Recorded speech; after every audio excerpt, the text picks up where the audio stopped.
This will be the Board of Selectmen meeting regarding the finances for the city of East Haddam. We'll make us a city today. And it's February 15th. Happy late St. Patty's Day. Valentine's Day. I'm worried about you. Welcome. Too cold. I'm not working yet this morning. So, anything for the good before we get started? No, I just was telling Cindy that I looked up that reimbursement grant. So let's jump right into the public safety budgets. And the first one up is the fire department. They're not scheduled till 9:30. Then we got plenty of time. Well, I gave you that half hour to. Yes, to get organized. Updates and. Okay. You know. So we have questions and answers from queries from last, so. Yes, you do. So I was just bringing up my copy. Thank you. Sorry, I didn't look at the schedule here. So at the last meeting, you asked Ian to provide you with hours of service on each cruiser, not just the mileage. So you have it by plate, by year, type of vehicle, the mileage, and the hours of service. So as you start to look at the cruisers in capital, you get a better idea. The next one is the difference between East Haddam Free and Rathbun Trust contributions, because Rathbun keeps saying, not Rathbun, East Haddam Free is saying they're going to increase the contribution by $6,000 to bring us to $26,000 or $27,000, but they've consistently given $14,000. So I'm trying to understand if it's $20,000 or $26,000 or $27,000. So I emailed Mike Gilroy yesterday, and I don't believe I haven't checked my email yet this morning, but I don't think I have a response back. So as soon as that's clarified, because that's going to impact the revenue that we budget.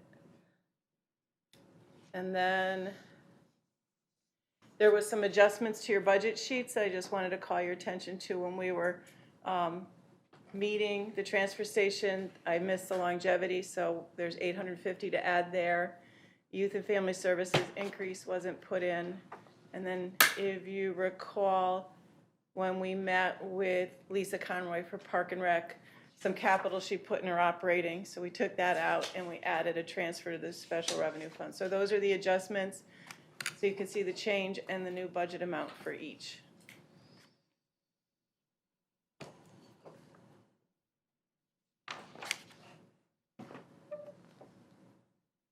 Just double check my email to see if we have an answer.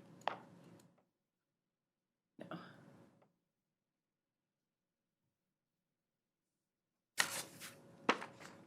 So those were the follow-up items so far. You had asked about the special revenue funds, and you'll see animal control on Wednesday, and you'll see their past history, their revenue, and their expenses when Michael Zaki comes in. I'm working on putting together a summary for you of recreation and WPCA, so you could just see like a profit and loss statement. You can see the revenue and you can see their expenses. So we'll have that for you either by your Wednesday or next Saturday meeting. You'll have the detail of those funds. Thank you. I think that was it. Oh, and I skipped one item on this sheet too, because it's scrolling on the screen. Circuit breaker, if the state was still funding circuit breaker, we'd be receiving almost $63,000 that we no longer receive.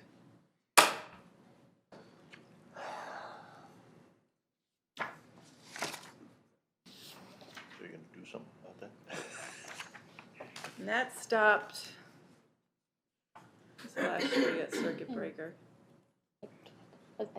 2017 maybe? 2 years ago, I think. 93. I think you're right, but, because one year I think they said they were going to cut it in half and then they didn't do it at all. Yeah, I think the major negotiations happened in the 2017 budget. The last time we received circuit breaker was in 16, 17, yeah. I kind of know what I'm talking about.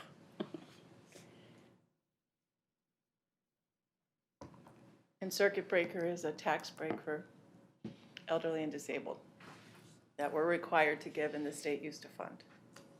So we're continuing to do it and just not receiving any funds Right. for it. Yeah, we're paying for it now. Yeah. Kind of an unfunded mandate. Mm-hmm.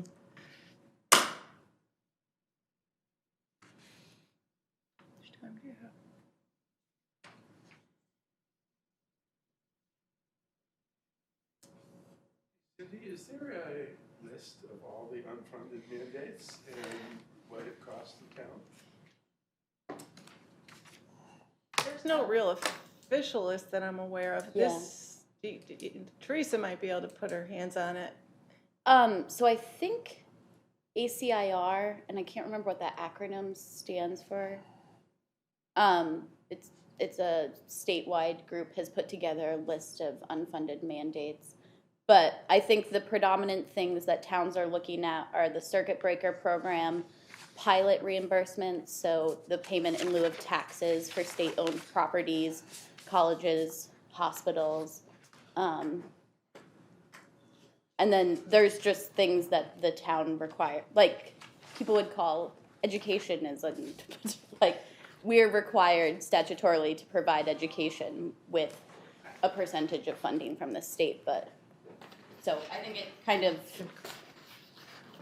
that term is used a lot, but there's no like actual definition for what that means. And I think people have tried to, I don't know if you have.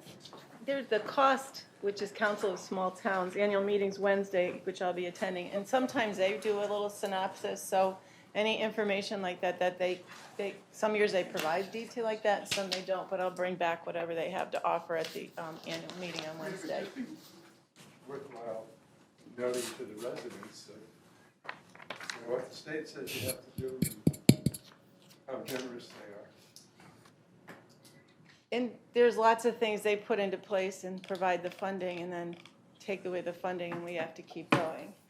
So it's not as easy to drill down, especially in education, because there's so many nuances of, Right. of things. So, I mean, one of the things we could look at is what we should be receiving in pilot funds from the state, what we should be receiving in this circuit breaker. Those are the easiest things to quantify, I think. I don't know if, but, because those are larger numbers as well. You know, the burden just gets pushed down to local property taxpayers. Yeah, Who's getting moved? yeah, and the property tax is the most regressive tax we have, so.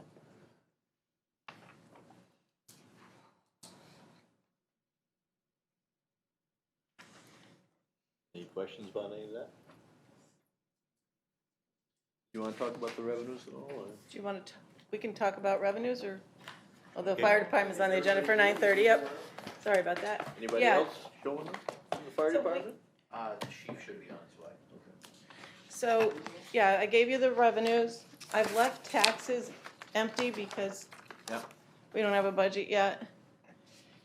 Interest, so if you start at the top of the page, interest and penalties, the tax collector is forecasting her interest and penalties, tax collection fees and suspense. She has not changed the budget on them. Yeah.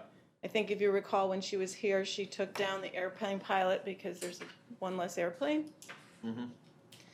The Chester assessor agreement, that's a placeholder in there right now.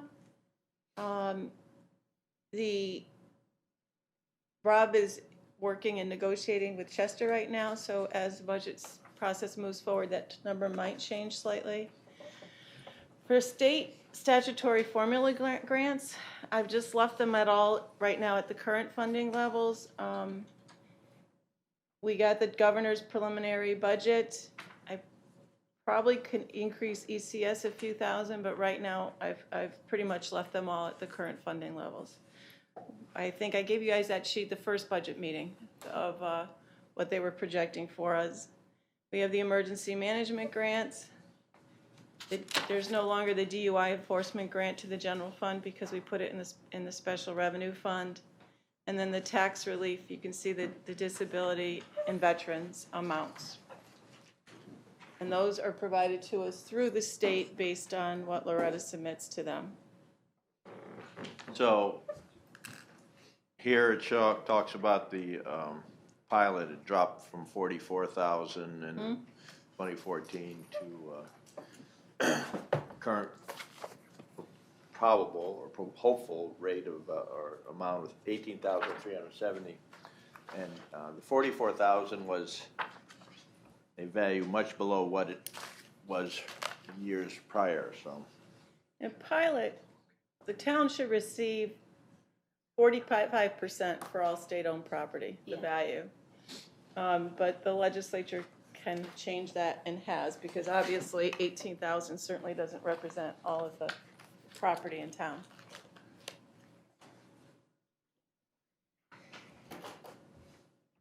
And down to the bottom of page 1, investment and interest income, holding it at what it is this year. We did well in 2018 and 19, largely because we had band proceeds as we were spending down for the projects. So that earned us some income. Those are starting to dissipate. We're almost done with the projects. So just keeping interest income at what it is this year. And if you look at the 3 prior years, if you look 15, 16, and 17, it's in keeping with interest income back then without all the band money in the bank account.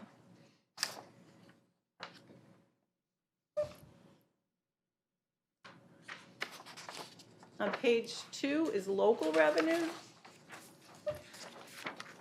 This is the second year we're receiving money from the Ambulance Association. Last year we received $2,000. We didn't budget anything for this fiscal year. We're already at $5,700.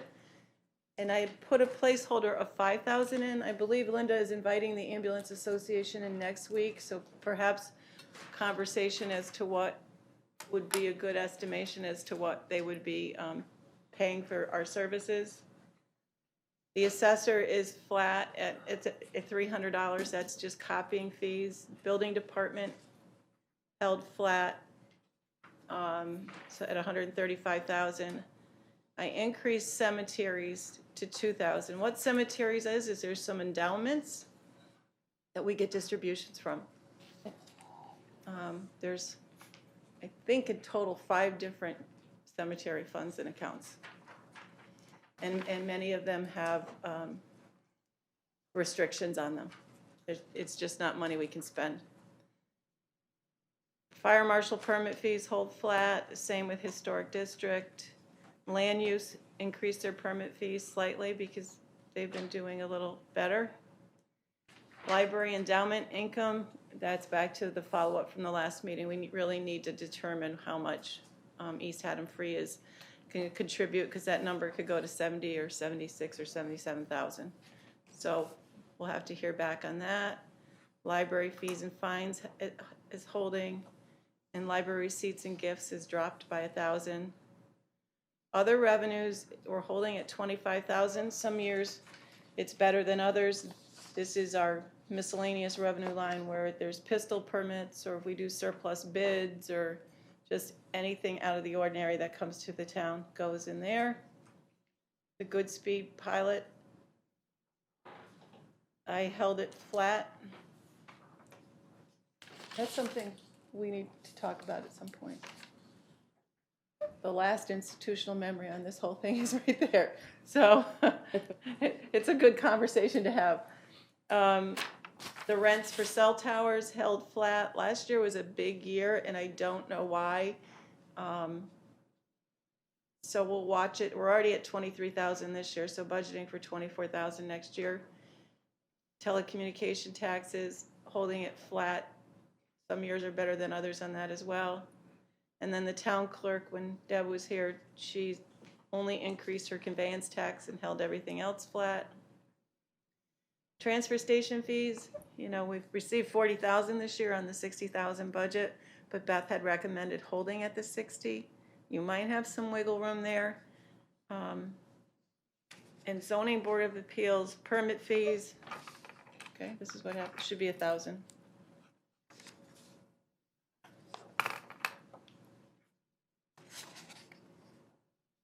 And we tend to go very conservative on our revenue assumptions, so you might want to increase them a little, but it can get you in trouble as well.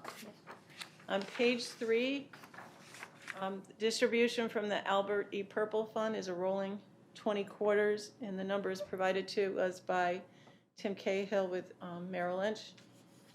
That's up $10,000, almost $11,000. The Helon Cone Fund, just going to hold that at $19,750. Last year was only $15,000, but years prior were 20s. Sometimes we get an excess distribution from that. Palmer Fund is up $948. Again, same principle as Albert Purple, and the info comes from Tim Cahill. Race School, holding that at $205. I need to confirm if we can change that at all. The next slide item is reliance on general fund balance. So this is when the Board of Finance recommends whether or not to use some fund balance to reduce taxation. So the Board of Selectmen in the past has looked to build into that, but it usually falls to the Board of Finance and whether or not to use fund balance. From capital project savings reserve, the $981,000, that's to pay the debt service for this building out of our capital reserve savings fund.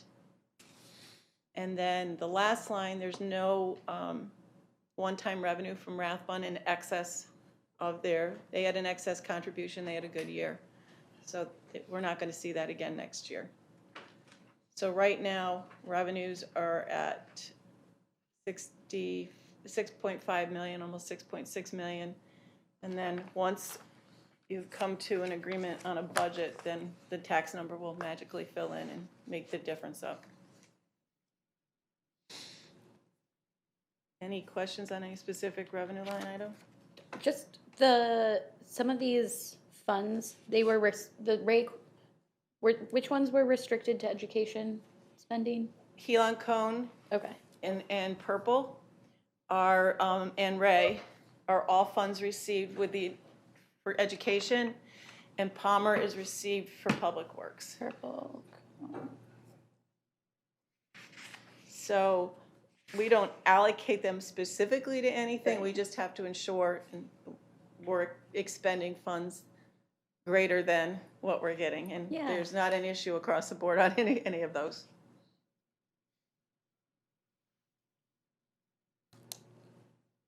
And in your last year's budget, or this current year budget book, there's a breakdown of the description of each one of these funds.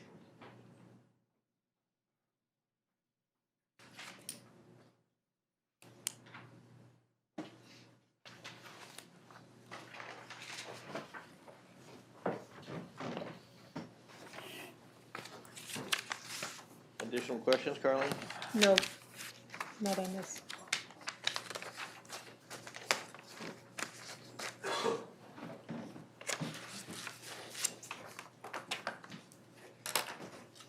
So hopefully the East Haddam Free can give us some good news and we can increase that revenue line item. Oh, the library? Yeah. That would be helpful.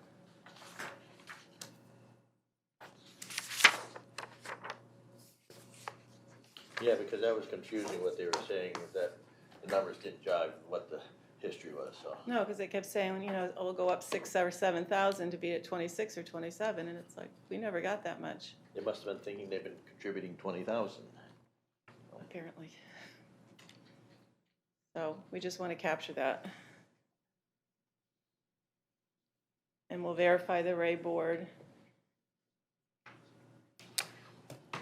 And hopefully, as the legislature moves forward with the budget, our numbers don't start moving around a lot.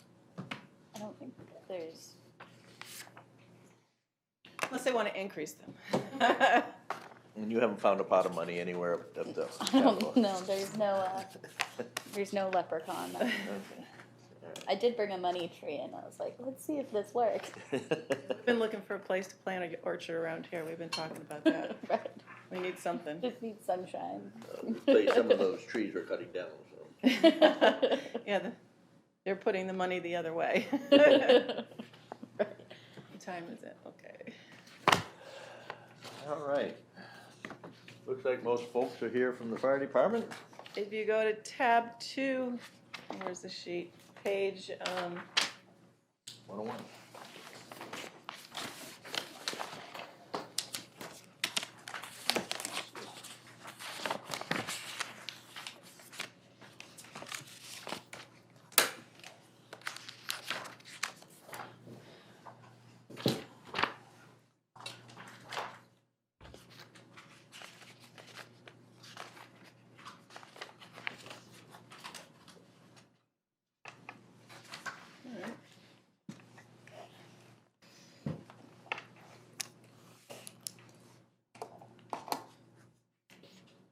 $101, if you need it.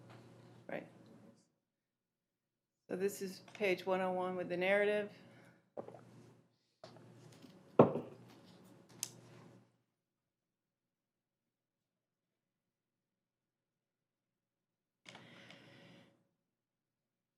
Gets a little confusing when you get to this page because you don't have the descriptions. There's just so much info. So much info.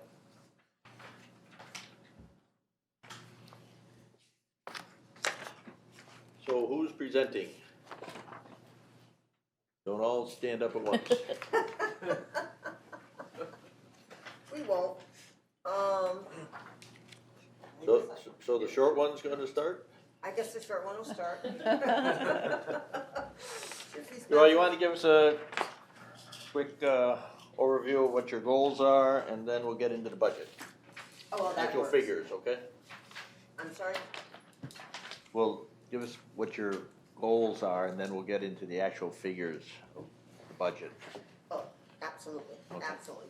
We need to absolutely try and, get closer to meeting our NFPA guidelines as Okay. far as getting, responses to fires and EMS calls as they're supposed to be. There's regulations guiding how many firefighters have to be on scene first before you can initiate suppression, et cetera, et cetera. Most of our equipment is in good shape, although there are a couple of pieces that need refurbishing and or replacing shortly. We have a couple of grants out, and all these to try and meet a better response and suppression of fires, rescuing of people. Our ladder truck is one of the things that has to be replaced at this point.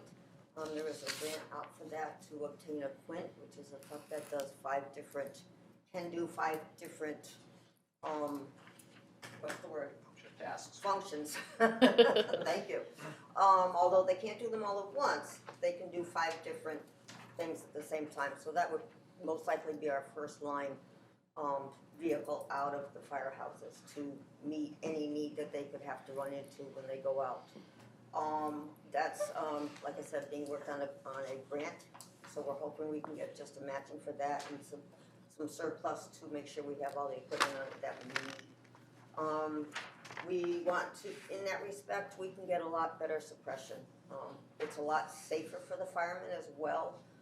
If they just put a ladder up, a regular ladder up on side the houses, whether it be to try and get up to the roof and break through for ventilation, et cetera, those are very dangerous. They're not stable at all.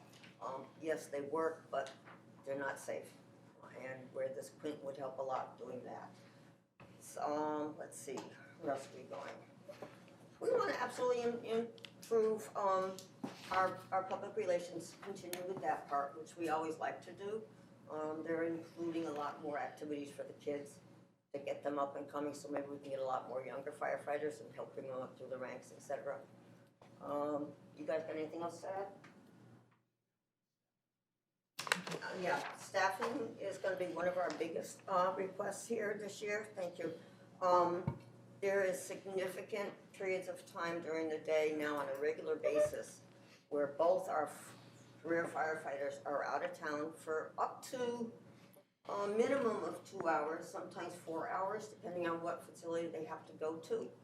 With that being said, that leaves the town pretty much uncovered during the day for anything extra that comes in, whether it be a subsequent EMS call, a fire call, whether it be for lines down, a fire, a house fire, MBA. We had a head-on not too long ago, and we could have been very susceptible if they'd already been out of town to not saving these 3 kids. Yeah, because they were entrapped. So that's one of our biggest goals. We need to make sure that we are covering the town appropriately and safely. Hopefully it can be a full-time firefighter. Yes, it's gonna be more in the budget, but it's gonna be a heck of a lot safer for everybody all around. And hopefully improve your insurance rates as well, you know, because with better coverage and heading towards meeting the NFPA guidelines is gonna be another huge part of this, increasing the staffing for us. Unfortunately, improving the staffing, yes, we have to consider, compensation, their coverage for insurances. There may well be some more overtime. Unfortunately, if you looked at our stats, I don't have them in my hands though. Many of the calls that lead to overtime include getting calls on the cusp, because they usually are here 6 to 6. So they're either here, you know, usually it's later in the afternoon, and that can add up really, really fast. Sometimes we've had to call in the career staff, especially when recently there was a couple of calls. We needed crew on the ground at a house fire. We needed coverage because they were transporting one of our own out of town to Hartford, so that call was going to take a significant amount of time. So all this adds up to not having good coverage for the town. And of course, gear will be needed to be improved on to meet all their needs as well. Unfortunately, it is a rolling issue, but again, we have to err on the side of safety coming down the pike here. Another safety issue that we're facing this year, well, that's on capital. Should I touch capital later? Yeah, Yes, touch it later. Got it. We can touch that later. All right, now did I hit it all? So, a quick question, you're looking for 1 full-time, I'm looking at it here, and 1 or 2 part-timers, I'm not sure what you're looking for. 1 full-timer. Okay. I should change 6 that to note 6. so that I'll change this to full-time firefighter. I'm sorry. Just in my Make that notes. clear. That's all right.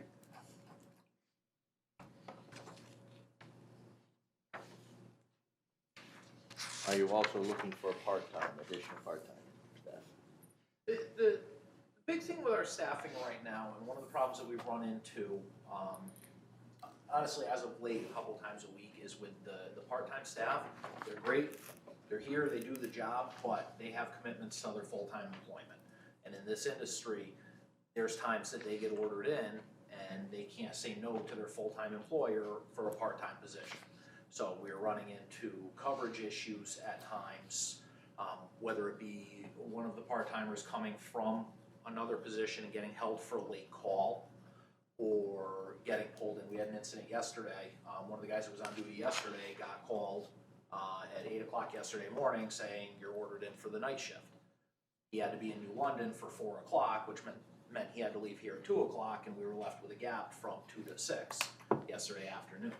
So those are some of the issues that we're running into with the part-timers. They're great, they're awesome firefighters, we love them to death here, but a full-timer will prevent that because their commitment is to the town of East Haddam, and they're here for that position.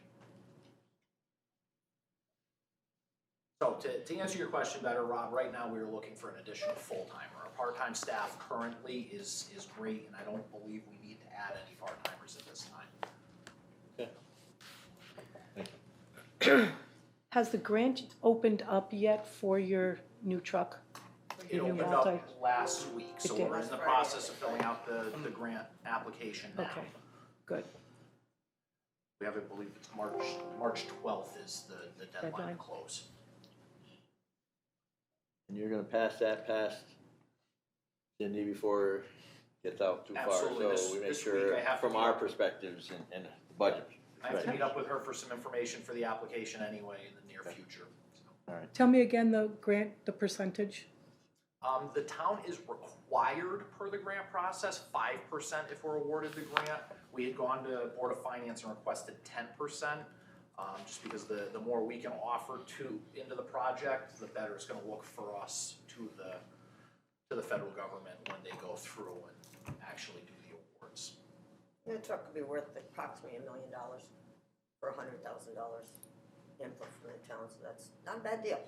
Can I ask a question? Does that grant require any application resolution that needs to go through the Board of Selectmen? And the only reason I ask that is to time it to make sure that it gets on their agenda if that is required. I That, didn't read it. once we're, my understanding is, once we're awarded the grant, or we're conditionally awarded the grant, that's when all Yeah, that would be okay. handled. Because AMPG requires us to do an Prior. authorizing Yeah. resolution Okay. to even apply for the grant. So I just wanted to make sure if you needed it, we would time it right for you. Yeah, I was gonna say, thank you, Linda, because there are things that have to be done ahead of time, so confirm that that is not required, because Yeah, I'll it give, would have to I'll be give- decided at our next meeting, I'll give second our- meeting I'll out. give the regional FEMA rep a call on Tuesday, and Okay. I'll see if there's Yeah, anything. so we're not last minute going, oh crap, we need this. And the other thing is if there's something from the Board of Finance also, so. Go over it. My understanding is we're on track currently, and there's nothing additional until we would be awarded Okay. something, but I will verify that I'm correct in that assumption, and I'll let you know on Okay. Tuesday when I can talk to Dave Parr. So just for people who don't know what the descriptions are, the first 50,000 is wages, the next 5,000 is overtime, and then it's 15,000 for vehicle maintenance and 8,000 increase for building maintenance.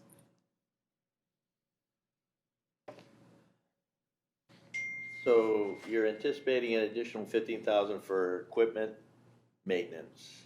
Yes. That's for or due to, We've had a lot of PMs going through, PM stands for Preventative preventative maintenance. It's a bad morning, what can I say, it's Saturday. Exactly. And those costs have been going up as well, and I've been as- signing the checks, yes. I- Yeah, and as, yes, you do. And as the vehicles age, they're gonna need, I expect them to need more requirements for repairs, et cetera. And tires are due shortly. And those we're gonna have to rotate out, which Commissioner Vogt already started that rotation. Because tires on a fire truck are very expensive. If we start adding them in now, we'll be on a roll and won't have to keep coming back and coming back and coming back. The issue with the tires is obviously it's not the number of miles on them, it's that they're Correct, it's age. deteriorating due to age. Mage, yep. 8 years per NFPA to replace tires on fire apparatus. Is that long? I didn't- And this number reflects the tires in the repairs and maintenance? Yep. Yep. And you're expecting to do a lot of maintenance in the spring, because there's $45,000 left from your budget And I'm just so far. updating it now for the bills paid. Thank you, Teresa. They've expended 33.5 Okay. this year. Every truck that goes up has been pulling up at least $5 grand. Yeah. Which is a good thing, it's keeping them up, but. you Yeah. know. With the age increasing on some of our apparatus, it's honestly, if you look at the breakdown of what some of the charges were, they've been silly little things, but it's been a lot of silly little things. All three of our engines had to have exhaust work done. There were exhaust leaks directly under the cab, creating a safety hazard for the members that were in Right. the truck responding to calls. So those were DOT requirements, they had to be fixed, there was no option in delaying them. And it's all been silly little things like that. We've got roughly half the fleet left to go out in the spring.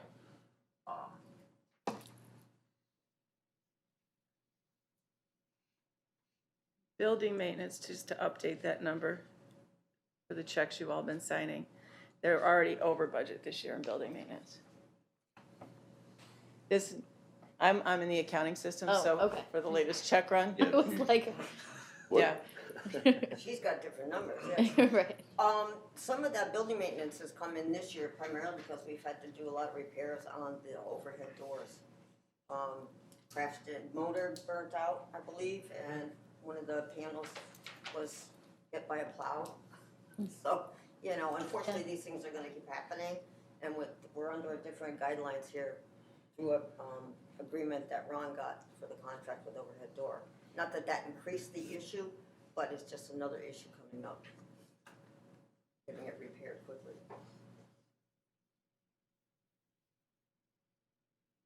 So what do you, so you're increasing it by 8,000, but do you, what would that be, or are you just anticipating additional costs? Anticipating, it's all anticipation at this point. Because I believe we're in good shape. Other than that, I mean, we're working on getting an exhaust fan, but that'll come out of this year's budget, not the one we're looking at. You have fire ponds the same as this year. Are you doing anything with fire ponds this year? That has been, we have a list of things or we have a list of locations for repairs on the standpipes and new ones we'd like put in, but we're basically at the timetable of Public Works to get them done. Couple of ponds gotta be dug out too, right? Yeah, we have the work to be done, but we obviously can't do it, so it's on Public Works timetable and we've been pushed back on it, so. These are for the dry hydrants, in case you didn't know what they were. We currently have 3 of them that are completely out of service in town that we've been waiting for over a year to get repaired. And you're waiting for who? Public Works. Public Works. Is there a vendor that can do that? We can have anyone that's got a backhoe do it. I know Public of- Works has got a pretty full plate. Quite a few of them were originally installed by either Carlson or Curtin, so they are familiar with doing them. But that would be something that's up to you guys to say yes we can or no we can't. I'll follow up on that. I know you gave me a list a while back, so, and I have talked to him about it, so. And then just the 1,500 increases for uniform, Yes, for career. And Yep. then the 6,000 is gear for career or the increase of 3,000 rather is gear for career and 14,000 for volunteers. You have a lot more volunteers. we do. 12 this year, yep. And I don't know if you saw it in your notes, but they have, that's when I met with them. How many female officers now? Or female firefighters? 3 female firefighters and Was 3 additional this year, I think we're up to 6 females total. Yeah. Which is our highest number ever. And just to piggyback Cindy onto the gear for the gear and uniforms for volunteers, there's an expiration date on that, and we've got a lot of gear that's coming up to expire. So it's not even necessarily an increase in membership; it's the equipment that we currently have has to be replaced. Are you gonna put the gear into the inventory system so you can track what needs to be replaced on an annual We're working basis? on that already. I think we've got about half. We've got all the career staff's issue equipment in, and we're gonna slowly start phasing the rest of it in. But those will be helpful reports next year at budget season to show that you're tracking and exactly, and especially for future planning. If you have a big year that there's more gear than another. it's already proved its worthiness already with what we've had to do with minimally, but I needed mileage on one of the trucks just for something very simple, but when the truck I needed mileage on was out in Lake Hayward. But it was already put into the Halligan system, so they just had to click, click, boom, we got it. You know, that saved a lot Right, of time yeah. going out there and coming back in again when they're clicking a call or anything Yeah, in no. between, so. Yeah, I'll take that little bit, I'm sure he was very happy, he said, not again, I said, yeah, again. So what is covered under communications for the fire department? Those are the pagers, and the handheld radios. Currently, it's all the radios in the trucks, the portable radios, pagers, repeaters. So that's something with the townwide radio system, once that goes into effect, that line item's probably gonna be something that can be decreased or phased out. But we do have department-owned radio equipment that will not be going away with the new system as well. Because there's mutual aid radios that aren't included in the new system, so we're still gonna have a certain level of maintenance.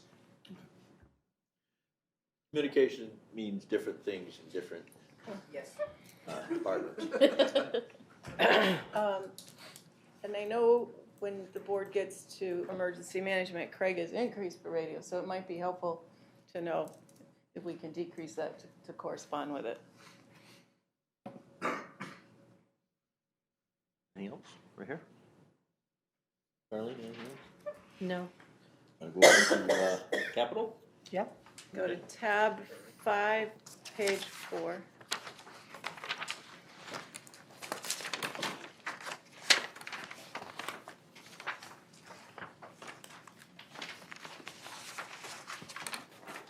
This doesn't have anything for this year, but this is the buildings and improvements capital sheet. No changes this year. Just putting things out for the future. Okay. Page 5. We're gonna need to add to this page. Okay. This is vehicles. You can see the $1 million for the Quint. The Quint is gonna require additional equipment like the Jaws of Life and stuff, so we need to add a line that says, Equipment line? yeah, and equipping the Quint, and just so we make sure we're budgeting sufficiently so that when the vehicle comes in, it can be completely outfitted. Right, instead of waiting for it to get approved again later So on or we're whatever. thinking 200,000? Because chances are it's gonna come from the fire department reserve, so whatever's not spent won't draw down, but we need about 200,000 to equip the Quint as well. Because the ceiling of the grant is $1 million, or they would be asking for more. That's the threshold. When it says budget request is for full amount, that's full amount of the 10% match. That's the Right. 10%. So when you look at anything that has a grant, the budget will have the full amount, and the summary, once we've gone through the capital, then you'll see all the revenues that come into paying for the capital and what's taxation. But everything is always approved at the full amount, because if we don't get the money, just like when you go to referendum for a school, you vote on the full amount because there's an assumption of a grant, but if it doesn't come totally to fruition, the citizens have approved the full amount. So looking at the blueprint for the Quint, and it wasn't clear to me, it shows all the departments and everything, and even the hose locations, et cetera. And I wasn't sure what was included, what was included, but none of that was included. All those little hoses they had in there were not included. We are working, we're trying to include as much with the grant as we can. Okay. However, the problem is the manufacturer won't deliver the truck with the equipment on it. So it's potentially cheaper to go to different vendors, and then there's question of how much we can use on the equipment line of the grant to go where. Okay. So we can include some of the equipment in the grant monies. It's just a matter of how close do we get to that $1 million cap by doing so. Because obviously with anything else, especially with the federal government, the further away from that cap we are, the better we're gonna stand to get the truck. So there's some gray area on the equipment, basically. So is any of the equipment that's currently on the 77 Maxim, can that be transferred over, or is that as aged as the There's equipment? really not much on that truck. Okay. There's a chainsaw, a couple hand tools. That doesn't have a pump, a water tank, anything, so there's no hoses on it, there's no appliances on it. Okay. All of that is things that would need to be added new, just because the truck it's replacing doesn't have that Okay. complement of equipment with it. Okay. I did see on some of that, in that outline for the Quint, that there was some appliances on there, not a lot, but there was some suction hose and stuff, there was some Right, other it has the appliances on two there, so. 5 or 6 inch suction hoses. Yep, the suction comes with it, all the ladders come with it. Basically, anything NFPA requires the truck to be delivered with comes with it. So the smaller diameter hose, the 1 3/4, the 2.5, up to the 5-inch Crosslays, that hose, stuff is- that stuff we have to provide or include for purchase in it. There is a $1 million cap on the grant, but I think what FEMA had told us was the closer we can get to 750, the more likely we are to get the grant. So there's some, like I said, there's just some gray in that whole equipment and number area.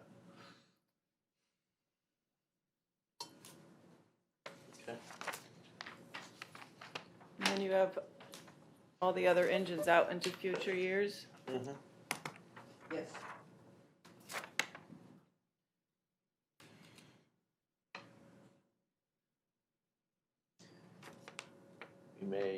Are we looking at, putting in some money each year for some of those? We're already doing that, or we aren't doing that? We have the reserves, so what we need to look at, and the board needs to discuss, is the future vehicles, because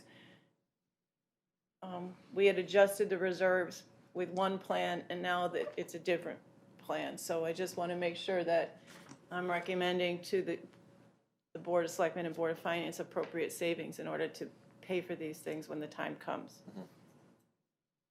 So right now, we've been reserving just shy of $80,000 a year for equipment.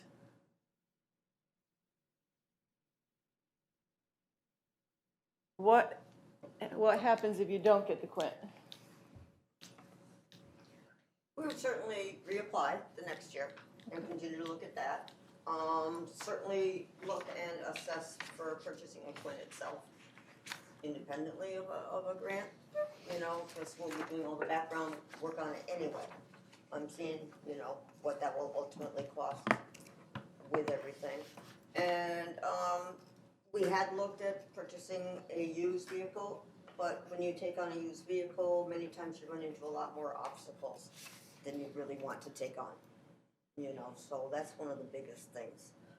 We thankfully have a great mutual aid plan at this point, but if they're fighting house fire while we're calling in for a house fire, that could cause delay in taking care of things. Anybody else got any input on it? Suggestions? Yeah. The Quint is it ultimately, because it can do so many things, is an quote-unquote ideal truck. It's multifunctional, depending on what you come up on, you can do it to accomplish, initiate to accomplish the end result. You know, obviously it's not gonna be the end all, no truck is, no single vehicle is. So one of the questions that came up earlier was if this could replace one of our existing pieces besides the ladder truck. And there may have been either confusion or misinterpretation, but am I understanding it correctly that it cannot replace one of an additional truck or another truck? So it has the capabilities to function as an engine. The problem is a Quint does not carry the equipment on it to be classified as a Class A pumper per NFPA. So if we were to say we're gonna take, all right, engine 215's due for replacement in 2 years, I believe. So if we said we get the Quint, we're just not gonna replace engine 215, we would run into issues with our ISO rating and potentially cause the citizens an increase in their homeowners insurance by doing so.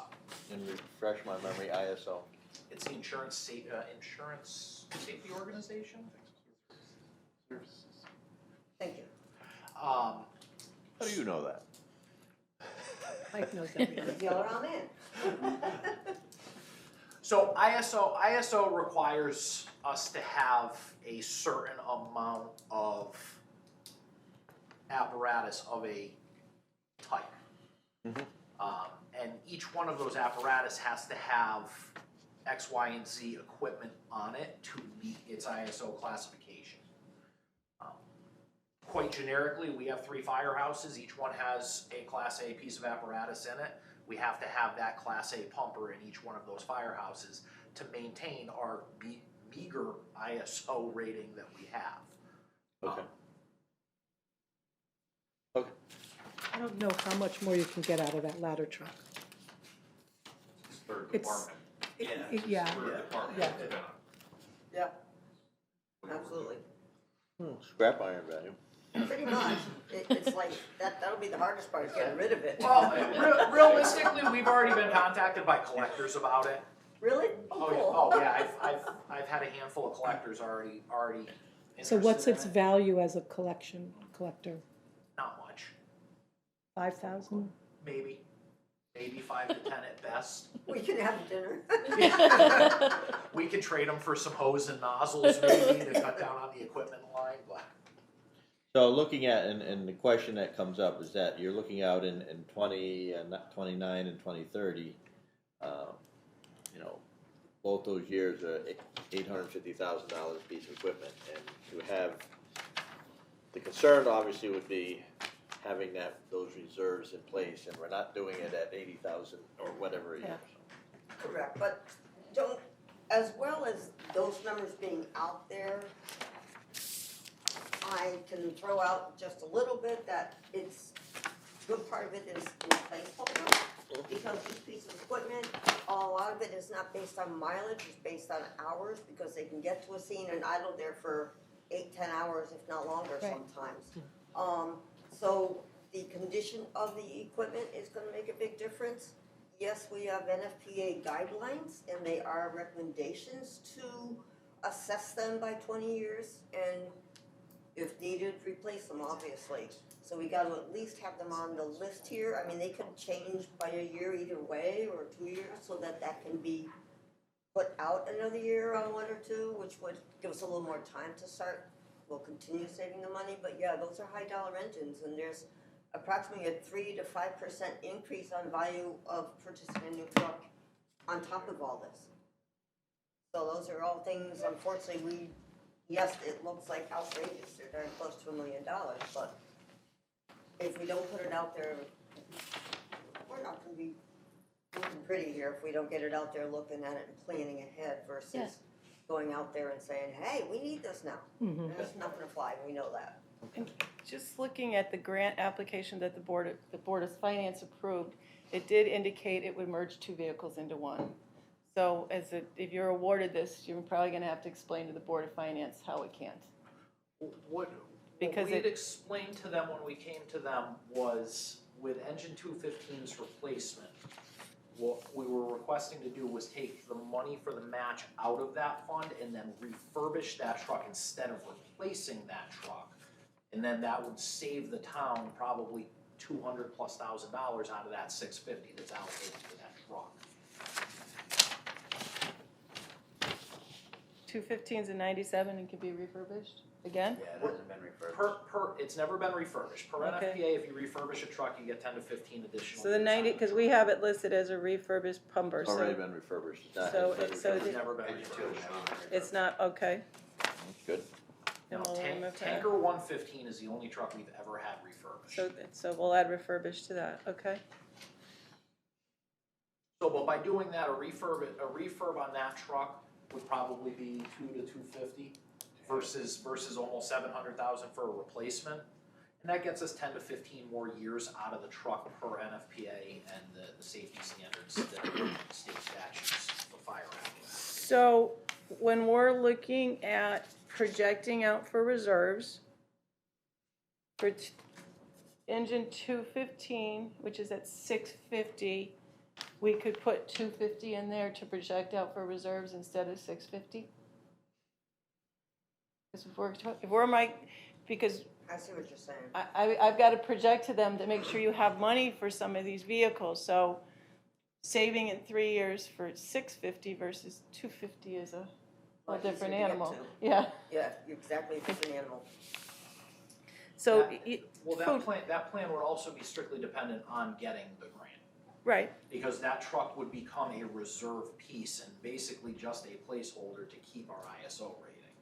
That wouldn't be a frontline piece, that would just be a Class A pumper sitting at the firehouse as a spare to keep us compliant. okay, so for the board, I wouldn't necessarily call it a spare, but it's, so when we, That's literally what we're doing it as. if we add 200,000 to equip the Quint, I just want to make sure I understand everything so that when I calculate for reserves, the 1 million would have 100,000 match plus the 200,000 to equip it. So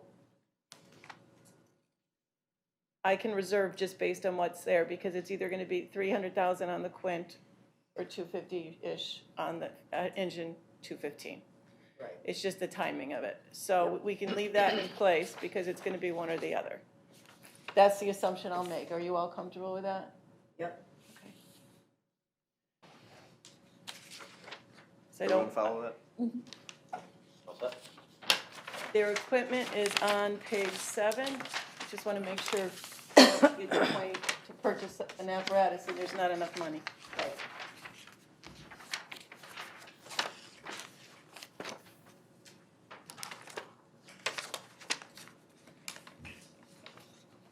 So you're looking for 50 grand each year for replacement of the air packs, correct? Yes. We've been getting 40 or requesting 40 and getting that, and the cost is going up because they're improving the equipment. So we're upping it, and we've been meeting it. And buying everything that we need as far as that's concerned, because those are used ever so much. So this year, the NFPA standard changed on air packs. We're now under the 2018 standard.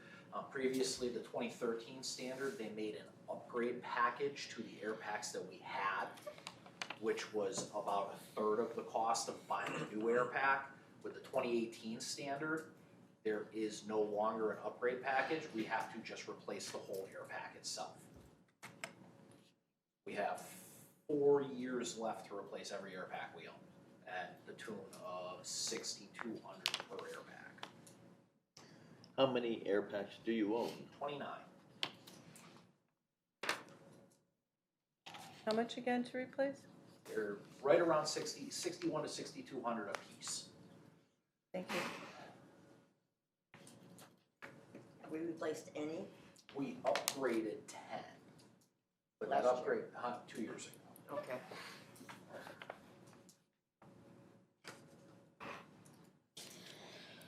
Like I said, the upgrade's no longer an option because of the NFPA standard change. So now we're going from 2,800, I think it was, to upgrade the air packs to now we just have to buy new ones. The plus side is we did find out the NFPA standard is 15 years to replace these. We are past our 15-year life on all our air packs, or we're at our 15-year life with our air packs. However, there is an allowance between Con OSHA and the NFPA. Con OSHA says that we get an extra 5 years on them because of the Connecticut standards.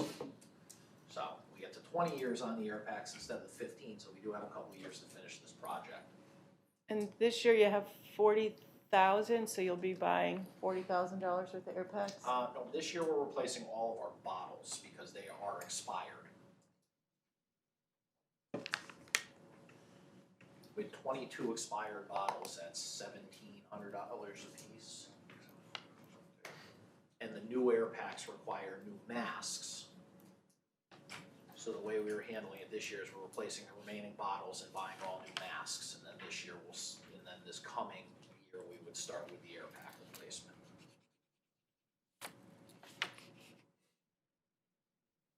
And 29 is a good number that you're sticking with? We have 29 air packs. Is that what we? That is how many stay we at? physically own. Is that where we need to stay? Do we need to increase, or what? No, because the only thing we would have It's to. an adequate number? Yeah, the only thing we would have to increase is if we get the Quinn, we're gonna need to have 4 more. But that Okay. would be in the equipment for Under the the Quinn. equipment budget? With the- Okay, yes. Okay.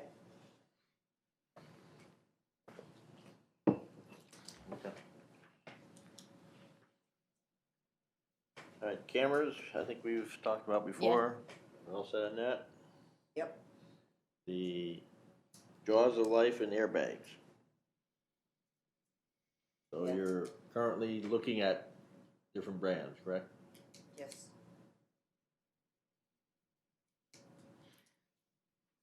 And you're, What happens when the extrication equipment fails during use? Things go bad. No, I assume so. That's a terrifying statement I just said out. I'm just. Well, it happened 3 Yeah. weeks ago. It happened. And so, did you call for Yeah, mutual aid Lime then? had to come in and finish the Okay. extrication for us. Yeah, that's. So is there a maintenance schedule that this has Every been year. on and it's passed every year and this was something that's The like equipment totally out of? works every year. The parts to repair them are obsolete now and unacknowledged to these here. It's been obsolete, those parts have been obsolete for a couple of years now. I have no explanation as to why it was missed. We can't get any parts for them. We can't get parts to fix them, so when they do fail, unless it's an operator error or just a little hose issue, you know, a clamp or something, those can be fixed, but major parts, no. It's So a they major could- part that failed Yeah. on this piece of And they're equipment. pretty aggressive pieces of equipment. Right, yeah. Right. They really are, and obviously you can tell by the budget that they're extremely expensive. Yes, there's different kinds, there've been tests done by different departments, including Bridgeport and Colchester and a couple other local, places. We've got a couple of the write-ups giving their own impressions. My personal opinion is, it's like going to buy a car. If I'm gonna buy a car, I wanna demo it. Again, I'm not a firefighter. I You wanna mean replace- demonstrated? Demonstrated. Yes, that too. Oh, yes. I'm not going with you for that part. Jiffy, right, exactly. Drive She's with like, I Jiffy. just want to see how it When she- demos. When she tests a The car. car dealer's like, you're not getting behind the wheel. He usually catches me when I do those full boxes. And as you're looking at the capital, when we met with the Board of Fire Commissioners, we said we'd combine the airbags up with the hydraulic Yes. equipment, but I didn't delete them, so that's gonna go, that 10,000's gone, because it's built in the line above. Yeah, so it's into the. So I just, Yes, built into that, because they work concentrically, so. right, so I built it in, but never took it out of the other Gotcha. piece, so there you go. But that looks nicer. I reduced your budget a little, there you go. Thank you, appreciate that. So anyway, you know, again, that's my personal opinion. I'm not a firefighter. These guys are, and obviously they'll do it the best, hopefully the best way they can do it to find out and get the best deal. Again, there's a huge liability, as you know. Yep. Yes, every single one of them could fail today, for goodness sake. JD has already set up for an automatic mutual aid from Lime if we do have a motor vehicle crash, just to be on the safe side. It would be devastating, obviously, to the families, but the rescuers as well. Been in EMS for 40 years now. I've seen some tragedies out there. You don't forget them. If this happened because we didn't have a piece of equipment, you would probably lose every one of the responders, if not most of them, because of PTSD, knowing that we should have replaced this already, and we didn't, because we had to, and I understand having to follow the rules and go through the processes, but again, it can be devastating, and you would be out of firefighters on top of it. There's a lot of aspects that have to go into this. We really need these as soon as we can, but we gotta get them, obviously, the right way is. So this one that you have now, is it totally out of commission? No. We have them patched together Okay, so that they're still in service. but you just but don't the know what's gonna reliability of happen them when you we're get there. unsure of, Right. because So you're saying every time there's there's a motor vehicle crash, you have it set up so Lime is Lime's- automatically responding with mutual aid. Right, with the Okay. rescue truck, yeah. Does that vary based on where the motor vehicle crashes? So if it's in like, if we had something by the dump, I would probably call when we signed on and said start me Colchester instead. okay, But just for ease of, Lime's the only common dispatch or common department with our dispatch center, so it's just easier to have them started. yeah, and that's Valley Shore is our dispatcher, yeah. So And thi- then what dispatcher is Colchester? Sorry. No, I'm Winnebago sorry. Valley, And then where's East Hampton? Glastonbury. Okay. there can be up to a 5 to 7 minute lag time starting a mutual aid department from a different dispatch center. so It's this, better than getting on scene, having it fail, and then calling. Oh no, I'm just asking lots of Not a big questions deal. because I'm trying to understand everything and Oh, piece- absolutely. yeah, public safety answering points are a large conversation to always be having. Yeah. So a 5 to 7 minute lag when we're using a different dispatching. When we're going to a different Yeah. dispatch center, correct? Yeah. And it's not always, but it depends on how busy the other organization is. Yeah. Winnebago Valley dispatches upwards of 30 departments. Yeah. So if they're busy with their own incident, they may not hear Valley Shore with the request, so it might take a second or third call to get that started. And so on our side of the river with Valley Shore, it's only Lime that's Okay, Well, and Haddam Neck is too, but they don't have they have basic extrication equipment. Lyme has a full heavy rescue that has much more advanced equipment on okay. it. That's what I was gonna ask about this 85,000. What is that getting us? It's a replacement, it's a comparable replacement to the equipment that we have now, just newer, updated, and, everything we have now is limited by hydraulic hoses. This is all, battery powered equipment. So it's newer technology, more upgraded. And a couple on each. There's different types of tools. The Jaws of Life, there's the combi tool, there's the Jaws, or not the Jaws, the RAM. You guys know the official words, but a couple of pieces on each of the engines. So it's not like we're buying one Jaw Life for 50,000 and yada yada. This will supply all the trucks that This 85 Yeah. will supply all the trucks. require it, along with the require. airbag replacement. The total replacement of everything we have now, including the airbags, which are Okay. outdated. Thank you. Oh, okay. And That's what he said. if they get the Quint, then it'll get a set as well. Right. But that will be covered under the 200,000. Correct. Under the Right. grant. I'm just thinking if you got the grant, we could bid them both together and maybe get a better price. We're buying two, There's a thought. but That's a good thought. Quick question on the Quint, before we go too far away from that. What was the anticipated response date? Did they give anything when we'd have answers?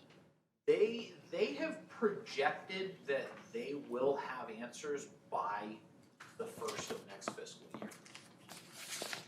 So, The federal government's fiscal Yes. year or our fiscal year? the Fed year. That's October. Yeah. Okay. And that's about the time frame that they traditionally run with the FEMA grants for the Okay. fire service. They normally come out anywhere between early summer and mid-fall. And they do multiple rounds of releases as well. Okay. The first round usually comes out somewhere around June to July. Okay, thank you.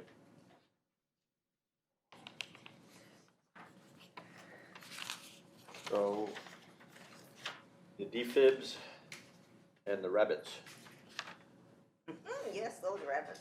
Thumper. Those two were up for a mini grant as well, so this would be matching. As you can tell, it's pretty much like we did with the ladder truck. We gotta ask for the full amount, right, Cindy? Right, and then that would go out another 10 years, that would be, And the thumpers are going on the ambulances, yes, No, no. No. I stand corrected. apparently. no, there would be one at each firehouse on the primary first response vehicle out of the fire Okay. stations. Okay. Cool. Thank you. The ambulance refused this grant last year, so now we're looking at it for our purposes.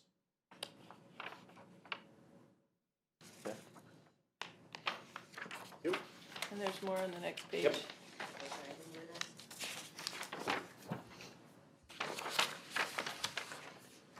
All right, so you're looking for the next two items, 10,000 each year for the fire hoses? Yep, And just a continual replacement to either damaged or aging out hoses? Yes. correct. The problem with the hose is in a given year, we can either fail nothing or fail everything. It's pressure tested on an annual basis. Anything that was older than 1988 was removed from service 4 years ago per a federal regulation. So everything is in theory under 30 years. But it still fails. We've had hose that we bought last year that failed this year. There's no, it's abrasion of it being dragged, heat. We do things to this stuff that could fail it immediately. Sometimes it just lasts forever. The thermal imaging cameras, we were gonna find out how often on those, right? The thermal imaging cameras is more of a technology-based thing. When the batteries will be discontinued, things like that. But really the big thing with the thermal imaging is the technology is changing with this. The cameras we currently have, if we pointed at a burning building, it'll tell me that's hot, that's not. The newer technology cameras we can use in the boat to look for heat changes underwater when we're searching for drowning victims. The incident we had on Great Hillwood a few months ago with the missing child. Our current cameras at a short distance will show us a heat signature in the woods or in a field, but they don't have very much range at all. The newer cameras are made to accommodate for that, more reliable in a situation like that. They'll pick up footprints in a cold field, whereas the stuff we have now really won't. It'll find the outline of a person, but it won't pick up those smaller signatures that would be beneficial in a scenario like that. So this is a camera a year? Did you rely on mutual aid then for thermal imaging? Or you've been? We did, and we also brought in aerial thermal imaging. We had Essex and Guilford both respond with drones with thermal imaging technology on them. And their equipment is this more advanced kind of sophisticated technology? And is that what you're seeing as a trend kind of throughout or surrounding towns and areas? Our thermal imaging cameras that we currently own are antiquated at best. Okay. I mean, they're probably we have one thermal imaging camera that's older than I am. And the technology didn't even start becoming reliable until about 10 years ago. And how many thermal imaging cameras do we have? We currently own 3. One is on the ladder truck because it's not in the best of shape. The other 2 are on the primary first due engines. But to meet our NFPA requirements, there should be 1 on every engine. So we have 3 engines and we only own 3 cameras, one of which isn't even adequate to be used. And then the rescue truck should have at least 1 on it as well. And then obviously, again, with equipment for the Quint, if we were to get the Quint, we would get a new one with that. So these cameras that you have, are they a drone? Are any of them aerial? No, these are None of them, handheld just structural handheld? equipment. Okay. So that's a real issue in itself, I'm assuming. Yep. Emergency management has So these, drones. But the drones are being more or less regional assets. okay, That's not, every department doesn't necessarily need one. I'm not Okay. saying that in the future it wouldn't be nice for us to have one, but we have bigger fish to fry as Yeah. far as purchases Good. and something like that. And we also, our deputy chief owns one personally and is a licensed pilot for them, so he utilizes his when we need one as well. okay, good.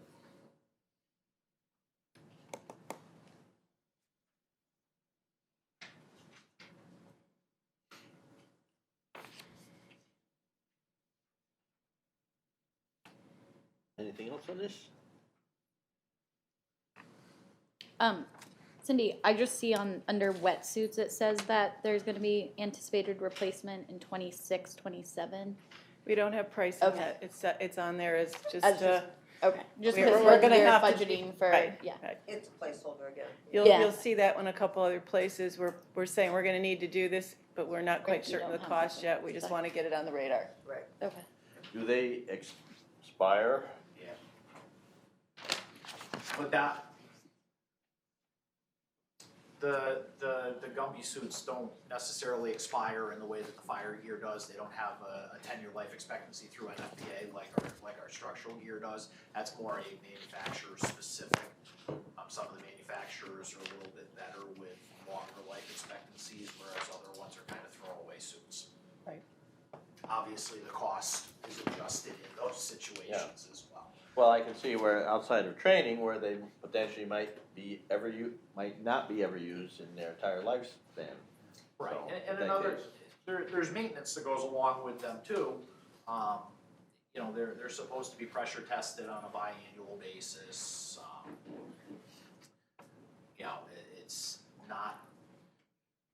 It's not as big of a deal as doing a DOT inspection on a apparatus, but it is a good thing to have done. Can I just ask a general question about your training? So where do you do training for the department? For certification or just regular monthly training? Both. Sorry. So all certification requirements are done through state-approved training facilities. Okay, and Where's our training, training We facility? do some in-house, we do firefighter 1 and 2 in-house. Okay, But we also, depending on the amount of people that we have that need it, we'll send them to one of the regional Yeah. fire schools, or to the Connecticut Fire Academy. and the regional, because I think there's one in there's a regional fire school in There's Middletown. the Middlesex County Regional Fire School, they Yeah. don't actually have their own facility, they just do their training in different departments. Okay. There's also the Eastern Connecticut Fire School in Willimantic. Okay. There's 7 of them statewide. And are you paying fees or are the Oh, firefighters themselves are absolutely, paying fee? Absolutely, Okay. there's fees for that. Firefighter 1 runs roughly $1,000 a person. And is that the individual that is paying those, or is the No, fire, town pays the for it. town? Okay, that's what I just wanted to make sure that, There's a line item in our operations budget labeled as in-service. yeah, I see That's- that, That's the that's for training. okay. Okay. Cause I know at the state level, there's conversations about the Middletown Fire School. That's so that's- for, they were bonded money about 10 years ago Yeah. to build their own training facility. And would that be helpful for you all if it was there, or is the Willimantic one? Well, in that sense, that would be a burn building. Okay, The Colchester Fire Department has their own burn building, which is where we do our annual burn training. I feel like I just saw photos of that in like the recent 6 months. I was like, why did I see a burn building in Colchester? So, The regional Yeah. fire schools tend to have better quality equipment than, like a small independent fire company Right. like Colchester that just owns a building that they put together themselves. But for our general training, our mandated annual live burn, Colchester suffices and is significantly cheaper for us to use than for us to go to one of the regional schools. okay. And you're mandated to do that yearly? Yes.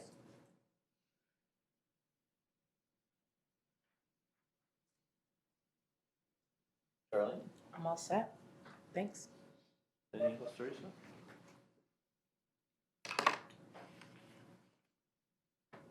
No. Yeah, well, I was just trying to think of, no. Just stand up, another question will come to mind. That'll work. No, I, It would be normal. well, I guess the See? question is, so I We remember, didn't see I it up remember yet. that there was legislation passed last year, I think around PTSD for firefighters. Yep. Are any reflections on that for your department, or what that means financially, or for? So what a lot of that had to do with was covering PTSD as a workman's comp issue. Right, yeah, So that more or less what a lot of that legislation was saying that, like Jiffy was saying, we go to a really bad call, Right. it affects somebody, instead of it being the calm down and deal with it, kid, you're fine. right, Now that's something that we would apply through you guys, through Kerma, for workman's comp, for treatment of that situation. okay. And are you letting your firefighters know that that's something that's available, and, We use critical incident stress management team a lot, not Okay. frequently, or not lately though, which is a good thing. But Because we'd be there are, calling they're immediate, we just, whoever's on scene, we can call immediately and say, hey, we're gonna need some counseling tonight, or Okay. tomorrow morning, or set a time, or whatever, because, yeah, it affects obviously everybody differently, and sometimes it's a cumulative effect, so. yeah, no, I teared up when you were talking about not having extrication equipment that worked, so. I was down there. Yeah, no, yeah, Unfortunately, an effect with that as well is the people need to come forward. right, yeah, Yes. and that was why I was asking if There's you. a lot of, there's a lot of pride in the fire service, and people don't wanna admit that something's affecting them, so that's where a lot of that needs to come, as well as we need the people to come forward to us as the leadership of the organization and say, hey, I need to talk to somebody, and then we can take the proper steps to go through with that legislation. Now, that makes it so much better, because EAP itself didn't really offer enough with somebody having a significant issue. So now with this legislation and being considered a workman's comp issue. We have a lot better, a lot more services readily available for our people. All right, one more question for Cindy. So volunteer firefighters can apply for a tax rebate on property taxes, or what's, Correct. yeah, Tax, not rebate, Oh, but tax It's reduction. of It's an- tax, it's an- and it's it's an abatement? abatement. Okay. Yep. All right, and I assume our volunteer firefighters know that, and then. The points are all tracked by Walt Parkus, the Okay. fire department secretary, and he provides to the assessor each year who's qualified for the abatement, Okay, because it also provides them to be qualified for the retirement plan as well. So they have to Right. meet their points for both. okay, Ambulance And does the same thing. okay. And because I think that we can approve an increase in that abatement based on legislation that passed last year Yes. And I don't know- The state legislation increased the cap on it from 1,000 to to 1,500. 1,500, yeah. So I don't know when that gets discussed, so I'm just curious. Cindy's like, Teresa. I don't know either. But do you think that's a helpful recruiting tool for getting volunteer firefighters, or do you think mostly people, it's obviously we should be thanking our volunteer firefighters, and I assume most people are just doing it because they believe in service, Right. and then that's Yep. the benefit as Yep. part of their service to the It's town. definitely a benefit to the membership of the organization if they can, if they can save $1,500 a year. Right. Yeah. That It is taxable, though. Yeah, I was gonna say that, they get But, a yeah. 1099 for that, it is, but it's definitely a benefit to the membership.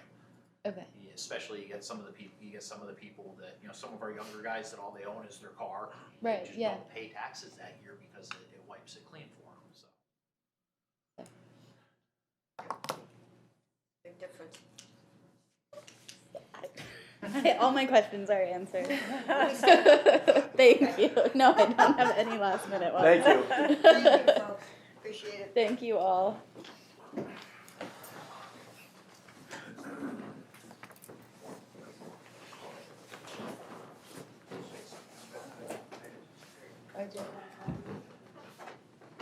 I wanted a table here. Oh, yeah. Sit at. They did a good job. I mean, No, they don't. it's just.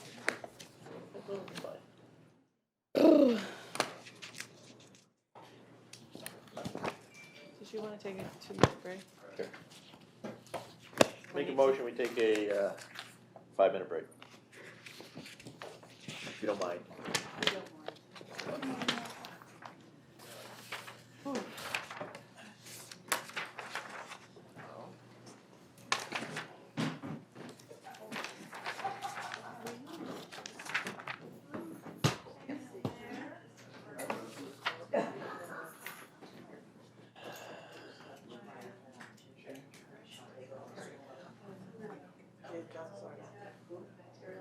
John Sarnak, it was just, So the, Eric Cole said, if we got our full amount in pilot, we would be able to decrease the mill rate by 0.06. John Sarnak, .06? Yeah. Oh, then behind you, too. actually, well, actually. But look at like Hartford. Yeah, 'cause he's not a Wow. volunteer. If they got their full amount of statutory pilot, Wow. they'd be able to decrease their mill rate by 16 mils. Yeah, so John Sarnak from New New Haven, Haven. 13. was Howie Hall. Bridgeport. I mean, literally, the pilot underfunding is a travesty for our cities. Like, it doesn't really. We've chronically. Yeah, it like, doesn't have the- a huge impact on us. Yeah, because it's mostly 50% of Hartford is non-taxable. 29% of New Haven's non-taxable. Wow. New London, I'm almost surprised 40%. it's not more for the local towns, but probably if you look at the grand total of our grand list, that's where, Right. That's yeah. and our taxes are still relatively low here, so. So, like, the city of Hartford is owed $60 million in each year that we just don't give them, and then we like blame them for being irresponsible with their taxes. Yeah, how much was Hartford? That's 60? not $60 million that we owe them. Irresponsible idiots. New Haven is $83 million that we owe them. But on top of that, is that just the state? Or is that all pilot? This is all pilot. Yeah, this is all pilot. Because you got Yale and all, Winnipeg and all Right, that. yeah. So the state reimburses at, I think, 77% for college and hospital. My grandson's walking at 10 months.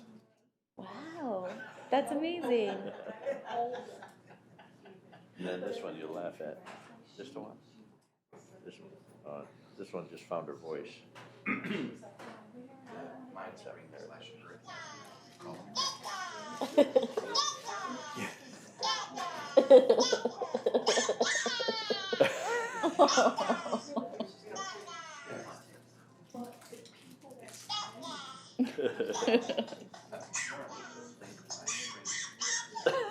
Security protocols. Da-da. And you get more she said it, the louder it got. Something to do with MRC records. I had no idea what he was talking about when he talked about it. And you can go to a website, marc.com, it kind of explains it. It's like too technical for me. But it has to do with how they do all that spoofing and they send out. What our firewalls are, what our. And they send out all those emails that are really coming from fake locations. Well, the MRC record has something to do with, hi, I'm the town of East Haddam and I'm legitimate. At least I've got it.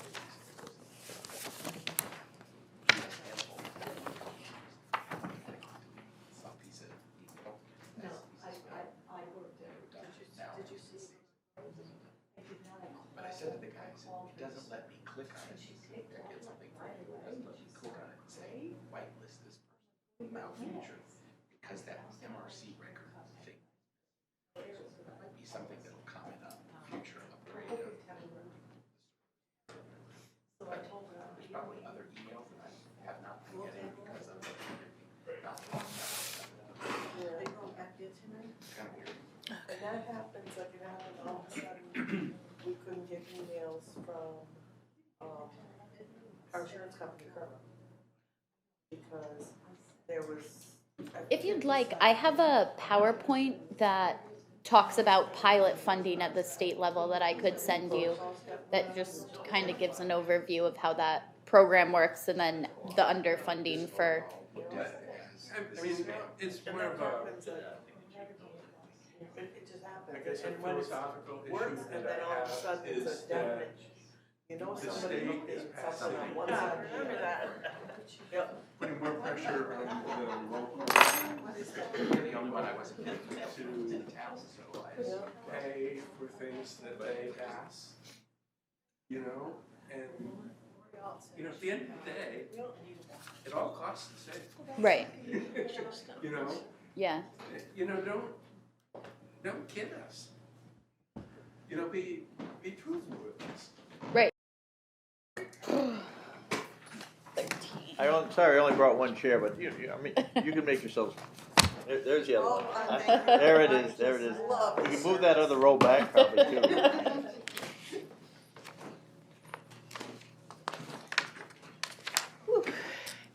Tab 2, page 13.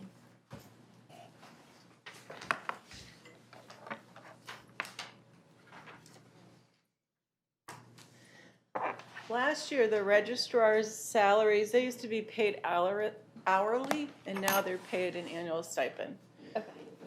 instead of hourly. How's that working out? Better. Better?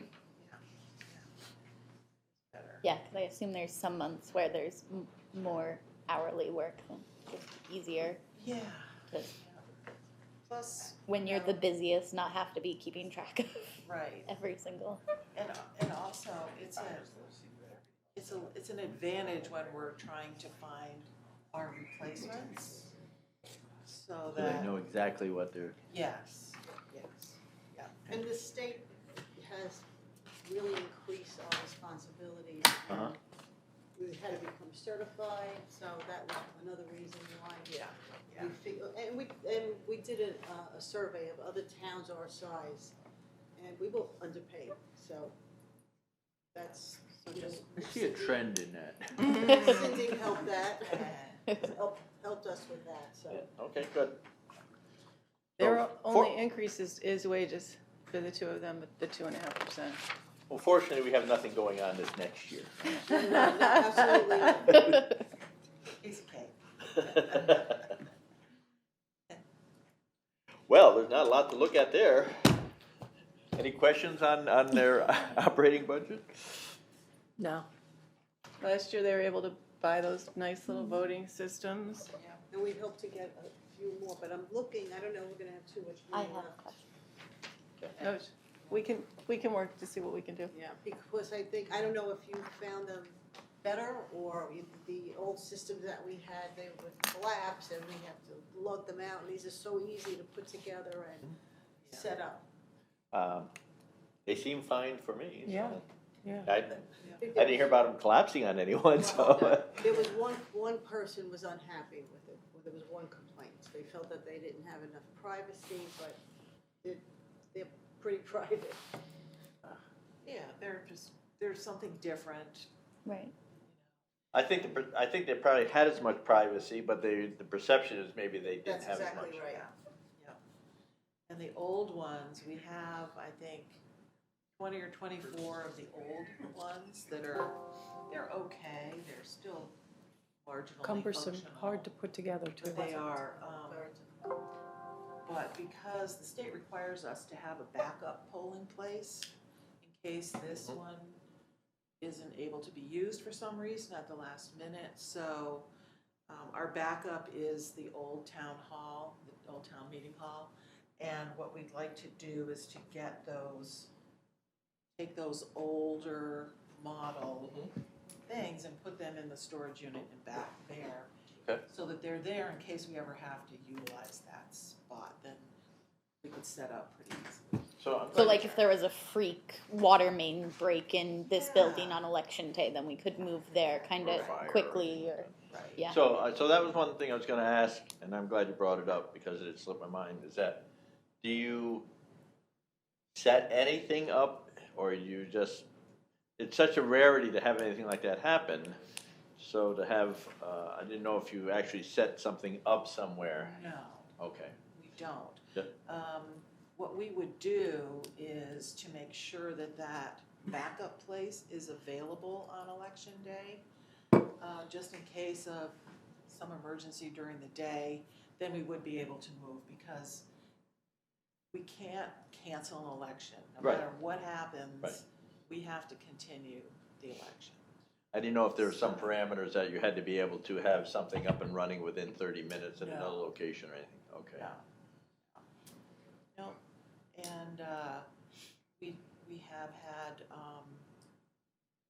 we were told of an example in Durham where they actually had to move their voting into the parking lot because they were using a school and some kids were smoking in the bathroom and sent off the sprinkler system. Fire, yeah. Wow, they must have been So- smoking a lot. They had to basically evacuate their entire election into the parking lot Wow. until everything was worked out, and then they moved back, so things can happen that you Yeah. don't expect. But, so those old voting booth, privacy booths will not go to waste. Okay. They won't be in the landfill or, they'll be our backup. Good, because they're plastic. Good point, though, maybe we should take a few of them on, the day before election, or just put them in wherever we're gonna have it. If it's the old town hall, just get them in there, so. Well, that's what I was wondering, so if something did happen, you wouldn't be running around trying to get them out of a building that's locked or whatever, or to, just have them set up, or not necessarily set up, but available to set up To for. just stack them Quickly in the get them, corner. right. Yeah. Do you know how it's decided? So I know like Colchester has 3 polling locations. We have 1. What is what makes a town go to multiple polling locations? Is it population? It's the population. It's Or population. or, I don't know if it's a population or the amount number of registered voters. Okay. And do you know where we are in I that? think we're kind of On the almost cusp at the of- top of that. Yeah, okay. That would be my guess as well. So any, So Haddam has 3 locations, of course, one's Haddam Neck, but the other, then they have 2 right. in Haddam. Yeah, and I mean, East Haddam is just so big land mass wise that for some people to vote, it's an hour round trip. Where would you? No, I'm not- No, yeah. I'm saying, we've talked about that, where would we be able to accommodate? Right, this amount of people. You know, a suitable venue to. Right, set yeah. up. The one that has been discussed in the past, and what people have brought up was the Company 3 Firehouse in the Lake Hayward area as a potential, Yeah. but, it's been so long since I've been in there, I don't know if they have a handicap facility, a bathroom or anything in there. But anyway, Yeah, no, I was just curious No, no, about I- when no, that transition Yeah, has to, But I think eventually it might happen because right. we do have more voters than we ever did before, I think. Yeah. Right, and everyone who goes to the DMV can now just kind of easily register to vote, so. East Hampton only has one polling place, right? Excuse me? East Hampton only Yeah, has it's one. still only at their school, so, High school. really? yeah, I think they only have one. But then, yeah, Colchester has 3, and I'm like, in my mind, they're the, Well, they have a different district too in Right. Rochester. There's 2 districts. right. But so even, that may be part of the reason. yeah. Yeah, I just was curious about that, so. Okay. Wait, I have one more question, sorry. I wasn't moving, I just said, okay. Let's say in like and obviously this isn't a municipal year, but how do you account for like primaries or different, is that just kind of built into your budget for if there was a primary Well, for I a, really wasn't planning on having a Republican presidential primary. right, yeah. So that's kind of, So does it, and that will increase the costs because of the number of, well, I'm gonna try to keep that Yeah. very bare bones yeah, because I don't think it's gonna be too busy. But I've been wrong before, so right, I just think that I don't think we did not know about that when we They did. just announced it. a couple yesterday, days yeah, ago. I saw. So, yeah, so those impact kind of your, And the other your thing too, and you costs. would know better than we do, we may have a couple of budget referendums. Right, Right. Just hope not, but Let's it may hope be. not. Let's hope but- not. yeah, so does that get built into this operating budget? Yes. Okay, We anticipate that. okay, They tend to be under budget, but there has been a couple of years that it's gone over because we had multiple Special primaries and referendums and. Special Special elections. elections. yeah, okay. So one of the things that is, what is advertising used for? Is that the one that, Deb usually Deb does? Yeah, We have to put notices. Okay, it's just for into the paper notices? As far as, yeah. when we're Voting available, spaces. like special days to Okay. come in to register to vote and that sort of Okay. thing. All right, anything else?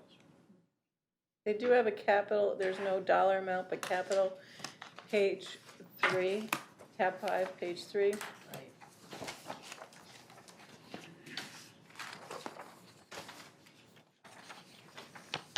We are going to need to replace our voting tabulator machines at some point. The ones we have are over 15 years old. They've stopped making parts for them, even though there are 169 towns in Connecticut that use exactly the same voting tabulator. I guess that's not enough to keep them in service. And I'll bet we're not the only state that's using them. Right, No, I saw them on the news. New Hampshire uses them too, so. yeah, So we are going to be required at some point to replace those, and the state will decide. They want everybody to be using the Yeah. same ones, to be consistent, but we don't know when that's gonna be. Last time the state did voting machines, they helped pay for part of it in the phone lines, but that all went away. Well, they do that with everything, don't they? Yeah. Yeah, so that's gonna be a big expense. How at much some were point. they or the state Can't paid? even remember. I don't know, but I think, I personally, this is just my opinion, I think we'll be lucky if we can get them for $10,000 a And there's two There's of three. three of them. That's right. Now, So you know what we're it, talking $30,000 to $40,000, I think.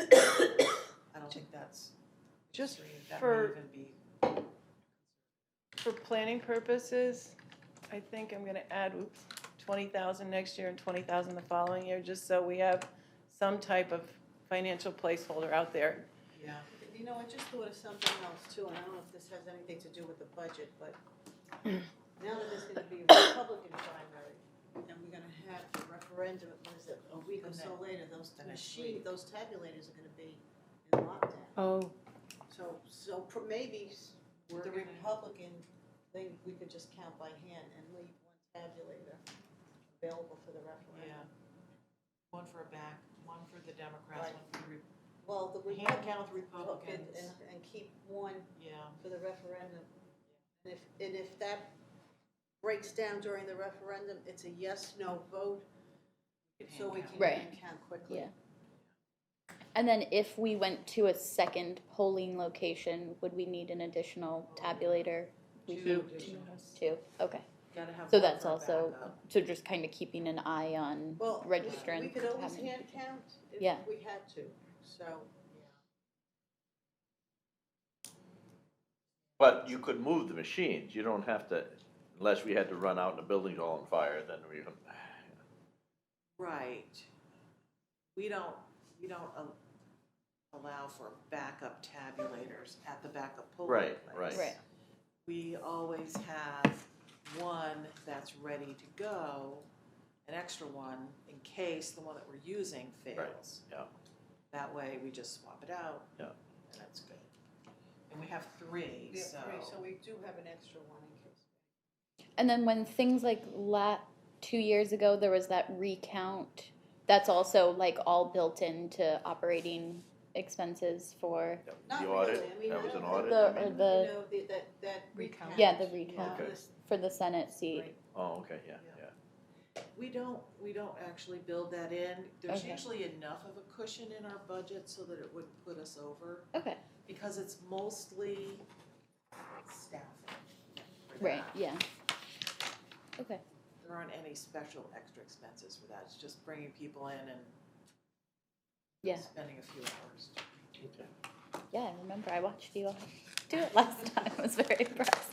And we were complimented by the observers who Yeah. said, oh, you're not doing this as badly as other towns have done it. Well, I think the trick was. I don't know if that's a compliment, though. Because I said, how are we doing? They're like, you're pretty good. There's a lot of towns worse than this. Well, we read up Although on it- it, Martha. We did, it went fine. I think we did. I think you girls have done an amazing job in that Thank you, office. Carly. Yeah. Indeed, and if there's a fire or anything like that, Ed's only job will be to remove the fire, the machines. No matter what. Just so you know, he's really our number one moderator. Ooh. Oh. We're No, gonna get you there's a no- hat that says there's no that, more number money one coming with it. moderator. The number one Sorry. Okay, Thank you, everyone. thank you. both. Take care, guys. Good luck with your year.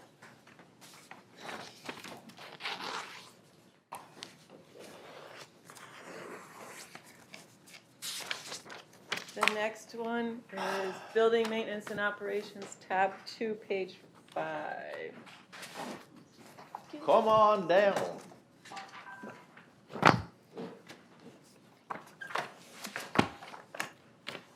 And this is where we consolidate the town meeting hall, River House and Annex, Grange Hall, and Millington Schoolhouse all into, they're all really tiny budgets, so.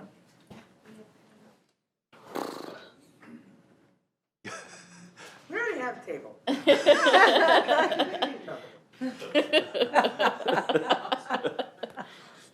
Was it something we said? Okay. So, what do you want to tell us about? No increases in these budgets. The town meeting hall, it's a used building by a number of different things. Park and Rec programs use it, all that kind of stuff. So it does have a heating requirement for that. That's kind of like the winter location for fitness programs, fencing, a few other things like that. And then it's also, a drum corps uses it, you know, in the summertime for their practice and their lessons. So it does need a heating element, so we do have a bottled gas, it's 2 propane heaters that do it, so it's minimal cost for that. Building maintenance incorporates its fire alarm, miscellaneous repairs, the propane services, because you have to have a service contract on that. And I didn't go up on any of that, it seems to kind of hold its own. Any questions on town hall? No. Okay. River House, that's minimal cost at River House to keep it running, and not falling down while we're waiting for the next stage of the process. I did switch things around a tad, just a small tad in that one. Thought I did.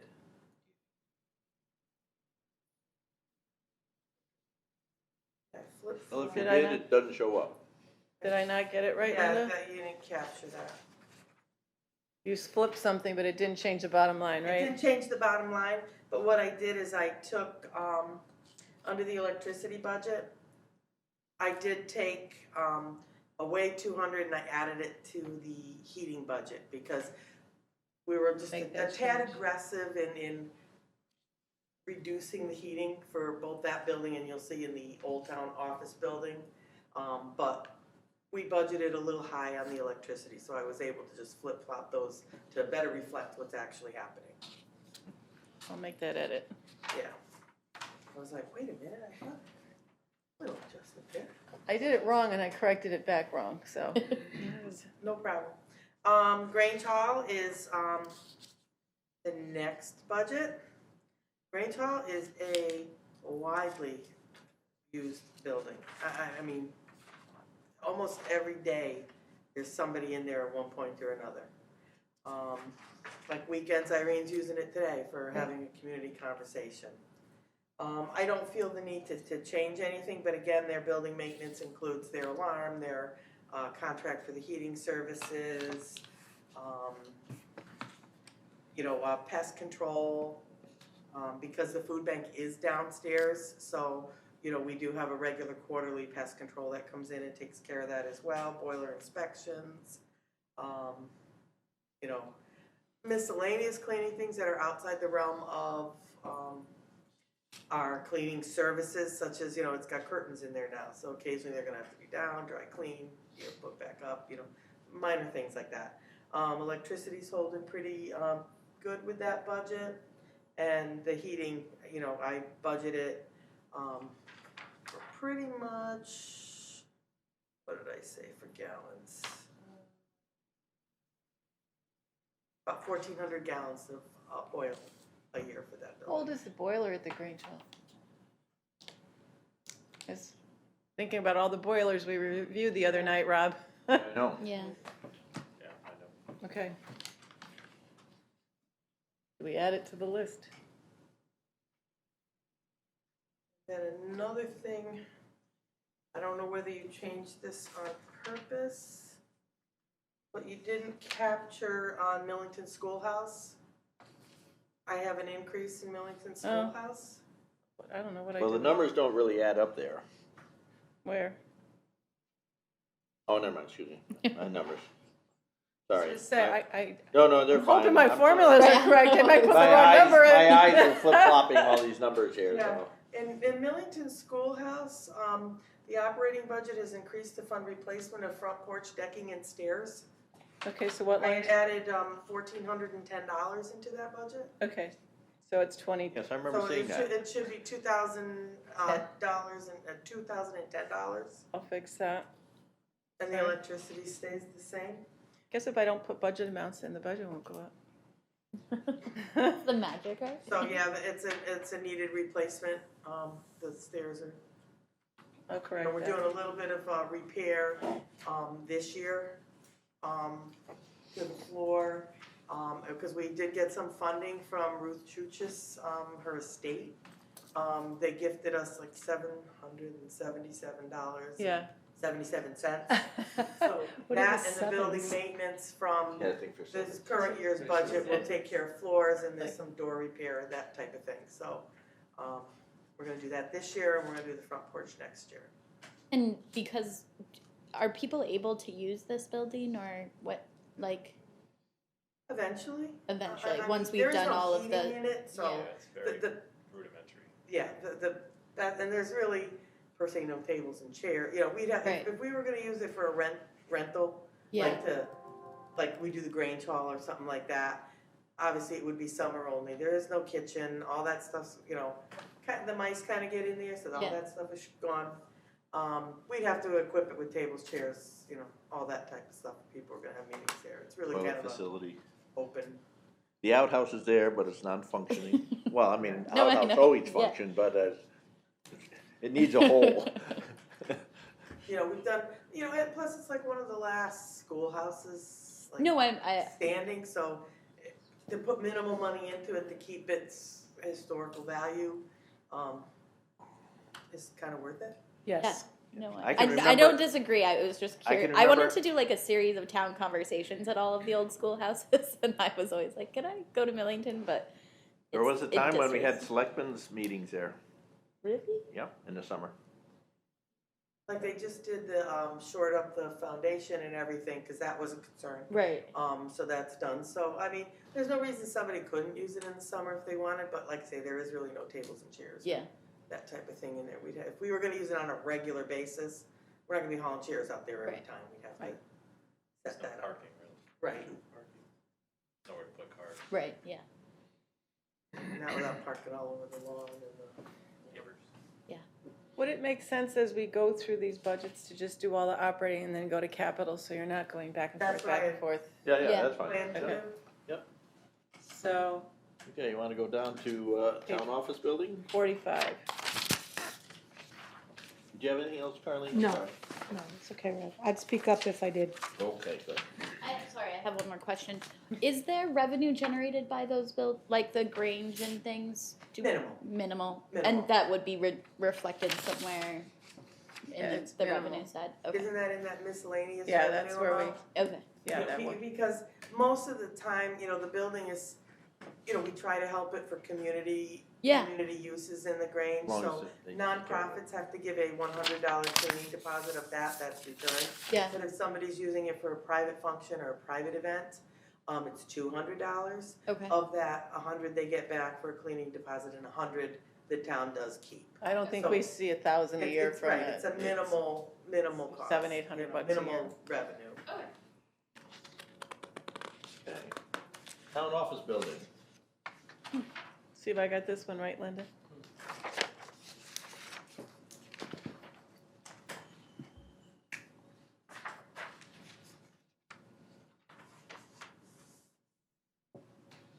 Yes. So, Okay, building maintenance again is, the various things that need to happen in this building just to keep it standing. Fire alarm, you know, there is still, you know, fire extinguishers in there, it's still a building that is on our insurance. So, you know, we're required to have these things in there and having yearly inspections on that, boiler inspection, then there's like a state of Connecticut, you have the boiler service and you have like a boiler inspection that you have to pay the state, cause Hartford Steam Boiler is through our insurance company and they're the company that comes down and inspects the boilers. So you do have a cost associated with that. We do have to keep some money in here for miscellaneous repairs. You know, just recently, the back stairs, there was like a little issue with that, so we need a repair on that. For safety reasons, you have to keep everything operational. Our cleaning people do go in there every couple of weeks just to check, make sure, you know, Pipe hasn't keep burst. it or, yeah. looking, you know, so it doesn't get all fallen in or somewhat clean. Yeah, they're very clean inside. You know, Yeah. it does a good maintenance job on those. It is still on the water and sewer, or the actual, Sewer. the sewer type of thing. And that did have an increase. Mhm. And then, there are, in order to keep the alarm lines on there, there are 2 alarm lines that go into that building, that's what the telephone is, that call out on that. Electricity, again, same with the river house. You know, it was coming in a little lower than anticipated, so I did reduce that. And in this one, we were kind of aggressive in reducing the, heating. We reduced it from, you know, all the way down to $600, 600 gallons, and it really, when I did an analysis, I took every bill and I logged everything in. We need to increase that by 600 gallons. We're still going through about 1,200 gallons in there. So, and that's keeping it at minimal. What heat you keep it out? No. What do you keep it at? It's around 66, 67. They recommended doing that. You could explain better, just so the building doesn't deteriorate and, you know, the. Mold and Moisture. humidity issue. All the water is off and winterized, so there won't be a burst pipe issue. Okay, so all the water's turned off, you're saying? So why, just because we're hooked up to the sewer? Okay. Yeah, it's Gotcha. automatic. It's like just a You know, fee, you still have fee to an be on it. EDU assigned to Got the, Yep. to the building. You just Got don't it. want a burst pipe to ruin the building. Got it. Yep. So, any And questions? the heating is also winterized, so if that should fail, the water still won't freeze. Good, okay. Yeah, typically, spending that money is worthwhile because you save at the other end. Right. Page The plasters are falling off the wall, the paint's Yeah, not what's all that saying? peeling, et cetera, so. Pennywise, Pennywise, pound pound foolish. foolish. Page 25 for the municipal office complex central services. Yeah, I know. So this is a big one. This is the big one. Understand this is a combination budget is what I'm gonna call it. It's not just the building, but what they call it's municipal office complex / central services. It used to be town office building / central Central services, so things like the office supplies that I need to buy and some of the extra, you know, the copier rentals, that type of stuff is all in here as well. Cleaning for the district. Correct, you know, so we'll, you know, as I go down the lines, I'll tell you, so it's not just this building, it incorporates some other things. First line is the regular employees, we do have, 2 custodial staff, one is a 30-hour employee, one is approximately 25-hour employee, for this building, of which one of them is leaving us in the near future. So I do have an ad out right now for that position. Oh yeah, I saw that this morning. So we'll see what happens there. Other wages. This is, occasionally there are departments, you know, we try to do where we can to cover, for each other. You know, when somebody's out on vacation or out on sick leave, but there are times and occasions where, you need to bring in temporary help. Sharon is a great temporary help person for us.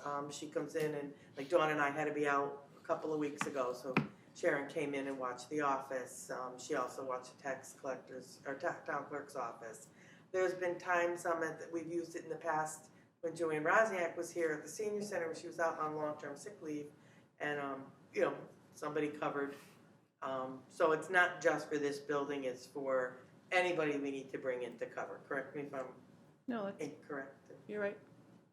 Wrong in that, so we put a nominal amount in there to cover those expenses. Historian expense, this is Carl Stofko's money, he kinda plucks a few office supplies here and there that he might need to do what he needs to do for historian work. His desk is in the vault, actually. Cleaning services, this is the contracted cleaning services. It is not the cleaning services for this building. It is contracted out. Public Works, Grange Hall, Town Hall, Senior Center, 2 libraries, Town Office Building, River House, Annex. We have a great company that comes in, and this is the yearly cost. He also waxes the floors in the Senior Center that's built into here twice a year. So, that's, Local. right. Machine, equipment, or repairs and maintenance. This is kind of a funky, I think there's, it's an odd combination that goes into this budget line. Part of this budget line is for machine equipment and repairs for things that happen in this building, or purchases like if the little chariot, what do you call those things? I call them chariots. The little driving chariots. Oh, You yes. know, when they break down, you know, that's paid out of equipment and maintenance. But also built into here is the maintenance contracts for the copiers.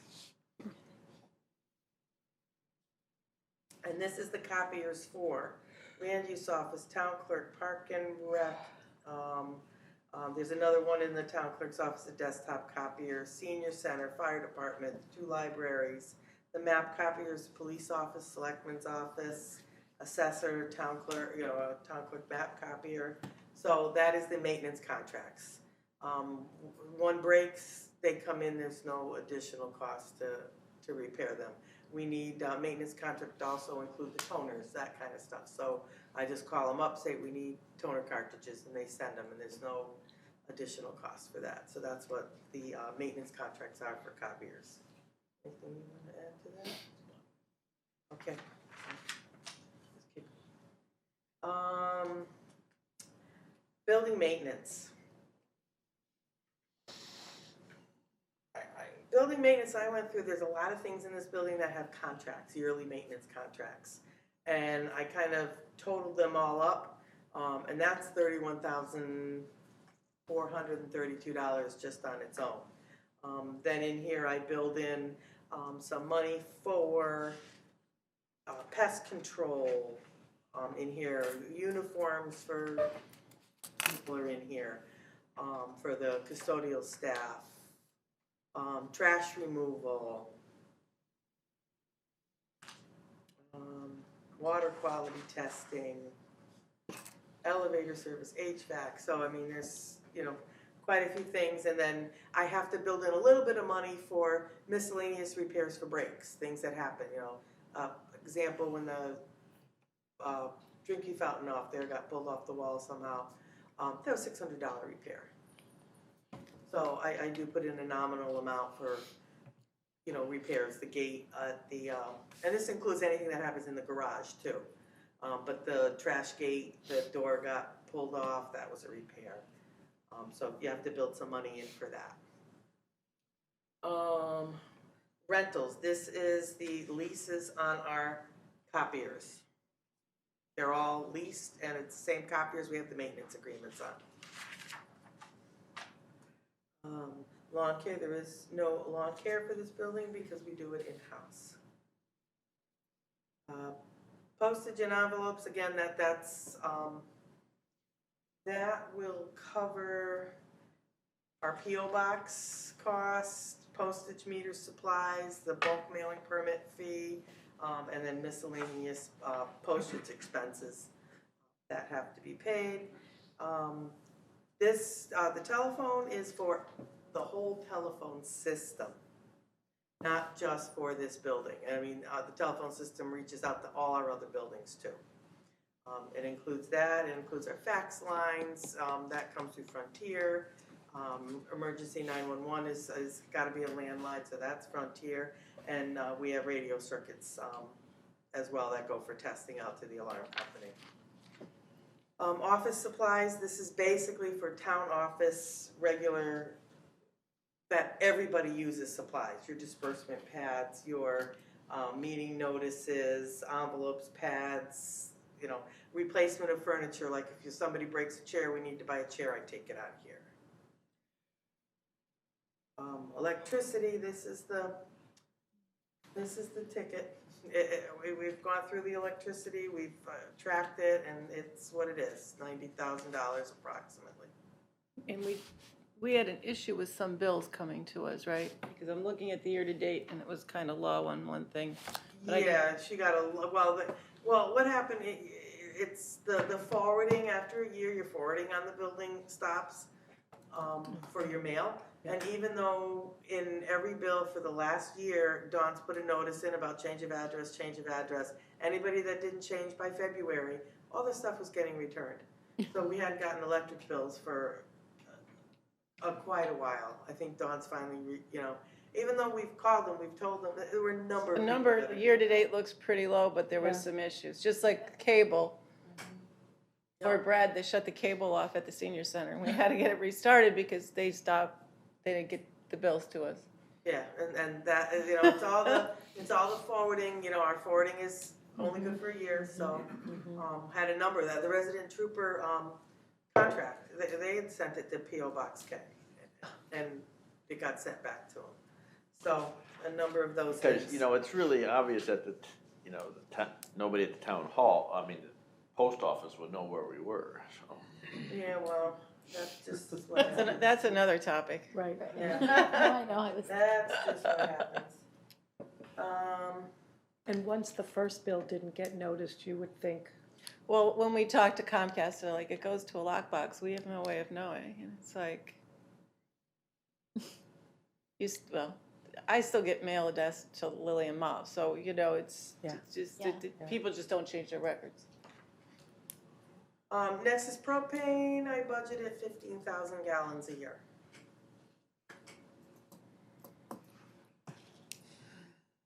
That seems to be adequate. Gasoline and diesel, this is, the only reason I went, and I thought I went up on this one. Yeah, I know, I thought I.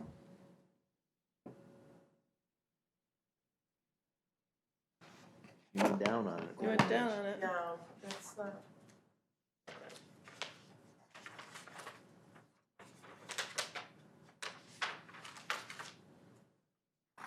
Well, I'm sorry, we're just not gonna give you any more.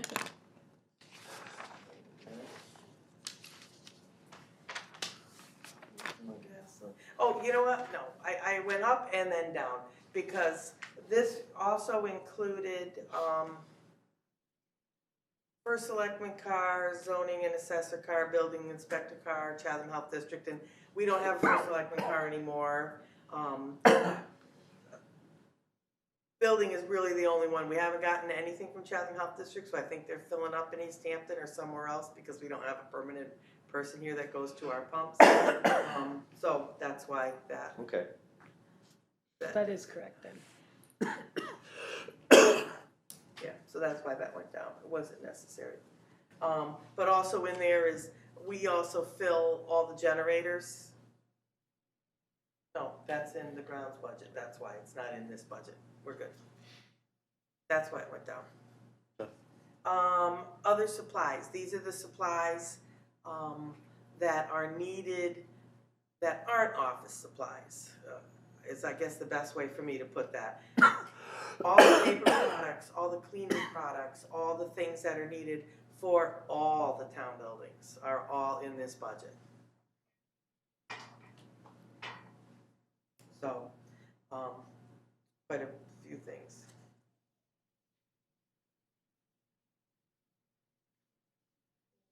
And where possible, Ron has Yeah, and not just, consolidated or made everything the same type of dispenser and everything, so. right, and it's not just the cleaning supplies, it's also if like this building needs, the mulch, it needs a sizable amount of mulch.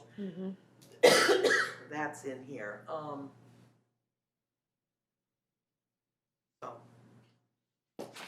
So it incorporates some ground stuff too, like if I need grass seed, fertilizer, Michael tried to break it out of the grounds budget and allocate it to this building. Excuse me. Dues and fees, those are all the organizations we belong to that we have to pay a yearly dues and fees for. Costs, soil and water, CCM, chamber, purchasing council, Salmon River Water Partnership, the River Cog. So you add up your annual fees and that's what you come to in that budget.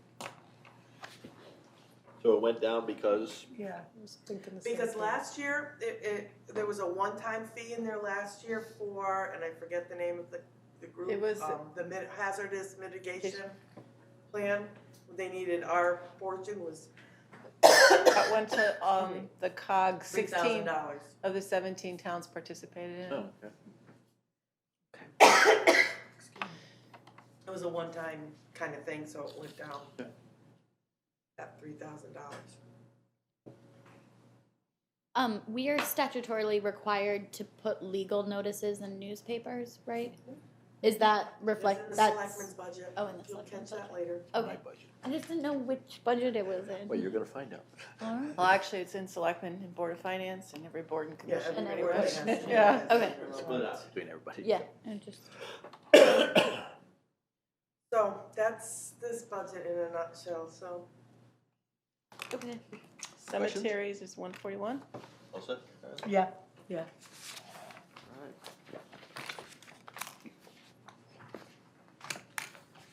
Okay, cemeteries, this budget only includes, maintenance costs for taking care of the cemeteries, the mowing, the spring cleanup, that type of thing. Now, a few years ago, back, I think when Craig was here, one of the things that was happening with our cemeteries is we weren't really putting a lot forth for them.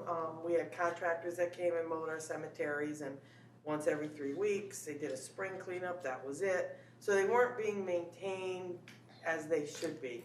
So once we got a grounds facilities department, we do keep a local contractor on hand that does 4 out of our 10 or 11 cemeteries that we manage on our own. So we do keep him on tap to help us out, but mostly our grounds maintenance people have taken over the cost of the cemeteries. So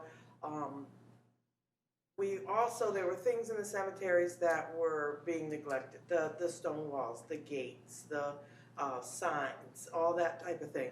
So they figured out a kind of 5,000-ish for regular operating maintenance, and then they plugged in 5,000 every year to take care of these type of things. And then obviously 5,000 wouldn't do all the cemeteries, every year, so you target 2 or 3 cemeteries a year. Like I think this year we're using that 5 on tree removal in some of the cemeteries. I think the same thing next year too.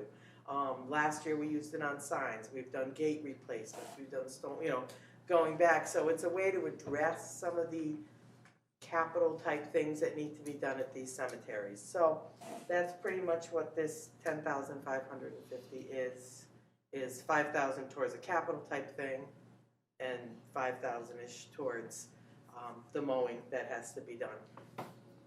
So I have a question. One thing I've been meaning to ask Ron, and I don't know if you have any knowledge on this or any insight, but many of our cemeteries have stones that have been tipped over, have fallen over, are lying flat on the ground. I was gonna use the word resurrecting those stones, but that may be bad word. But standing them upright again, Touchy because we don't own them. what's that? It's kind of incumbent upon the owner. It's not necessarily the town. You don't want to break a stone to, because I've asked about, and most of the historians say it's private property. You can't really work on the stone unless they give you some sort of Really, even though they've agreement. probably the people that were connected with that stone, well, obviously the one person connected with it is not gonna care, but the rest of the family, Yeah, it's quite it's an expensive undertaking to straighten. well, that was my question. Fragile. Cause I know Lyme has been doing a lot of work on putting stones back up, and I think a lot of it's been done by volunteers, but, okay, I was just, I delved into it, but not a lot of. okay. That would be a contract. Yeah. Service. Yeah, I know it's not cheap unless you have, again, someone that wants to do it as their hobby but then we have, I don't know how you get, the last of the Mohegans or whatever down there at well, that's private property actually, but one of our cemeteries where, it's a 250-year-old stone, and how do you reach out to someone like the Sparrow family, which there are no more sparrows around, so. Okay. Something for me to do in my spare time. If you're ready, town greens, grounds and fields is 177.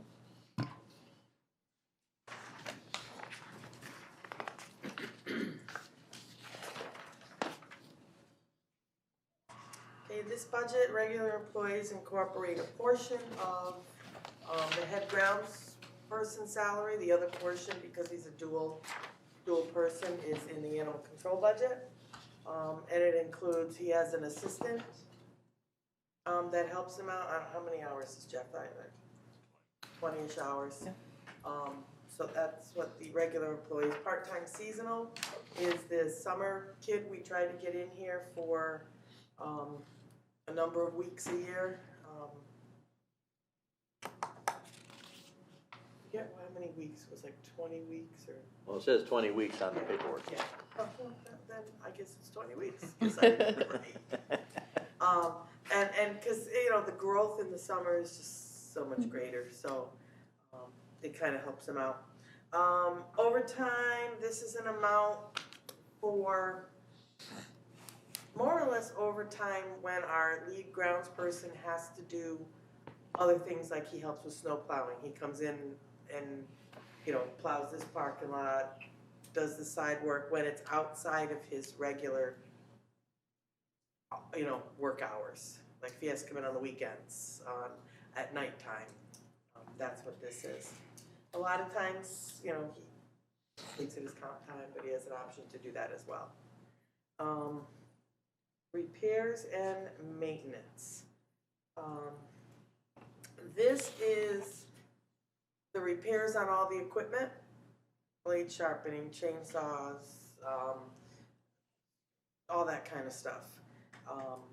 Small pieces of equipment they might need, the weed whacker dies, he has to buy a small weed whacker, that comes out of this budget. Electricities for all the greens, electricity for Moodus Green, Nathan Hill Triangle, Landing Hill Triangle, or no, that's, sorry. Edgar D. Williams Park, Garden Club Green, Nathan Hill Triangle, Moodus Green, and Heritage Park. That's the electricity that's in there. Diesel and gasoline is the diesel and gasoline they need for the mowers in their trucks to get back and forth and around. And in here, the reason why I went up in this budget 500 is because they've now got a tank on one of the trucks that they fill up with the diesel fuel and they fuel up all the generators in town. So you need gas keys and stuff to get in there, so when Mike does that, he uses his gas key, which correlates into this budget. So that $500 is really for other buildings, but because he pulls it on his gas key, that's why it's budgeted in here. Other supplies are the other things that I need to buy that aren't per se equipment related. The flags that I buy every year for Memorial Day, and the wreaths, the geraniums, you know, any flowers we need to buy, mulch for the greens, fertilizer, seed, the portlet for the dock, gravel, topsoil. That's what it is. So the only increase was in salaries and in the diesel that goes into the other buildings.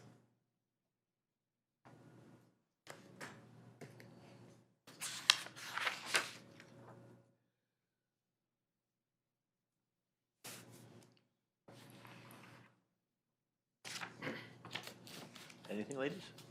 Charlie? No. Okay.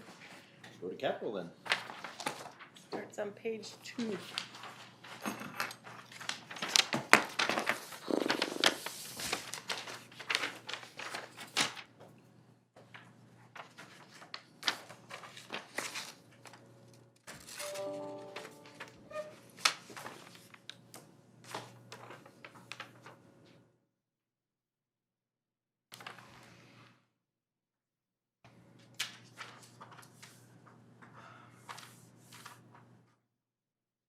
Not a lot.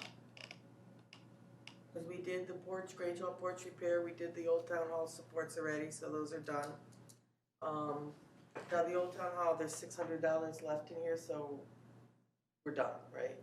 So, It's on the list for, I'm keeping a list of, as projects are completed, so that's on the list to be repurposed back to next year's capital. so the Grange Hall windows need replacement, so probably in like 3 years, so we're trying to like build a little fund so that we could do the project in 3 years and do it all at once. So, well, it's showing 2 years. Are you looking for 3 years? or- Well, once we gather it, and then, well, it started last year, Oh, okay. and then got pushed out, so Okay, oh, okay. that's why I have 3 After years 2 in my years, head. you should have a sufficient. Right, we amount. should have enough in there to do Are you and so you're looking to do them all at once or do some? Not just all ones, Okay, all right. matches. But instead of putting in 25 or 30,000 Yeah, in 1 yeah. year. trying to- I'm just trying to determine if you're gonna do some this year and then some next year, or do it all at once. Okay. Are you using a vinyl window or what do you use? I know you're not gonna be carrying in 5 days, but. The quote is better, I have the quote in here. appropriate looking vinyl, so it'll have the ones inside the window. so you Inside the can window, clean it. malls and everything, yeah. It's all Anderson windows, double hung. Oh, okay, so we're using Renewal by Anderson?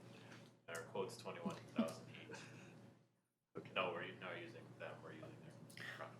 Oh, They're a little high. yeah, well, they usually are very high. Okay. Okay. The Millington Schoolhouse Foundation, I thought I had seen that in it was done last year. It was in a capital request for, it was It was in capital the last prior year. year, so that's lapsed off what you're looking at. Okay. I thought it had not been funded last year and that. No, it was. Okay. And it was Okay. completed. Wonderful. The other thing that's on this capital sheet, and I put it on your pages of sheets because it doesn't tie to any other budget, is the Harris property well.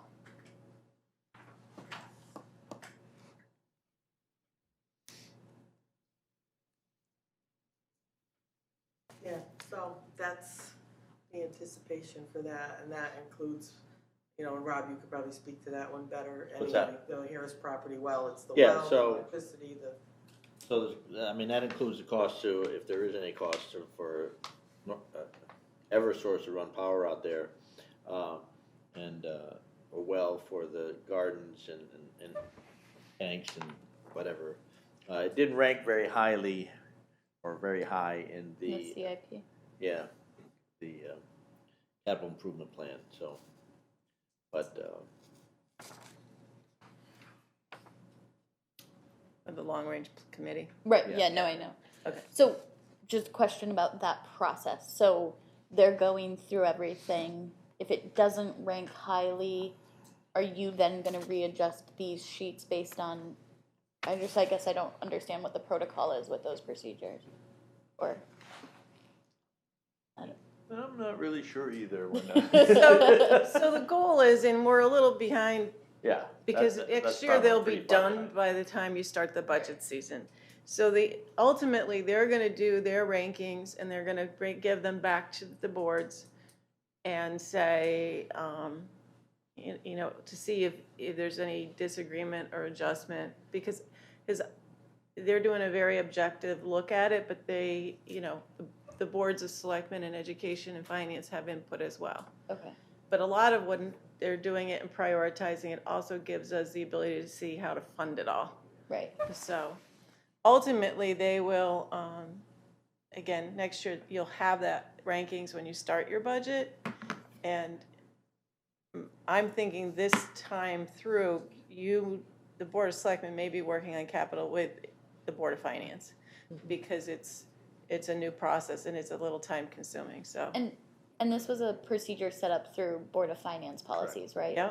And so, and we did this as part of our CAFR. If It's not part of the it's not CAFR. part of the CAFR, it's part of just what rating agencies want to see. And just to articulate capital policies and procedures. So and to be more efficient with our planning. yeah, no, yeah, but Not to lose anything. will rating like, so we set up this policy.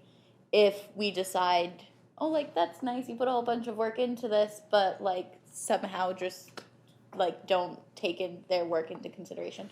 Not saying we're gonna do that, just, Town I live Would- in does that, but go ahead. yeah, so, I mean, it happens. Do you think rating agencies would penalize us for not utilizing the procedures that we set up for, or is that a? So if something comes up, so what you're saying is No, so if something comes up really low and we decide to move forward with it anyway, are we gonna get dinged because we didn't follow The opposite, I think. the results of the that point no, system? That is the that's the I don't think so. No. I think that the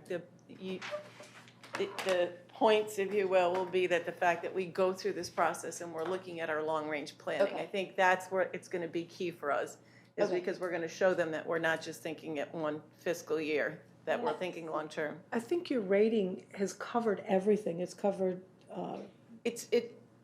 You're right, Carlene and Ed were both there. What was interesting is they worked all night and they had worked at another meeting, and then they said, well, let's see where the ratings stand, and we ranked them from the highest score down, and everyone was like, yeah, that looks right. After all the discussion, it was like, it works. Harvey and I were so excited because we've been working on this a long time. It's like our baby is working. But, so it's, I don't think we'd get dinged for it. We might want to have rationale behind it. okay. And I think that's the key thing. So if you say, we're gonna do the well and we're prioritizing it because of the following, or you send it back to the committee to say, did you think of these components? Yeah. So, but I think the rating agencies are more look at the policy and the fact that we're planning so carefully out to the future. Okay.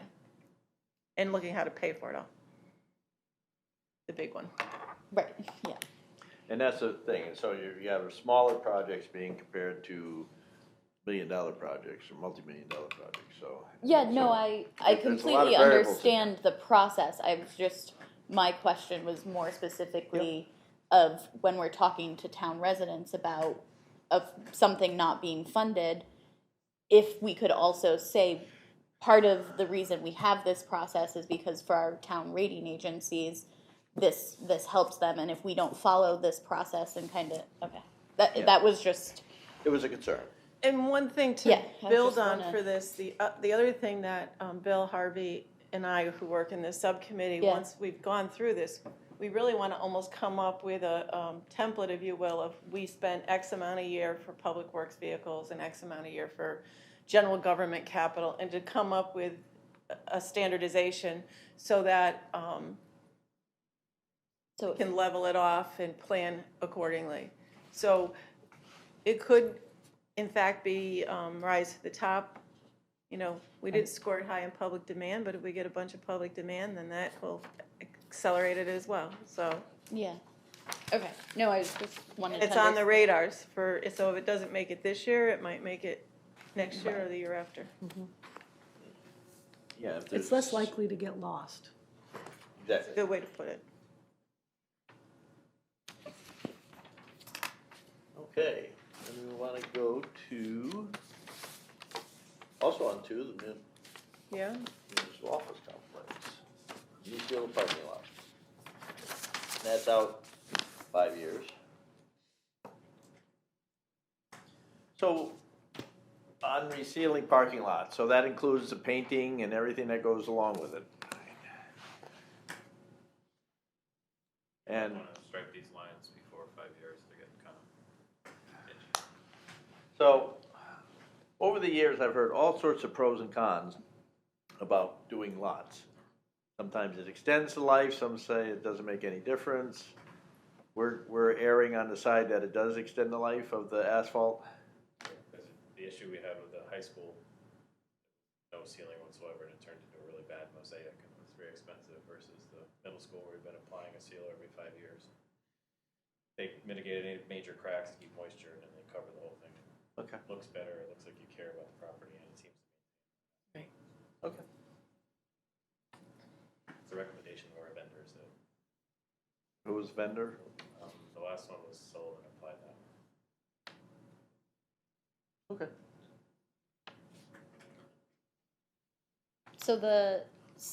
sorry. Go ahead.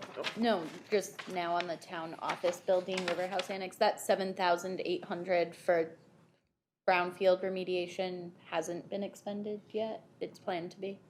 That's on there. We had a pot of money that was put in there back a number of years ago. Before my time, I think. Yes, and every time we need to do something there, Yeah. like most recently when we had to do the study. A study, yeah, For testing. a lot of the environmental, that came out of here, so it's kind of a pot, like, and we don't know what might need to be Right. done on our side for when this, whatever The happens RFP with comes, the yeah. revitalization, if there's something that we need to do, there's a little pot of money there that we can tap into. It might not be enough, Okay, but, why get rid of it when you know you're not done with, the project, yeah. property's not off our hands. It's Right. not somebody else's headache right now, it's still our headache. Okay, yeah, I was just curious about. I mean, we've chipped it down over the years, every time we've had to pay a bill or do a monitoring well or something like that, that's where it's come out of. It's been there forever. Page 3 is, at the bottom is town greens, grounds and fields for equipment.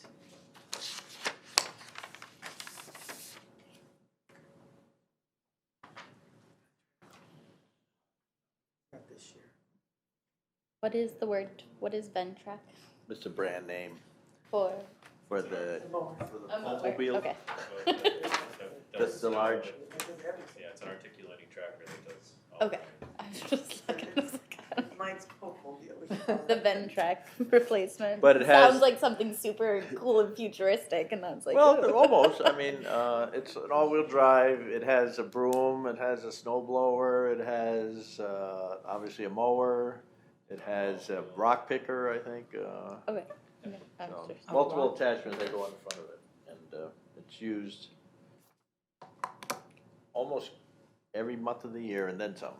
So, and this is it's a three-year set aside for purchase in 2025, 24, 25. Well, what did we do, a lease to? Lease to own. We did a lease to own. Yeah. Yes, we've done that on the tractors and grounds maintenance riding mowers. And they're also looking for another mower out there a number of years, so.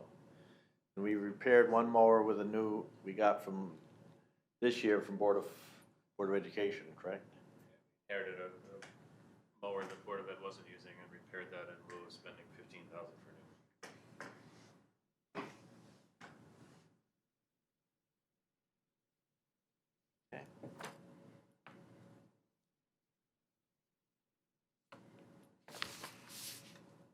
This mower doesn't cost $1,000 anymore, $2,000.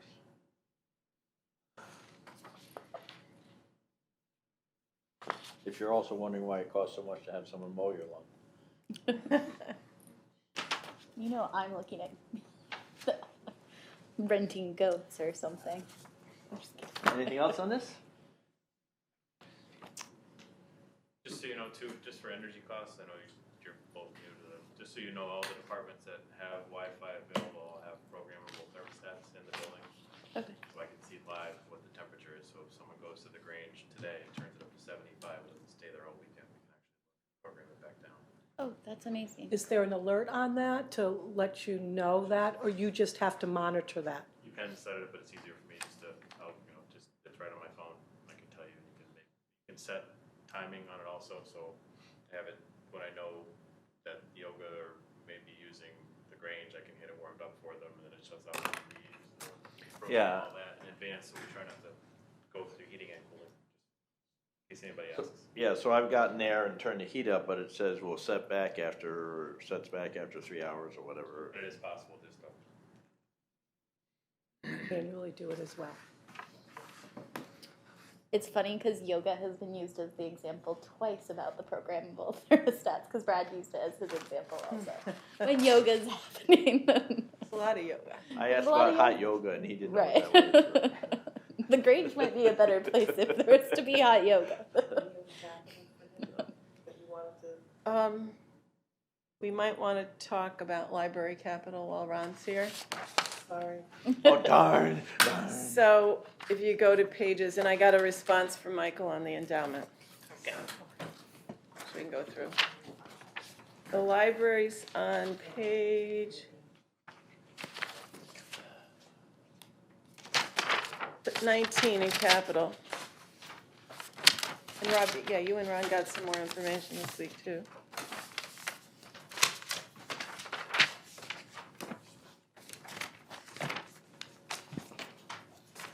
Okay.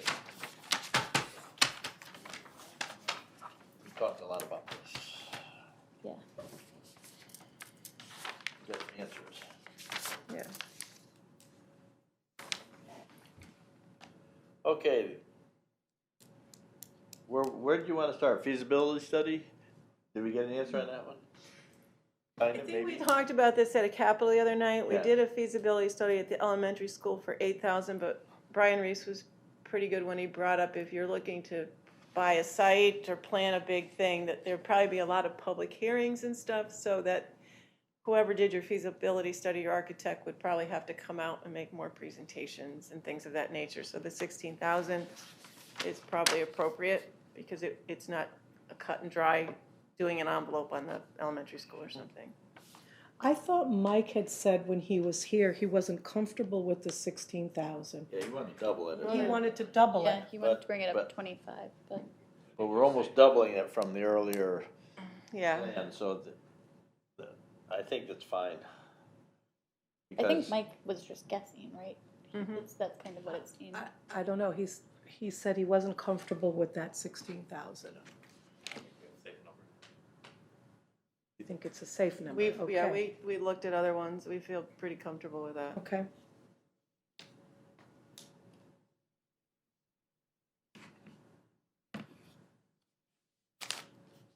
Boiler at EHFPL. Yeah. Sticky's on my desk. Do you remember that? How much? Yeah. We have two different amounts. One was a study done in 2016 by a boiler engineer, and estimated, I think it was around 70,000 for replacement. I asked a local vendor to go look. It was another idea, and they said between 30 and 40. So That's for free. free. But that's just for the boiler, not all the, Boiler tank replacement, the job, 30 and 40. You'd obviously have to go out to bid to actually see what kind of numbers you're gonna get. But Yeah, so it's high enough to go out the bid, but it wasn't replacement of radiators. nope, just No. boiler. Yeah. And the tank is also a big thing. They're both underground. Yeah. Which is a lot less. The question that came up was asbestos, but did he include those costs in there? Do you have any idea? The study had some hygienist work, assuming there's gotta be stuff in those buildings based on their age, but it's nothing obvious in the piping or insulation. Okay. But they're putting in I'm suspicious they're putting in a lot of overhead in anticipation for, I think it's just a general number they put in for okay. engineers, err on the side of caution. Yeah. You'd probably pay someone to go do a phase one of the building for a couple $1,000 to see what you had. Yeah. one of the discussions at the capital committee was what on the capital plan would need to be done if we wanted to sell the buildings. So we would have to,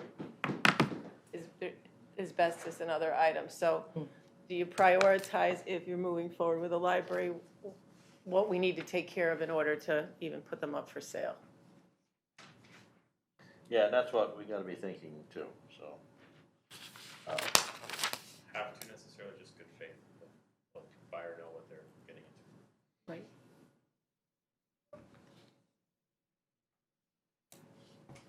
And the Rathbun for the boiler upgrade, that has not happened, correct?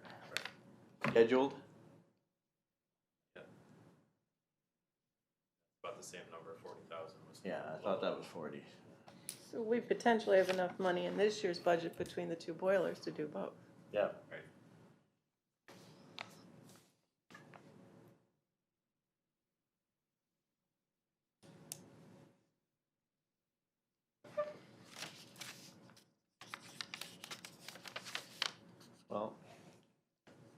So, does it make sense to move forward with the boilers and have the entire thing done? They're at their age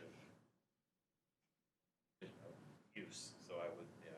Are they long past their age of use? Yeah, they both need to be replaced. Okay. Free Library is a steam type boiler and technology. It might make sense to put them out to bid this year and see what they come in, to see Yeah. if we need to budget for next year. A lot of it, we waited to see the Free Library and how it was going to, Yeah. Right. be on it. Well, it's gonna happen, so just gotta resolve the Be better. deed discrepancy, so. The package deal would probably get a better value too. What are you doing next week? What? You got 4 days. All right, okay. Anything else on here? What about the windows in Rathbun? You and I chatted about it, but for edification, they're looking at a substantial cost there. That was actually from the Anderson company. Gave us that estimate. We just figured long range, they're gonna need window replacement at some point. What's that value? So obviously, they're very expensive windows because they're very large, and we want to keep them authentic because they're in a historic district on a historic building. Ed, do you know if, by chance, I know it's not your bailiwick, but is that listed on the historic buildings or anything? I don't believe it's historic. No? Oh, okay. It's in the historic district. Yeah, it's not, it's historic. I think it's built in the 50s. Rathbun? According to Michael, it's 96 years old. Maybe it was restored in the 50s.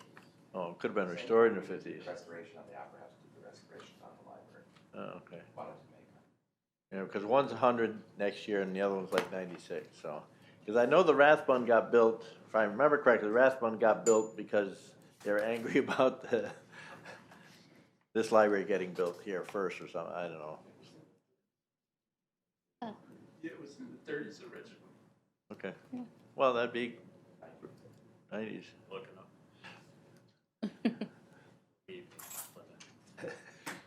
You're looking over the shoulder. You give your guidance.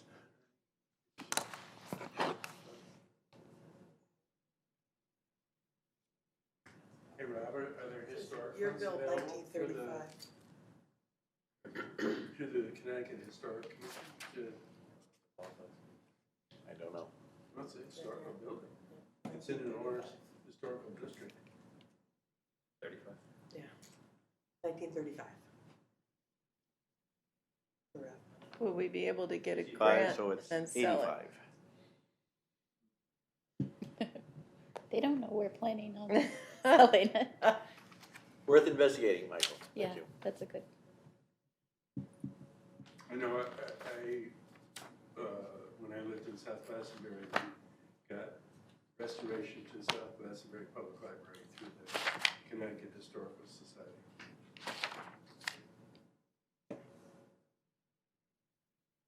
Something for Michael to work on. And we'll work with him. So would you like the answer on the endowments? Sure. Absolutely. So in your revenue lines, there's library receipts and donations. Yep. And the Rathbun used to make a donation of $4,000 a year to that line. And they're not gonna do that anymore. So at the end of the day, the library endowment and trust income is going to be $64,000. And the gifts and donations line is going to be $3,500 because Rathbun went down. So we're going up from $63,325 a year to $67,005. So it's, Michael indicated, they're going to increase the 14 to 20. But they're not going to make the other donation they used to make. And they want that to be considered as part of the endowment distribution.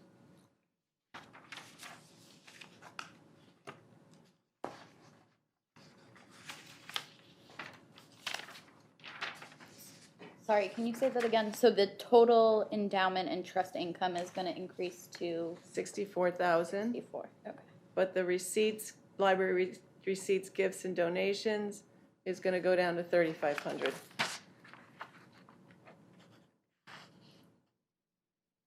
And I will verify and have a conversation with Michael on that on Monday to make sure I captured it correctly. Okay. So it looks like it was 56,000, Yes. So it's up to 64? So, so it's going up grade There's- 8, but down 30, yes, down so they're just 35, shifting 30, it from. down 4. The gift they used to give is now being shifted to their distribution. Okay. But so we're still net 4? 4 net. Yeah.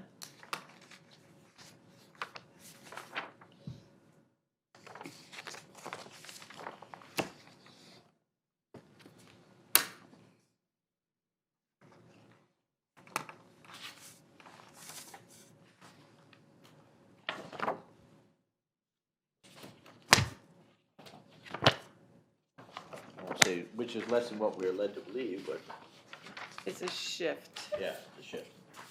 Yeah.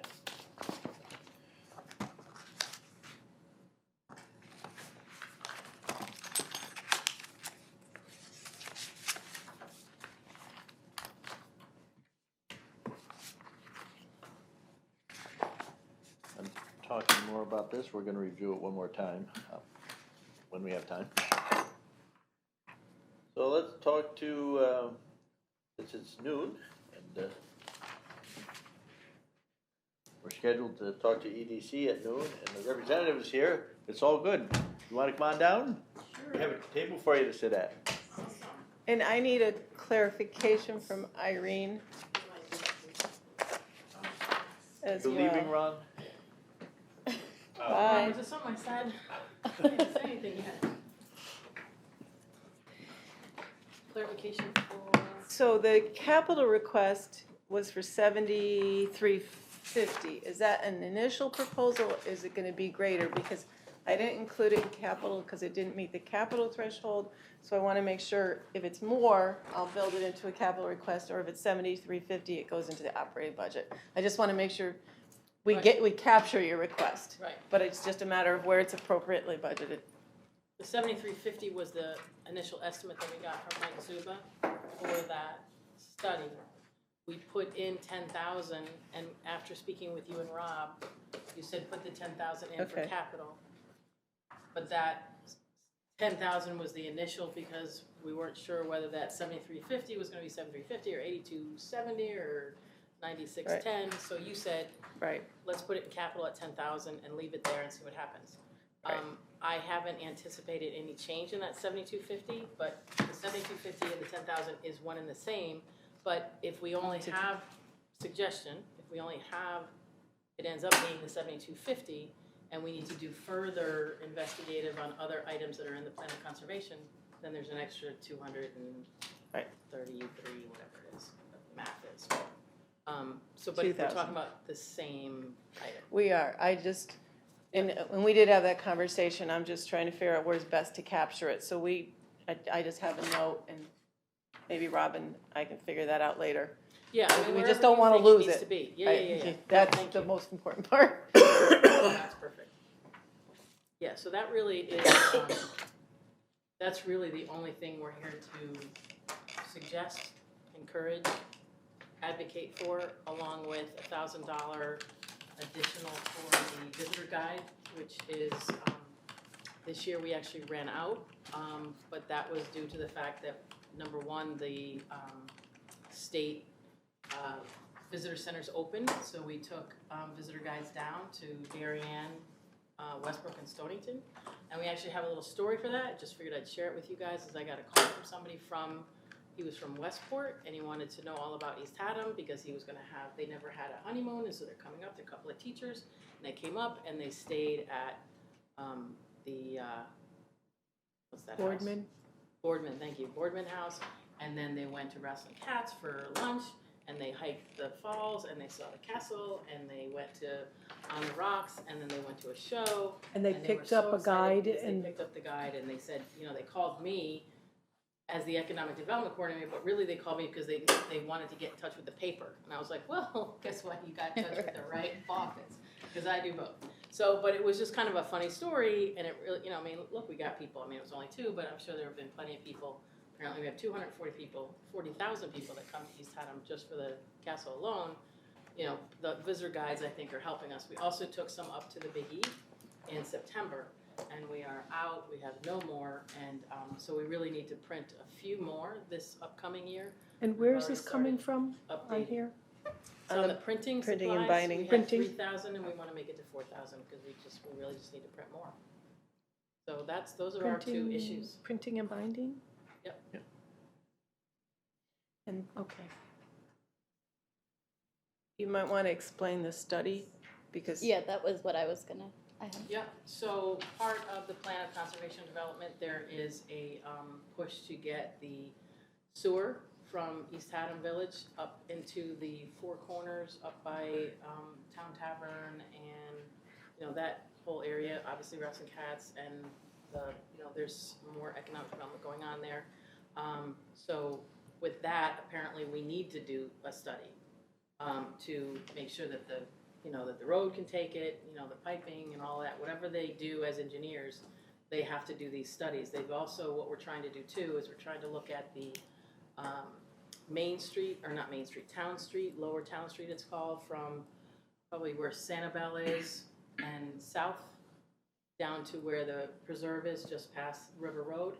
We wanna look at that and change that into what's called a village zone, which still means it's residential, rural, and all that, but what it does is it kind of basically takes what businesses are there already and puts them in compliance with a village zone, because right now they're out of compliance because there's not technical, they're retail, and they're really commercial enterprises that are going on right now. Plus there are past commercial enterprises that have happened and have gone on. So what we're trying to do is we're trying to make that as a corridor, because we get so much, you know, traveling there.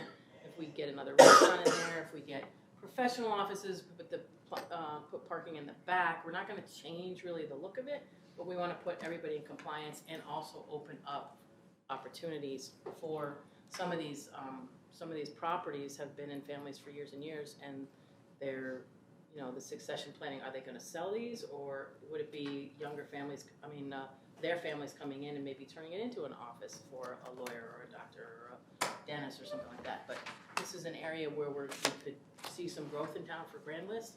And so between the study for that, as well as the study for the sewer coming up, obviously it would help.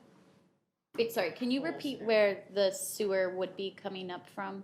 The village. Right, We yeah, have a sewer plant there. up to the Four Up to the Corners to Four Two Corners. Wrestling Cats. Right. And I mean, in the future, it could turn the corner and head to Mutis. Right. You know, and that all is something that we, I think, all strongly would like to see happen at some point, not necessarily in this 10-year conservation, but all of that has to have a study, has to have the, you know more about the studies than I do and how they work. Wasn't there a study done not too long ago about trying to get sewers up to the so-called Four Corners area? Not that I'm aware of that has whatever the complete engineering that's required. So, and that, again, is following a line with what the plan of conservation has said, that this is what has come out of that's what they want. So as that further along that, we had 19,000 in our budget last year for professional that we didn't do or didn't use, so that was taken away, which is fine. And we're asking for half of it back so that we can start these processes again.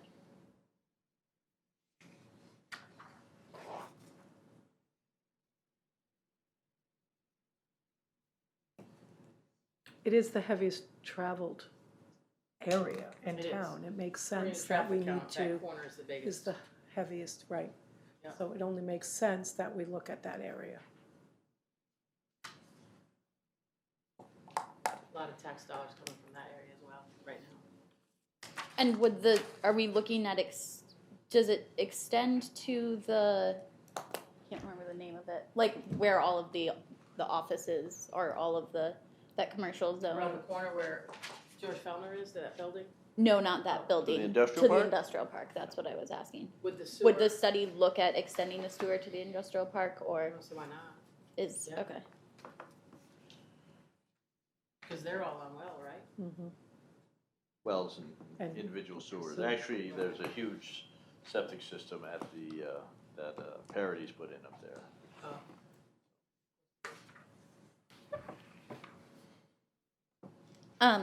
Question for you, the tax and business incentive program, have you had, I think, did Staley's go through that process recently, or? We're What is- looking at it, we're okay. going through that with them, we've gone through it with Shag Park. There's certain companies that will qualify for that, there's like 3 different levels. Mhm. So depending on what they're doing and how they're doing it, then we go through the process of trying to see if we can qualify them for that. But that is in the process. Another thing to keep in mind for later in the thing is we also have a farm abatement program that the state has given towns as the availability so that they can get an abatement on their buildings. Tax, So that is tax something, abatement tax Right, yeah, abatement. no, on equipment and the building. Yeah, Yeah. so that's coming down. It's not a lot of money, but it's, honestly, it's more of a PR thing that town can do to, encourage farms and encourage people working the land that hasn't been worked in a while. So it's something that, you guys can put on your radar, something in the future that will come to you guys about. Staley's had brought it up, and we were going to be looking at the impact on the total taxes Yeah, of all, and what other towns, what other farms in town might apply, like Erlinson's out on Parker Road, the Dean Farm. Yeah. And Cold Any of Spring. them could, right. yeah. But it's not a lot. So, sorry, so the tax and business incentive program, we have one business that's utilizing that program right now? We've had 3 approved for. Because it's like is it 5 years? Usually they- That's, It, Have a yeah, sunset clause. but Okay. right, we've had Eddie's, Yep. Dutch. 385 Town, Eddie's, and Dutch. Yeah. What was the first one? 385 Town? Which is what? and have all of those sunsetted at this point? No, I don't believe so. That's on my to-do list, because I Okay, have to sorry. put it in the, no, because I have to put it in the CAFR. Okay, yeah. I didn't used to have to, I have to do that now. So, what is, So can they you would have clarify? to reapply for that, to do it again after the sunset, or no? I don't think. No, I don't think no, it's a it's one-shot only deal. specific. It was like, I think 385 Town was for improvements. Could you explain to But them what what is 385 385 town I is? forgot. New England Propeller, it's the Oh, one okay. right across Yeah, yeah. from, Former Gold Flag. yeah, From, Gold Flag, right. Okay. I was trying to put it together, which one is 385? Yeah, Yeah. and then Staley's is the latest application received. We had one for 360 Cadence, but it was called something something Holdings, but they've since sold and moved. Okay, Yeah, I forget, it was John Canano. John Cananowitz, yeah. Those people. Yeah. They moved, Staley's sold, and, moved to, Julia Balfour too, and I think she pulled hers back too. pulled hers back. But it's funny, it's on my to-do list, so I will, during the budget process, get that information, so you know where we are in the stages of each one that's been granted. Yeah. Can you re-explain the program? I just know that it exists, but I don't know, if somebody asked me Didn't on bring that. it with me, like I said, there's 3 different levels depending Yeah. on their sales, as far as how big they are, but I can get that to you. Okay, that would be Absolutely. awesome. Do you know if there's ever been a survey or study done with businesses in town, either through the EDC or in collaboration with East Haddam Business Association, about what their needs are and what they're looking for? Or are you? There hasn't been a study, but as the EDC coordinator, I actually go around and talk to them about things that they need and things that they want and all that. Okay. So I get some of that way. We've had various meetings and forums and things over the past few years, I can say, that I've been involved Yeah. in a number of different capacities, reaching out to the businesses and finding out what they need and what they want. They just really need to fight the state on a lot of different things, and that's a totally other conversation. Right. There isn't too much here in town that they struggle with in regards to regulations that isn't tied back to the state. So Right. That's really what I hear most of. A while ago, there was, Tiffany Quinn did a park and rec survey that asked people what kind of businesses they wanted in town, and that is, that I need to find that and find out where that list went. We had that at one time, and it was shared with the EHBA when I was on the EHBA, and that has since kind of disappeared, but it's out there somewhere, that those results of that, so that could be something that, you know, we can look at as we continue to talk to businesses and bring businesses in, or look to bring businesses in, who do people want, you know, but that was a very, you know, informal kind of, what are you looking for? And, you know, Right. just people's comments, you know, you can put it up on Facebook now and you can get the same list probably. But at least it was something that was a Survey Monkey kind of survey. Yeah. That might be a little bit more credible than just a Facebook post, but Right, yeah. we've had them, but nothing formally studied. Interesting. Unless they did it, well, and let me back that up then. They may have done it for a number of the village studies, and maybe some of you guys who've been in the room, that you would know that with the village studies that they did for what kind of businesses or what businesses need, I don't remember anything those would have been specifically. a piece of those studies, Yeah. possibly. Because so like, but and instead of regulations, I guess I'm talking more about like our businesses in town saying that they need access to high-speed internet. Like, do we have that type of information in a quantified type of way, or is it just more qualitative based on conversations you're having Based on with businesses? conversations, I don't have anything quantitative. Okay. Okay. If you wanna know, Teresa, on our website, under the economic development page, Yeah. the whole information for all the tax and business incentive ordinance is up there. The ordinance thank is you. up there, there's a. Yeah, no, there's a great fact sheet, if you look at the question and answer fact sheet, Yeah. that tells you the 3 categories that everything falls under. I believe all ours that we've done fell into category 2, which is a 2-year. Okay. Yeah, no, I've read through. I read through it The like fact a sheet year is- ago. I just No, is kind of the short version. Right. You know, so, and that gives you more understanding. Yeah. And do businesses in town, it's like some of our major businesses, it sounds like, know that this program exists, but are you doing marketing through other systems to like help other businesses understand that this program exists for them? Informally, I have, depending on what I hear when I talk to them in conversations. We've also talked about it at a number of different EHBA meetings over the, you know, probably every 6 months or so. It's something that's on the agenda that comes up that we talk about. Yeah. So it's out there. I mean, it's not, you know, it's not sent to them in a mailing or anything like that, but I mean, that could be something we could do. One of the problems with East Haddam and their businesses is that we don't know half of them. We kind of know, Right, so- you know, so they come out for the Taste of East Haddam or the Celebrate Yeah. East Haddam. So then we hear more about more businesses that we weren't aware of, or people who are considering businesses. Right. And one of the things that we're trying to do is work more with land use now, and creating a system where when people come in and are interested in a business or interested in opening a business, that information gets captured, as opposed to they come out of their hole, they talk about it, and then they disappear because they've been told, no, that can't work, or they're still thinking about it. But if we capture that information, then we have, as you mentioned, a list or a study that we know that these are the kind of things that they're looking for. And because it doesn't work, we now know it doesn't work because a land use issue or a septic issue or whatever. And we kind of know those things just like, you know, local knowledge. Like Right. if you're a boater and you go into a harbor, there's a lot of the local knowledge that isn't on the chart. It's the same kind of thing with this, you know, is that unfortunately the information isn't captured, to your point. We need to do better at capturing that, and that's why I've started to work with Jim Fentress in land use to say, we need to, when these people come in and want to discuss any kind of business opportunity or whatever, we need to get that information. Like, he can't squirrel it away, I can't squirrel it away. It needs to be out in the open, everybody needs to see it, because you never know, somebody might be able to add to that conversation and make it work. Right. Which is ultimately what we want to do, is make it more business friendly. And but the tax assessor's office would have a list of all businesses that are paying, Correct. that are Which operating and paying But taxes to the some town. businesses are not on that list, Okay. even though they're businesses. Okay. So some whole people nother issue. register with the state and they register with the town. Some people just register with the state. Some people don't register at all and they just do their thing. Yeah. So there's a lot of people, like I said, you'll find businesses at Taste of East Haddam that aren't on any list. You know, where did they come from? And they are right here in East Haddam. So people operate under the radar sometimes, which is good and bad, because then we don't know what Right. they need. Yeah. You know. Darlene? No, we're all set, yeah. Thank you. Thanks. Irene, I have a question. Almost. Michael, what's up? The whole study for the sewer system up to the Four Corners, you know, East Haddam has like a lot of little villages already.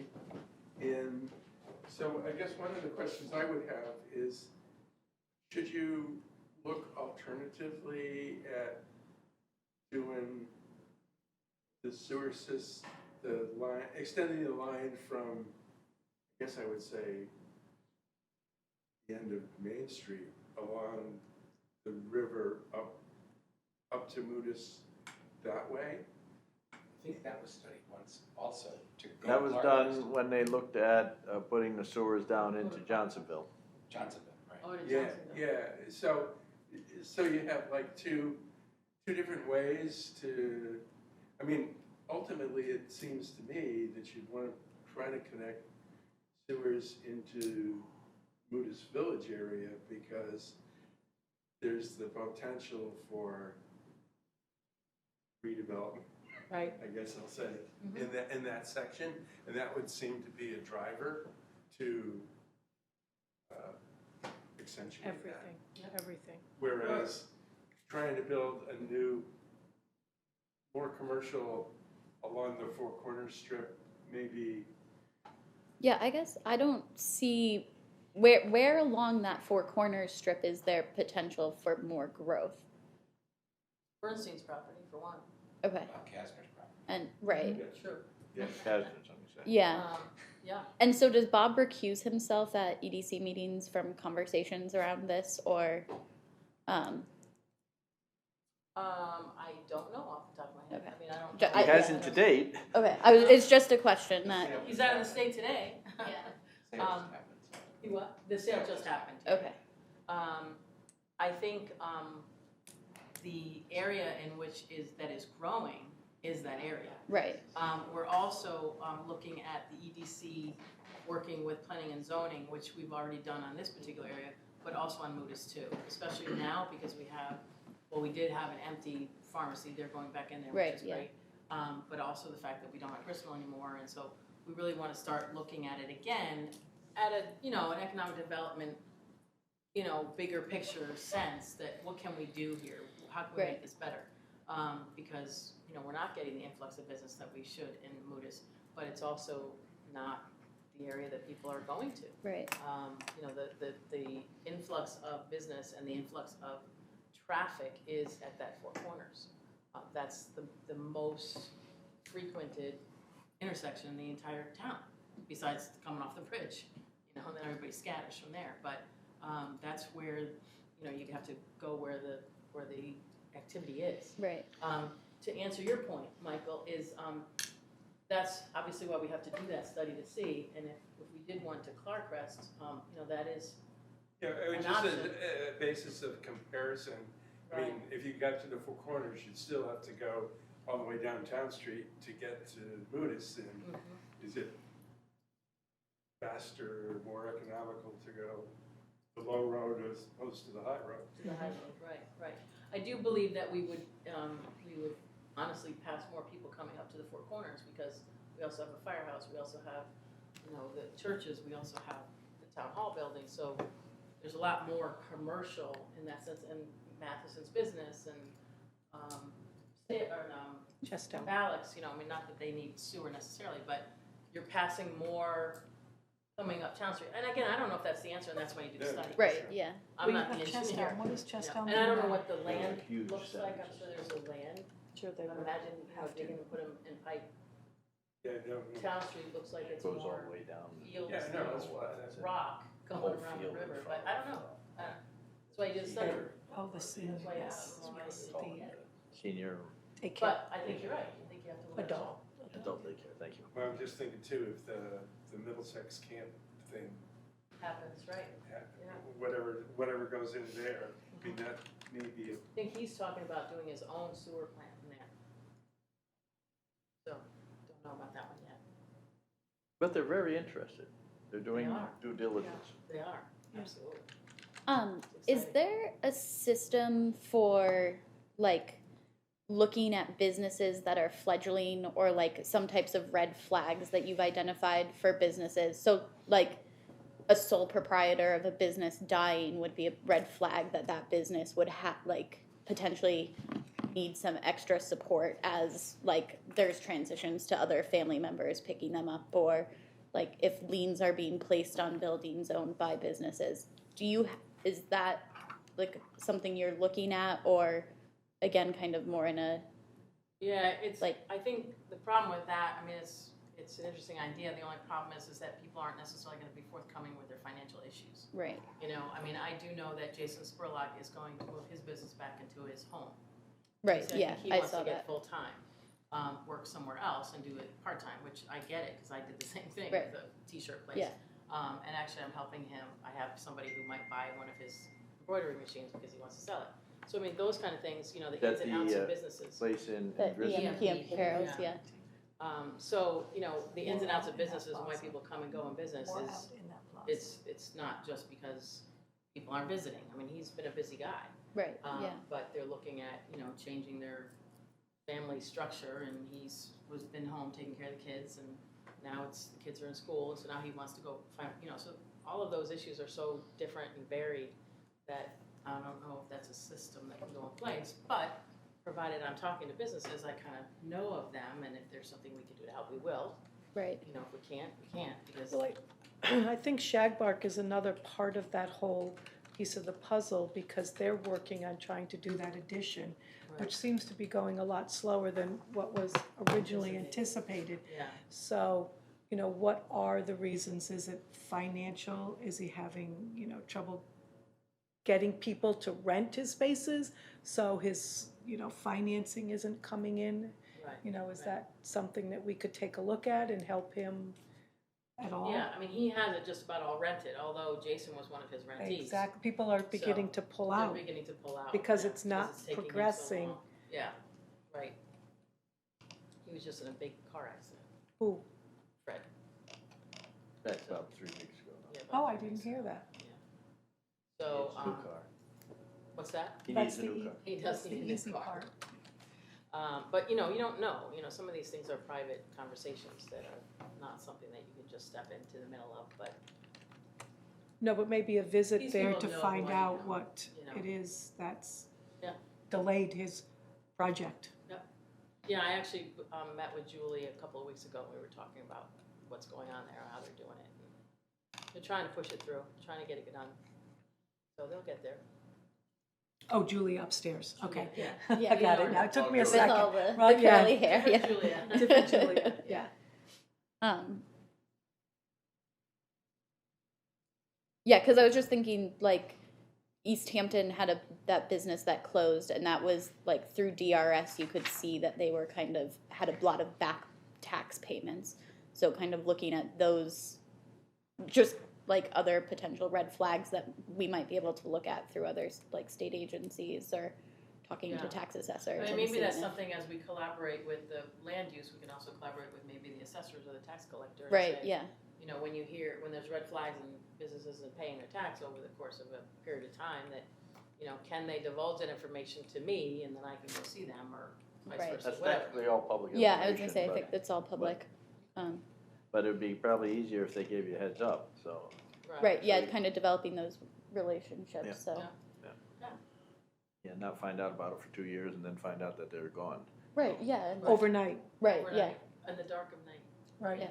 But it took 2 years to get to that dark line. Right. Yeah, ample Sure. time that, you know, Yeah, I'll reach out to them and say, you know, this might be a way to Help capture some some of people that out. information. Yeah, sure. yeah. Yeah, because quantitatively, there's not much under EDC, and so it would be nice to know just like how many businesses are there? How many businesses have how many businesses have issues with DRS right now? Yeah.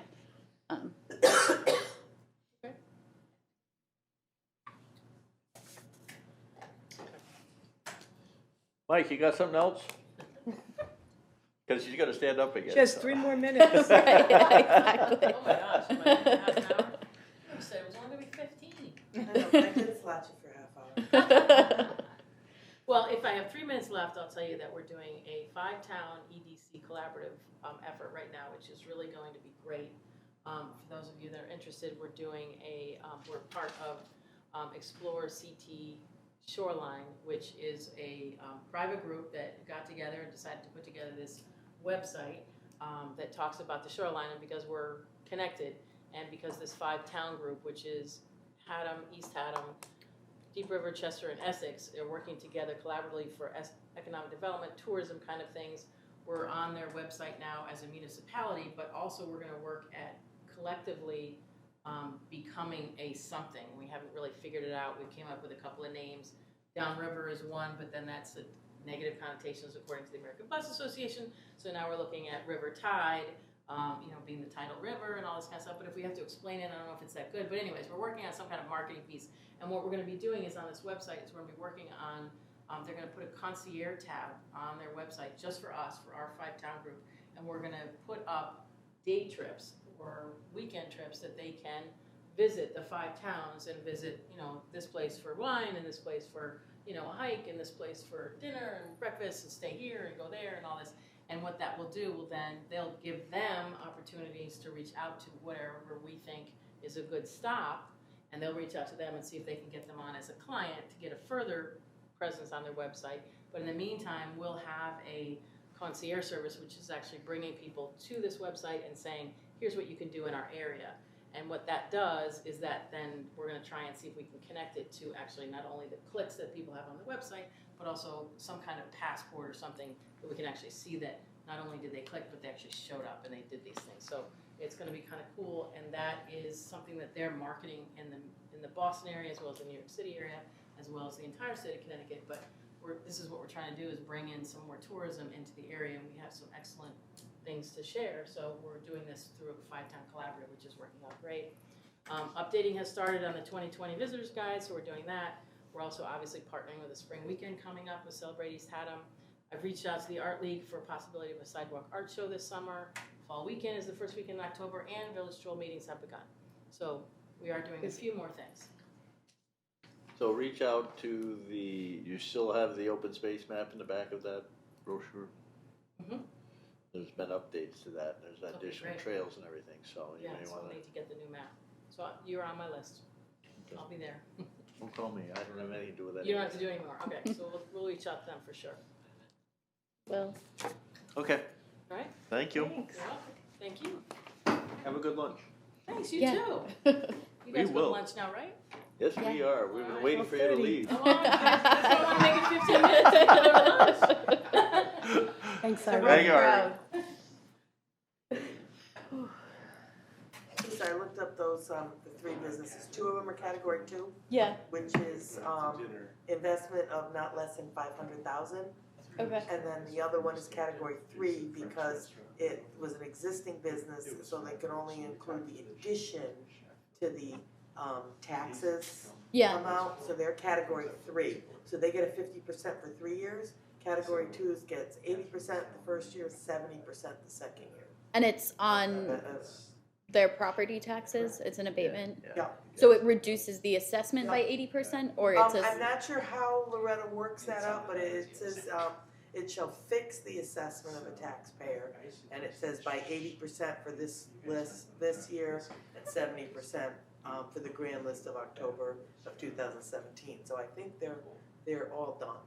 Yeah, that's what I thought, it was I believe short they're all duration, done so. with what Yeah, they can so we get. can get you everyone who's been granted what the value was, so we know. There's a contract on each one of them. Yeah. That's No, public information. yeah, I assume so, but I'm just curious that if we have this program to be incentivizing businesses in town, like, what's the marketing around it? What are the conversations? Some of them What is are- like, it's too cumbersome, because Yeah. unfortunately, you have to go to town meeting for these things. Yeah. And, you have to go to Board of Selectmen, Board of Finance, town meeting, and some people are like, not worth Well, it yeah, for and, them. some people just decide that they'd rather not have it hanging over their head. Or, Yeah, no, so they know up front what it's gonna cost, so. Right. Okay. All right, I make a motion, we adjourn till 1:30. Okay, second. Second, all in favor? Aye. Okay.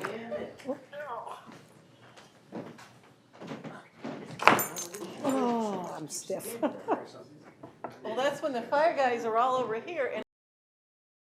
We'll reconvene and talk about general government. Page 29 for probate.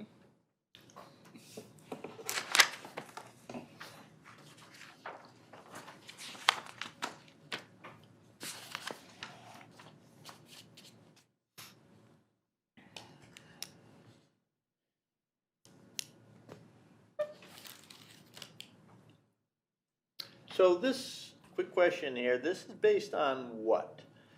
Okay, how probate works is the allocation, there's 4 towns in this regional probate office, and the allocation is based on grand list. Oh, okay. It's not based on per capita, like Health District does per capita, but they figured how to do probates is best on the grand list because they're probating property and all that kind of stuff, so it just, that's kind of how they do it. So our percentage of, so what they do is they get all the grand lists, and they always work back a year, like they're not doing this current, you know, so they use the same standard each year.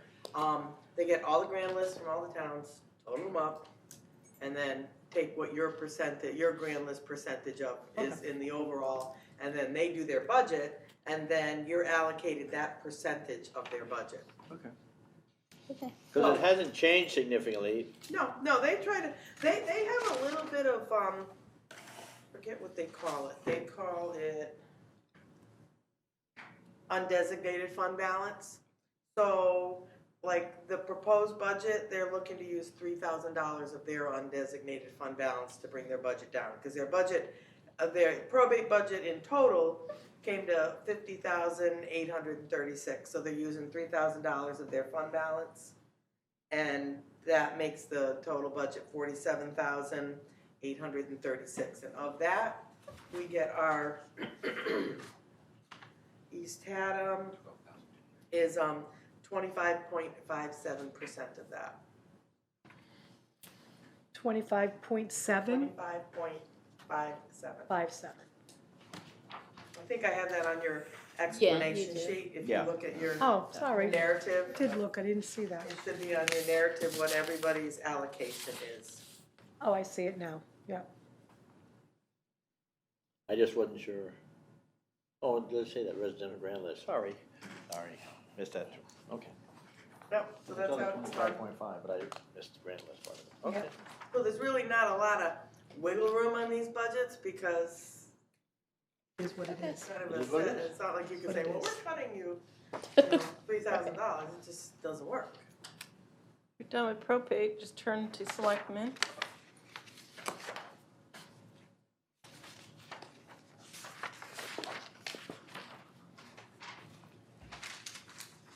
Okay, selectmen's budget is based on, obviously, regular employees is myself.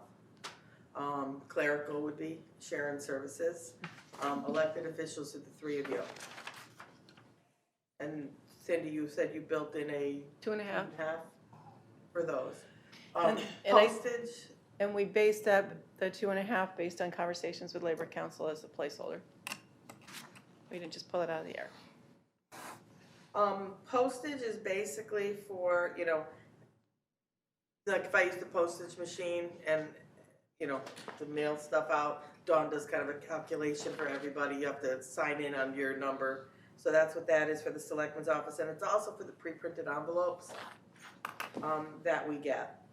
Now, I was really cheap last year in us moving as I kind of gathered up all the envelopes I had when we were cleaning out and I used them all. I put extra little stamps on and try to clean out all the surplus. I have none of that left, so I will be spending all of that, all of this year's money to order, because you'll see that there's still money left in the budget, so that will be gone Okay. this spring.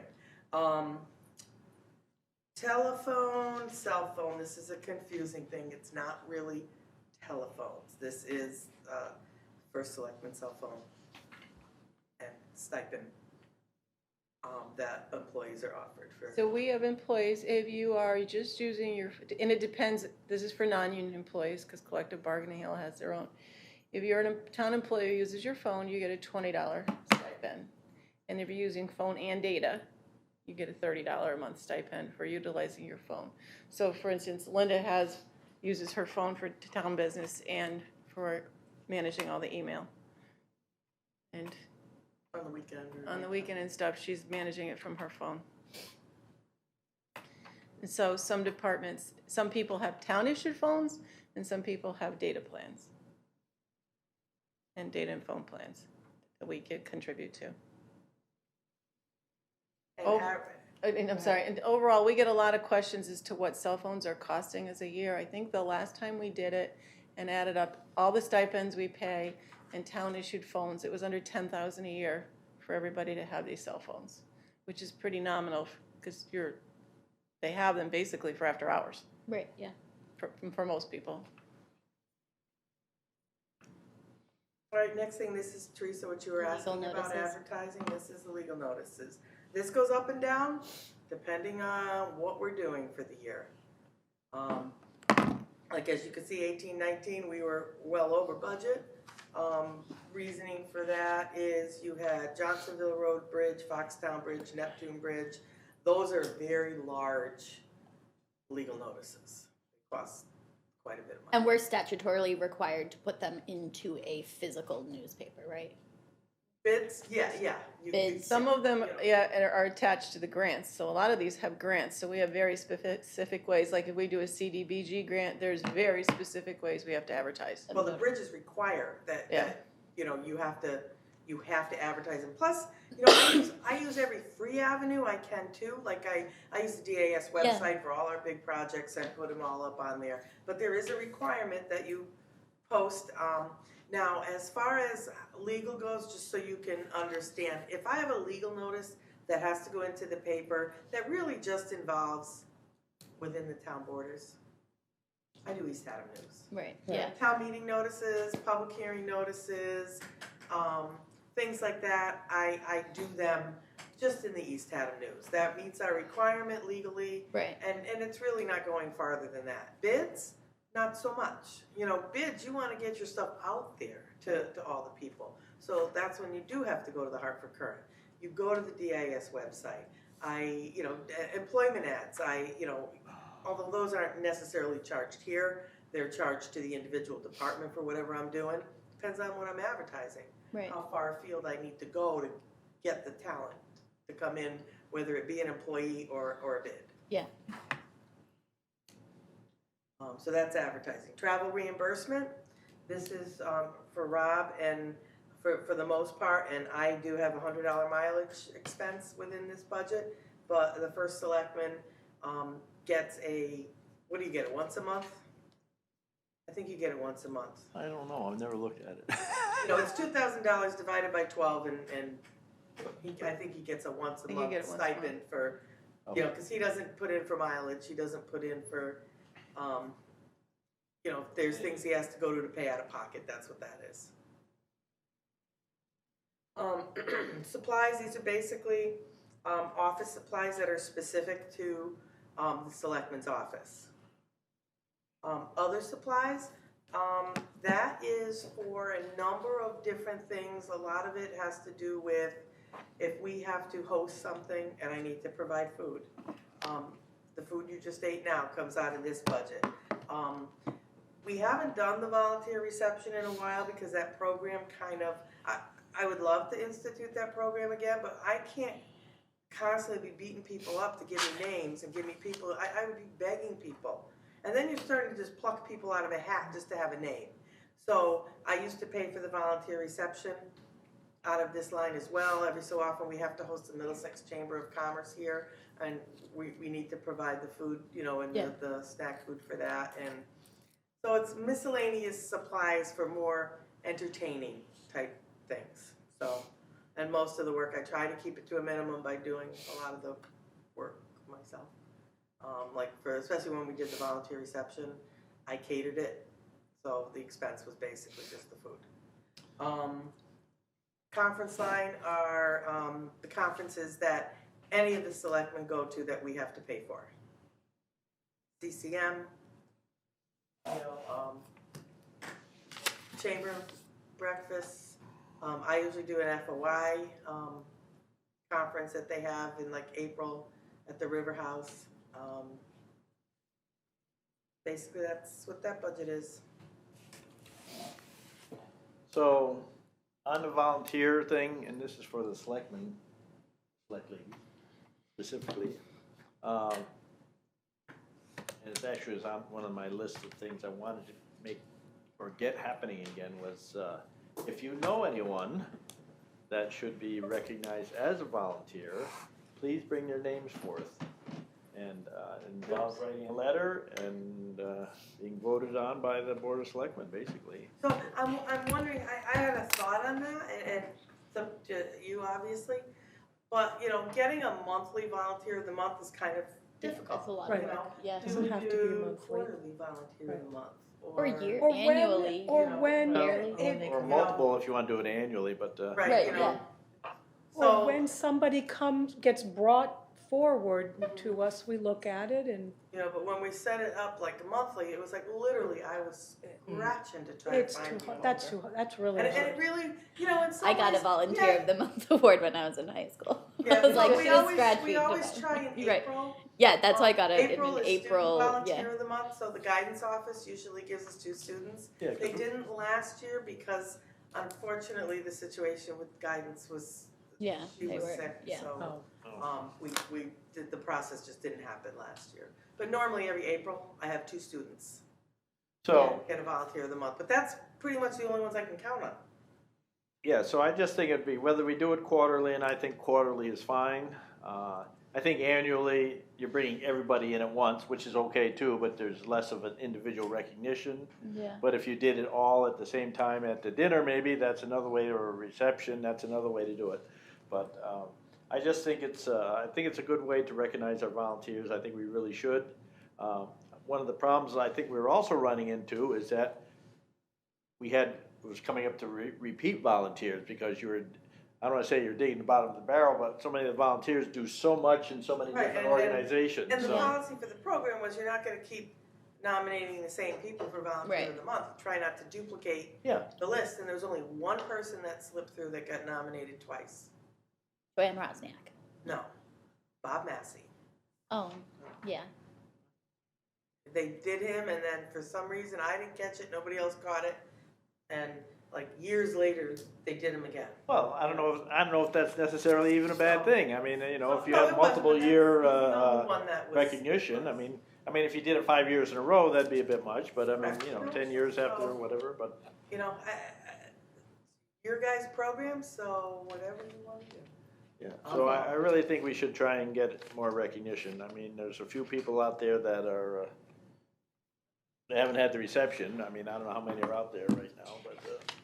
Did you say there's a procedure or there's recommendations of what we're looking for in a volunteer written somewhere? Not necessarily, it's just, No.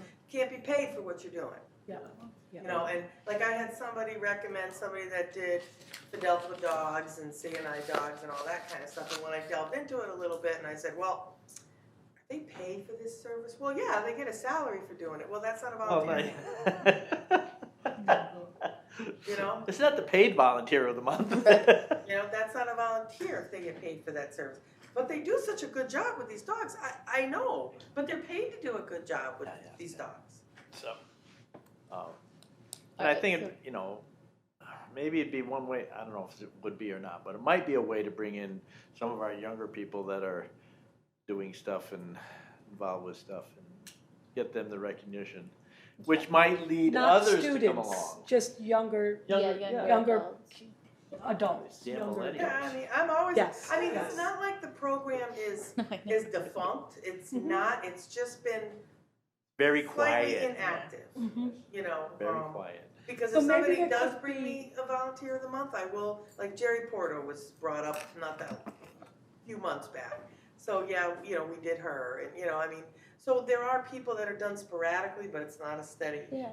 I feel like it would be if we did 6 people a year, like, and just did it all at one time, and then it's not like a continuous thing that you have to follow through, but it's like, okay, in November we recognize 6 volunteers, because that also feels special. Like, we only recognize 6 a year. Like, I don't know. however you guys, that's. Yeah, we'll have to, that's like outside a of the policy budget totally. parameters, But Just something to think whatever about. program you guys wanna move forth with, we'll So implement. we have to make a maximum of 6 volunteers. That's still a lot. It can be, I mean, you know, Yeah. And we're like, having you trouble know, coming up with one. No, I do have, what I can forward to both of you is, I do have a list of everybody from, I think it's like 1992, when this was Onwards, yeah. instituted, so you can see who's been are they nominated. alphabetical? They're by year, but they're in an Excel spreadsheet, Oh. so you can sort it It'd by probably be good if alphabet. you could make it alphabetical, so. You can sort it by alphabet if you like when you receive it. Yeah, but there's, I mean, like Frank Donardi did the video for the East Haddam Business Association. There's like Did he get things- paid for it? I don't think so. He did that Celebrate East Haddam video. Well, that would be a good person for the East Haddam Business Association To to recognize. do a letter on, to recognize, like. Right, And yeah. that's another thing that was coming up. I was coming up with these names, but then, okay, I had to write the recommendation letter. Yeah. So I'm like, Linda can't keep writing these recommendation yeah. letters for all these people. It just doesn't, it's gotta come from other somewhere. places. Especially when it said, Mr. Miss blank. Yeah. Did a really good job. I'd like to recommend them as volunteers. And if you like it to posted the come from story, a other picture like the people. business of the month in the newspaper, when you get a volunteer Yeah. recognition, you're The other thing is, publicizing you could the do a quarter program in our as magazine well as the too. person. I used to do that. I know you used to do Right. that. Just a lot of- It was actually in the first Selectmen's, article. Oh, that's where it was, yeah, I remember It you was seeing always it in there. there who was recognized as volunteer of the month. Yeah. It was in the newspaper who was recognized as volunteer in the Yeah, month. yeah. I remember reading all those. But I used to like to get other people's letters too, because it gave me a base to prepare the letter from the selectman's office to them. Yeah. When I keep writing it, I don't have anything to write about. Okay, anyway. Well, you want to know why they're recommending them. Correct. Right. Yeah, So they can't just send a name in. Correct. Why do you correct. think they've earning this Volunteer of the Month award? Yes. I'll bet some of the letters that you've gotten have been needed significant rewrites. Hey, they submit the letter, but what I send out to the person is different. Yeah. Yep. Yeah, okay. All right, sorry, we digress. Any questions on the selection? No. Oh, yes, I did have one question. Sorry, it's Speaking my from turn. the first So- selectman. I understand that the selectmen in this town is woefully underpaid. Is that true? Well, I think the selectmen are, Teresa, right? My mom literally was like, Teresa, if you don't talk about this episode. It was just- So that's why I'm As- bringing it up. Right. So, As a and way obviously to- we can't do anything, we can recommend something for 2 years out or whatever, or Yeah. 4 years out or whatever, but, Do we know what it looks like, what these, the Yes, we stipend do, is as for a matter of fact. positions? We have and- a study. A job description? No, what the stipend is for selectmen's positions in other towns. Oh. No, I know when I was in Portland, it was 1,000. And I know other towns, yeah. But is it a charter? Yeah. Yeah, so there's more of I that. don't think The the char- the- charter Charter has orders. nothing to do with it. salaries. Is that, Well, yeah, there's more, doesn't mean they do less work, no, well, it means that the work is spread out more. Not necessarily. not necessarily. But anyways, If there's more selectmen, the work is spread out. yeah, but what we can do, I mean, I have a salary, I have the first. Yeah. I don't have the board, but that's something we can reach out to CCM and ask them to do a survey. Actually, while I'm at cost on Wednesday too, I could just ask all the selectmen, I'll see. We did do job descriptions on just the selectmen Right. positions. Right, but we can find out a survey of the board. Because we do have the first. And I never knew how those stipends got set. They were set when I got here, and we just, I have no idea. like how the stipends were set to start with. That discussion's never come up while I was on. And I know there's been a lot of discussion over the years, and I know Sue and Bill were both proponents of trying to raise the first selectman's salary, and it always got shot down. Ed, you've been around for a while. Do you know when any of these things were ever set? But I think it's a discussion worth having, so we can get some information for you and Okay. see how it all, Wonderful, thank you. because Yeah, I just was like, I have no idea how this compares to other towns and, yeah, what, no, and I remember back in the day, I'm probably going like 20 years, Middletown council members were like $8,000 a year. right. So it'd be interesting just to take a survey of people in our town size, Right. because that's not on the, they don't do Is that. that on the municipal salary survey? No, I don't think so. We do a salary survey for CCM each year. Let me just look, I have the file right here. I don't ever We recall. could also reach out to their CCM library, they might have the data that they just don't include in that salary survey. Hang on a second. Too much stuff. I think it's worthwhile. Well, yeah, because. Well, you want qualified people and It's hard enough to find candidates. just, I'm not looking for any more money. I'm just saying that down the road. Right, yeah, I mean, it's a sustainability thing. I mean, that's what the conversations we're having just generally, like, how do we get people into public service and, Well, the Part of it stipends is- barely cover car expenses, travel expenses for. right, yeah, No, we can certainly, it's not in the CCM survey, but we can check with CCM. And again, I'm gonna be at cost this week, so Yeah. I can ask yeah. some other selectmen what their, what they are. And we can get that for you. I'll have that for you by next Saturday. Sometimes if we ask CCM, they send out a mass, Email. email to other towns, and they ask, and you get some that participate right away, and some that don't participate with answers back too. Yeah. Hey, Risk management. Page 53.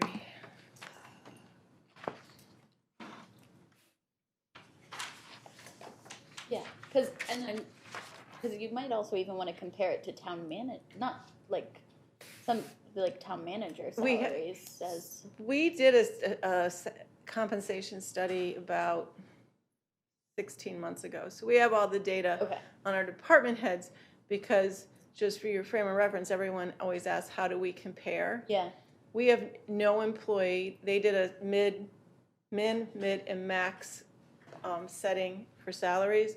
We have no employee over mid in town hall. Yeah. Or in the town. And we have some people that don't even come to the recommended minimum. Oh. So that's something that will, Need to be addressed. yeah. Are you finding one department more deficient than other departments, or is it across all It's just- departments? It depends, and, yeah, it's random almost, I would say. So, okay, so since you brought that up, how do we address, this is just my ignorance, I mean, you can just make recommendations, probably pencil it in, but raising those salaries of people who are below the min and start them on a trend towards the mid? So back in 2007, there was a wage analysis, and the goal was to start to bring people more on par. Yeah, And then there was quite an economic downturn, and it kind of got thrown away. So one of the things in this salary study, and we want to look at, is not just, you want everyone at min, but to bring people to mid. wait. Yeah. Say Minimum. minimum and mid, Yeah, okay. because they're sounding the same. So if you definitely want people at minimum, but you might want a plan of action to get people to the midpoint. Right.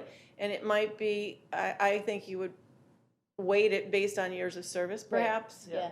And things of that nature, because, you know, if someone's been in the job a year versus someone 15 years, you might want to get the person who's been here 15 years a little more accelerated. Yeah. And also base it on experience. So that someone's here with 5 years of experience versus no experience, or, Yeah. so those are the, I mean, I've played with the chart a little, but I think what would need to happen, so we don't do a repeat of 2007, is that you have to have a buy-in of both the Board of Selectmen and Board of Finance in the resolve that over X amount of years, we're going to correct this, or whatever. Yeah, I think that's what we'd be looking at. We're not gonna do it 1 year because people go, what? No. It's a lot of money to adjust it in 1 year, but it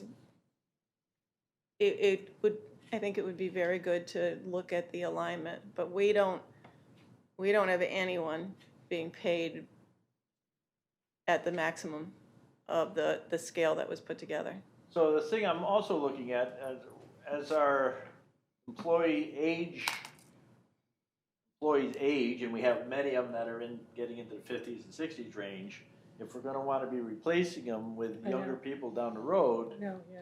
you know, we wanna be competitive, so Right. we're getting good people in. And not just someone that, you know, we're not going, I don't wanna say the bottom of the barrel. Someone but set an alarm off? Here? Yeah. No. Okay. Is this like a bank where there's a secret alarm going Yeah, off and really, we don't know? that, no, you it's only not hear? Right, I agree. I don't hear anything. Yeah, I'm sure Parks and Rec probably left and they didn't set the alarm right. That's the one bad thing about, she's trying to do a lot more Park and Rec programs here on a Saturday. There's no staff here on Saturday, so Want me to go look? they, you know, they don't always do the alarm. You don't come back in an hour, we'll send out someone to find a body. What is our yearly stipend? 3,000? I don't And even some- Oh, know. I can tell you right now. I don't even know. I have it in this handy dandy Like spreadsheet. $200 and some bi-weekly. Right up, oh, no, cause yours is in there. Yeah. It is.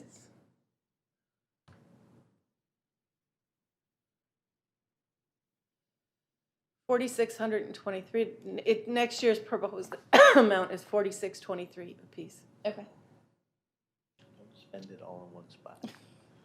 I'm gonna spend it on my property taxes. What are you talking about? It's like- When I was in Portland, it was 1,000. Someone suggested we eliminate it. I'm like, I spend that on hair dye from being in these meetings and all the gray hair I'm getting. But yeah, we can find out so that, you know, what we're comparable. I know Essex is higher. Yeah, I just texted Norm. He said they're at 5,000-ish, he thinks. You can find it right on their website and their budget. Yeah. It's right. Thank you, I was just, again, No. I've been wanting to bring it up, and this seems like as good as time as any.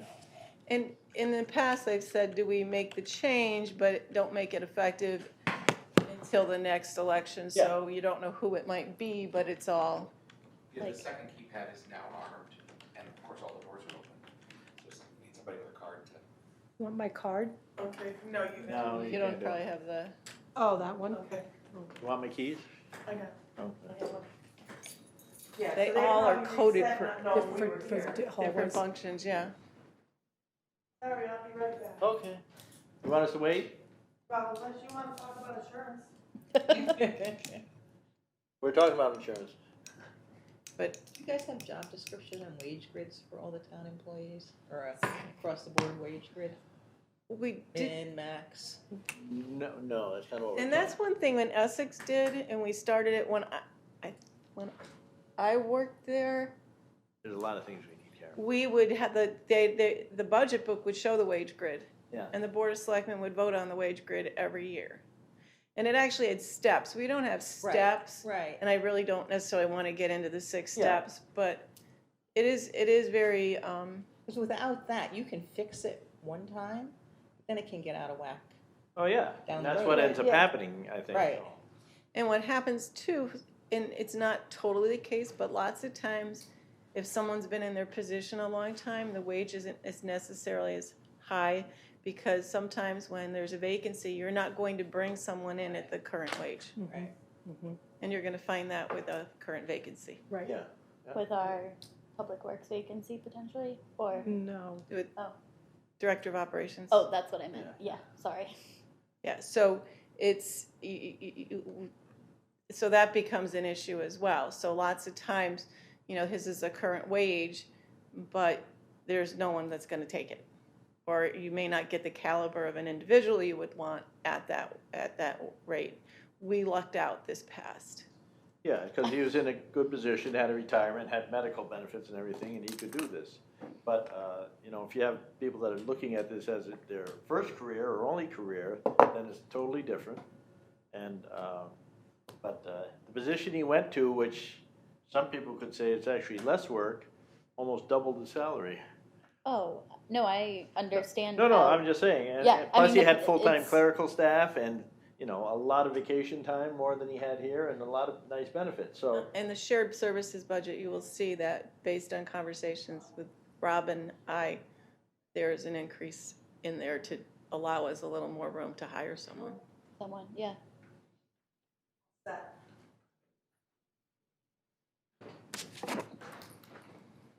Why didn't either of us Tell get- him I think Park and Rec, Yeah. armed the building when we. Yeah, well, he, Here. probably, Yeah. How'd that come to you? because Ron texted her. well, Ron and I were texting about something else, and he said, the alarm went off. Yeah, he sent me a text and I didn't see it because I was cleaning lunch and Oh, okay, doing this. because I didn't hear anything, of course, you know. Someone I- might have armed the Park and Rec without you guys being aware. So, there we are. He is right. Yep, you are correct, okay. Insurance risk management, HI 3.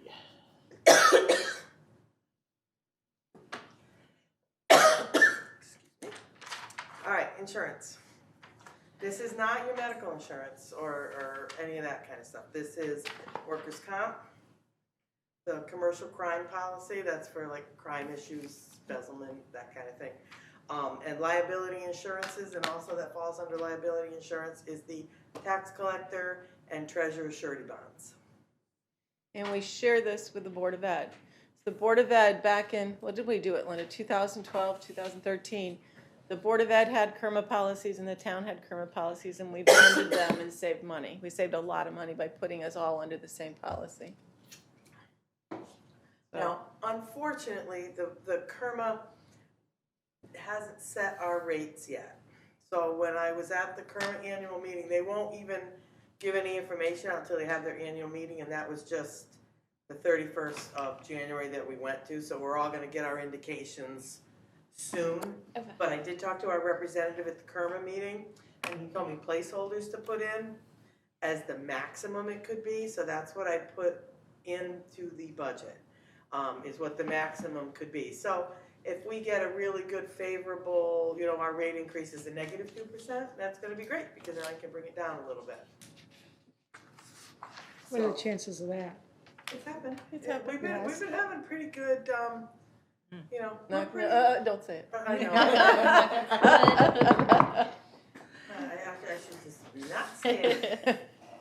So, All right. And as you can see, it's less than last year. on the workers' comp,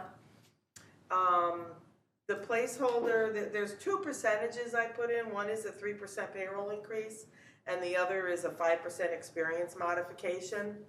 You know, the 3% payroll increase covers your yearly increases, you know, that you get. The 5% experience modification covers if, you know, you do have a bad time, if you've had a lot of overtime. Because they are no longer doing a payroll audit where they're gonna, you know, payroll audits, she could probably explain it better, but, you know, you give the figures at the beginning of the year, then you gotta give your figures at the end of the year, and they do an audit on it, and then sometimes you get a big bill, and sometimes you get money back, you know? You've got, So it was a hard number to target. I always used to just throw in $2,500 just to cover something, you know, because one year we got hit, what was it, 18? I'd say almost 20 grand. One year we got hit with a Yeah. $18,485 payroll audit. And that was because We added all the library employees, we added the 2 police officers. Yeah. It might have been a So- snowy winter, because even a wicked You snowy know, winter can you know. impact you, or a disaster, and Public Works is working more hours. So what I add is a 5%, what they call experience modification, so that it covers the overtimes, you know, all that kind of stuff. Now, that's the target. The 3% I'd always keep in there, but it's the 5% is the one I'm waiting for KERMA to, you know, I doubt it'll be more, I mean, it won't be more than 5%, but I'm hoping that one is the one that'll come down. So I might be able to reduce it if it does.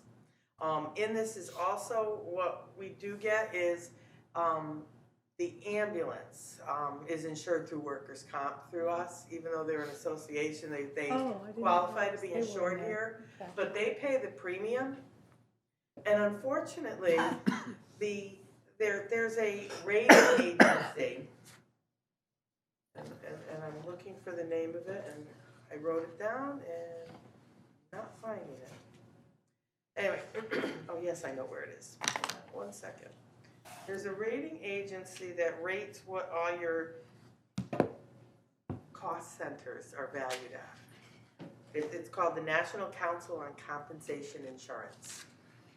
And as an example, ambulance used to be done by ambulances, and each ambulance was worth like this $100,000, and if you had 2 ambulances, now you have $200,000 to create your formula. Status changed back in probably 2014-15, where they now rate the ambulance on a per call basis. So the per call rate went from, in 16-17, $9.29 a call. The next year was $8.15 a call. Moving on down to this past year, it was $6.52 a call. Wow. So what I have to get is the calls for 18-19 I got, which is 585 is what the ambulance gave us for calls. I have to multiply that by that amount, get a percentage, and then take it against our manual premium to come up with a percentage that the ambulance has to reimburse us for insurance. So this year it's $2,962 out of the workers' comp overall insurance that they reimburse us. Next year it'll be different, but it's a formula that I just plug all the right numbers into. So that's workers' comp. And as you see in Cindy's got on the board there, the yellow highlighted area is what will eventually be the explanation in the budget book when I have all the information. Yeah, we'll update that. The next is the crime bond, and that we also are in with the Board of Ed on this as well. This is, all your embezzlement, that kind of stuff, your police liabilities, things like, for all that. It's relatively a small number. Usually comes in under $1,000 for, and this is our percentage. This is Not the board. how the insurance breaks out of 100%. And we did this calculation back when we combined the jobs with Kerma, is 51% of the insurance budget, workers' comp and LAP and crime bond, is allocated to the Board of Education, and 49% is allocated to the town. So, liability, auto, property. What I do with that one, you have I put in a 3% rate increase. That's the thing that I'm, playing with. We have what they call a rate stabilization program that Kerma offers. We've done that for probably 9 years. I think we're in our 4th set of doing either a rate, they used to call it a budget stabilization, or it used to be a cap, now they call it stabilization. That says we won't be any more than a 3% increase, so that's why I put 3% in for the maximum. I'm hoping it'll be less, and we are entering into our 2nd year of our rate stabilization program, so and the 5% I put in, that one I kind of leave at 5%, and that covers endorsements and deductibles. Because you have a car accident, we have a $500 deductible. We have a property damage, we have a $5,000 deductible. This year we do have a property damage, so it's going to eat up a good portion of that reserve I put in for deductibles. Endorsements are when we add vehicles, add a building, not that we add a building very much, it's more vehicles get added on, equipment, that's considered an endorsement. You know, it's nice when you put on a vehicle and take off a vehicle, but lately we haven't been taking off too many. We've been, you know, we put on 2 cruisers and we didn't take anything off. Right, yeah.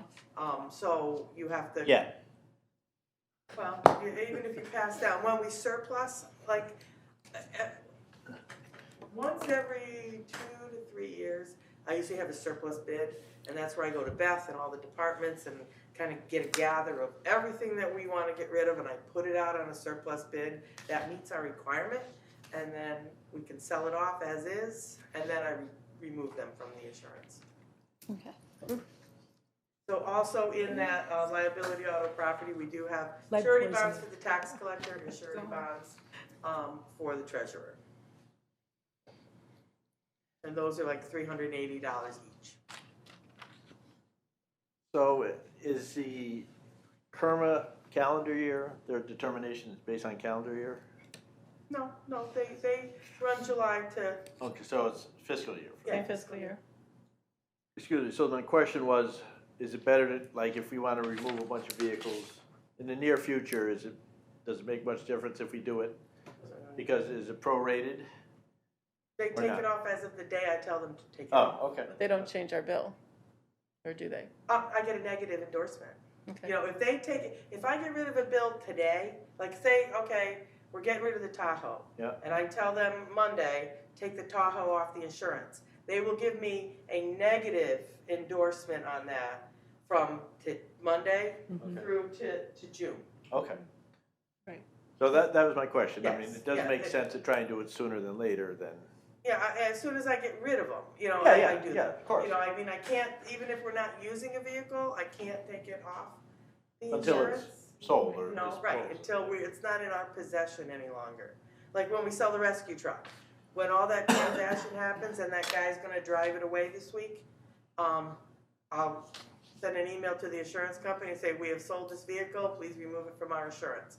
And in the next, we only get an endorsement bill like once every 6 months. Okay. And on that endorsement bill, I will see a negative for the fire truck from this month to June. I'll see a plus for whatever we, you know, animal control officer car we put on, Yeah. cruisers we put on. I mean, I get a plus bill for that. But it'll be a bill that itemizes all the things that we put on and took off. Okay. All right. Just like when we get charged for it, we're not getting charged for it for the year. We're getting charged for it, like I put a car on tomorrow, I'm getting charged from tomorrow to June 30th.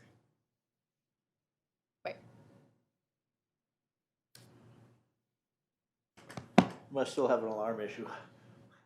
I started catching up with it, because we unarmed it, it should be unarmed.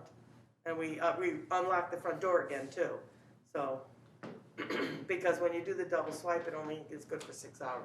You need to let them know that they're not gonna send the police, are they? Yeah. That's all right. They're right here. They're Walk not down coming and be from like- far, right? They can amble down the hall.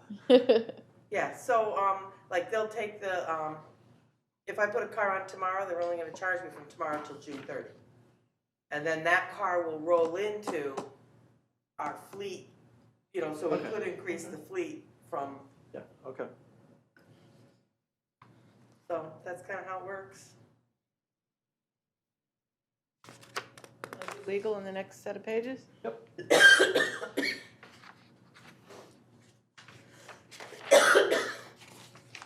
And you have the list of each firm and what they're used for, and then the terms of each collective bargaining contract. Right.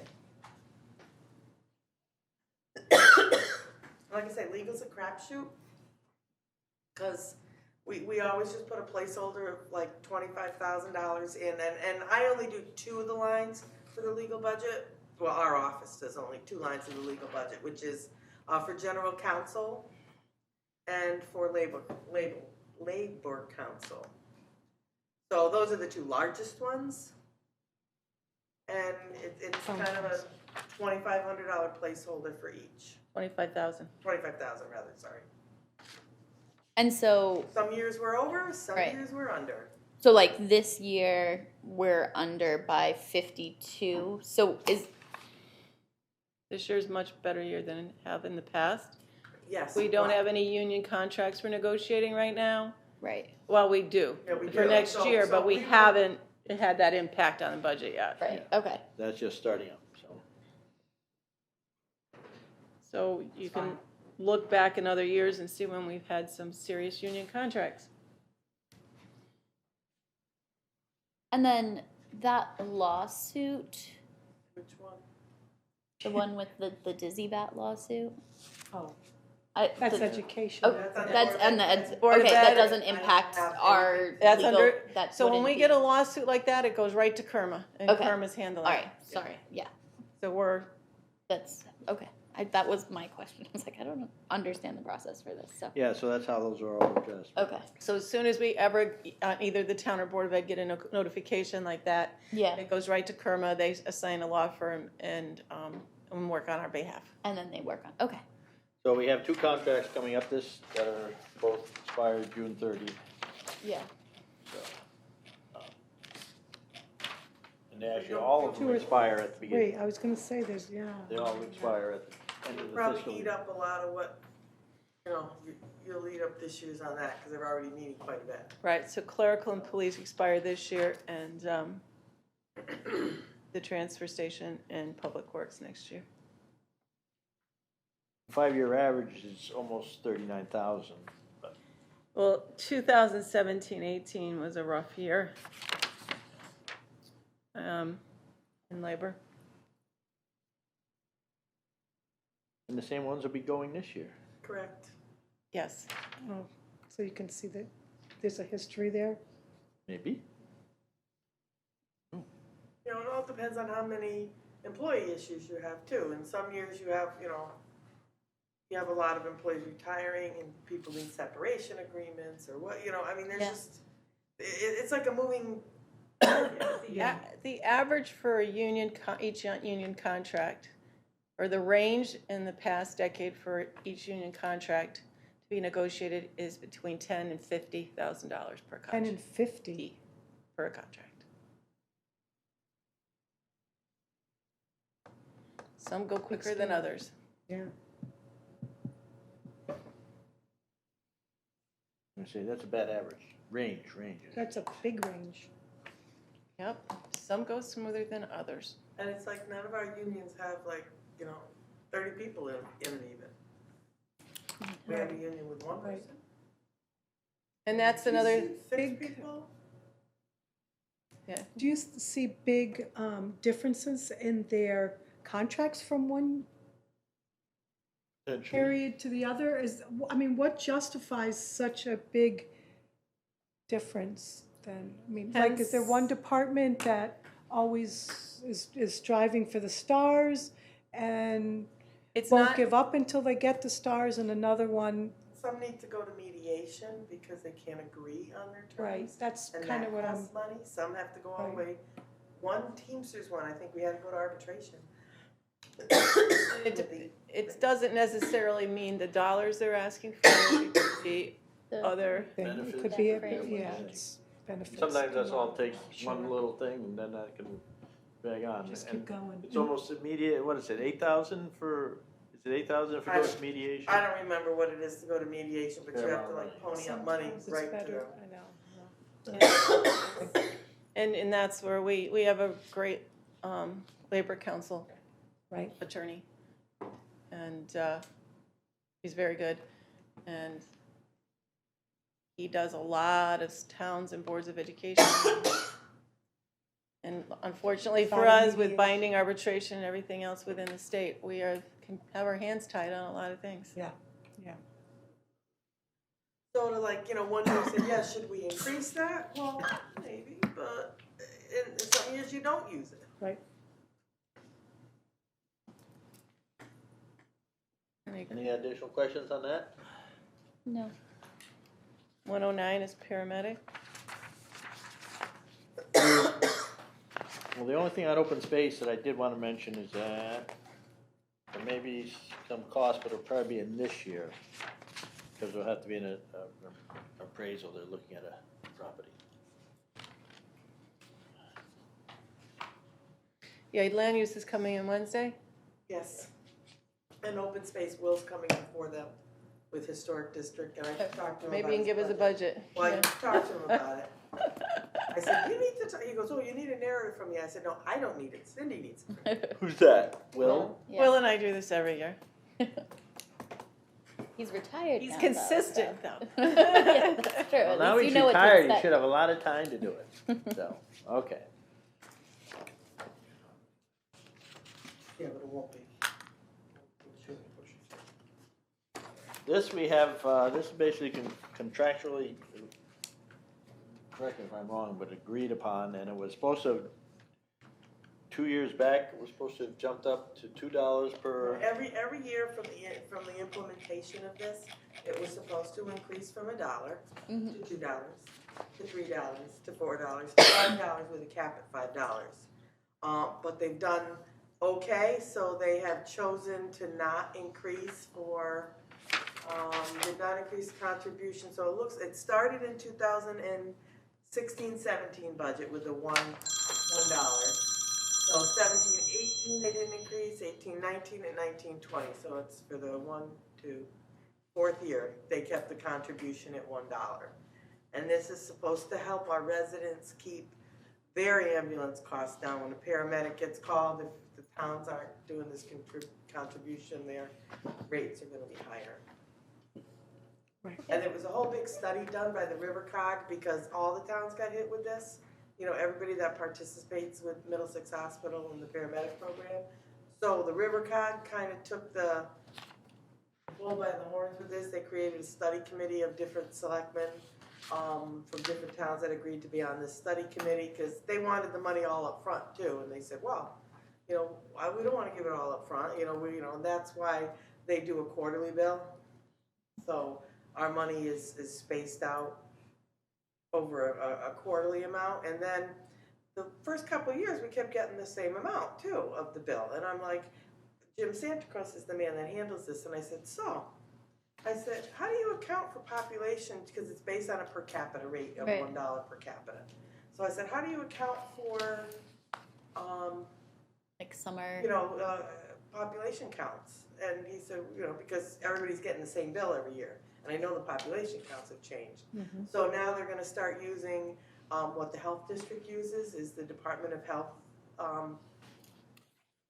population census too. So ours is gonna go down, ours went down. you see it go A little down bit. this year. You can blame Linda for that, telling them to get their act together. For our, what, $30? $138. Yeah. So But it's interesting that our population went down 100, well, not really just this year, but It's, we are Since it's under going down. 9,000. So, So they're not gonna go up on it, so it's still $1, so. That, Chatham Health, if you're ready, is 145.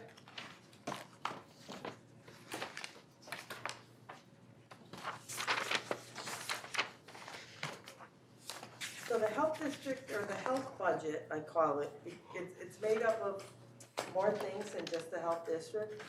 It is made up of our mandatory state water testing that has to be done on, and it's a little funky, all the buildings but this one.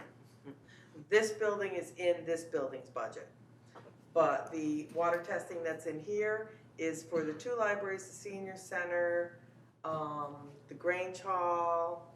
Do we want to move the water testing over to central services for all the buildings? Would it make I more have sense? no problem with that, if you wanted to do that. It makes more Because it sense. seems so yes. dumb to have it in 2 places. Nope. But until we had this, it was And fine until we confusing. had this building. But the water testing on this building is considerably higher than the other buildings. So I'm going to move the water testing to the municipal office budget. Central services. Put it under building maintenance there, that'd be great. But it's 4 quarterly water tests, it's the coliform test, and it's 1 nitrate test a year. For 4 buildings. I did have the Old Town office building in the River House. When we moved out there, I wrote to the Department of Public Health and I said we don't meet the requirement of so many days and so many people, so they took it off of it being a public water system.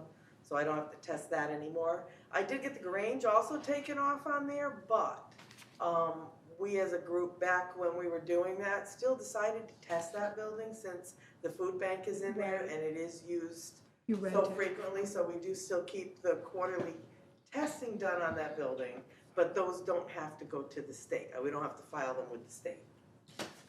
What are the four now again, please? Grange Hall, Senior Center, Haddam Free Public Library, and Rathbun Library.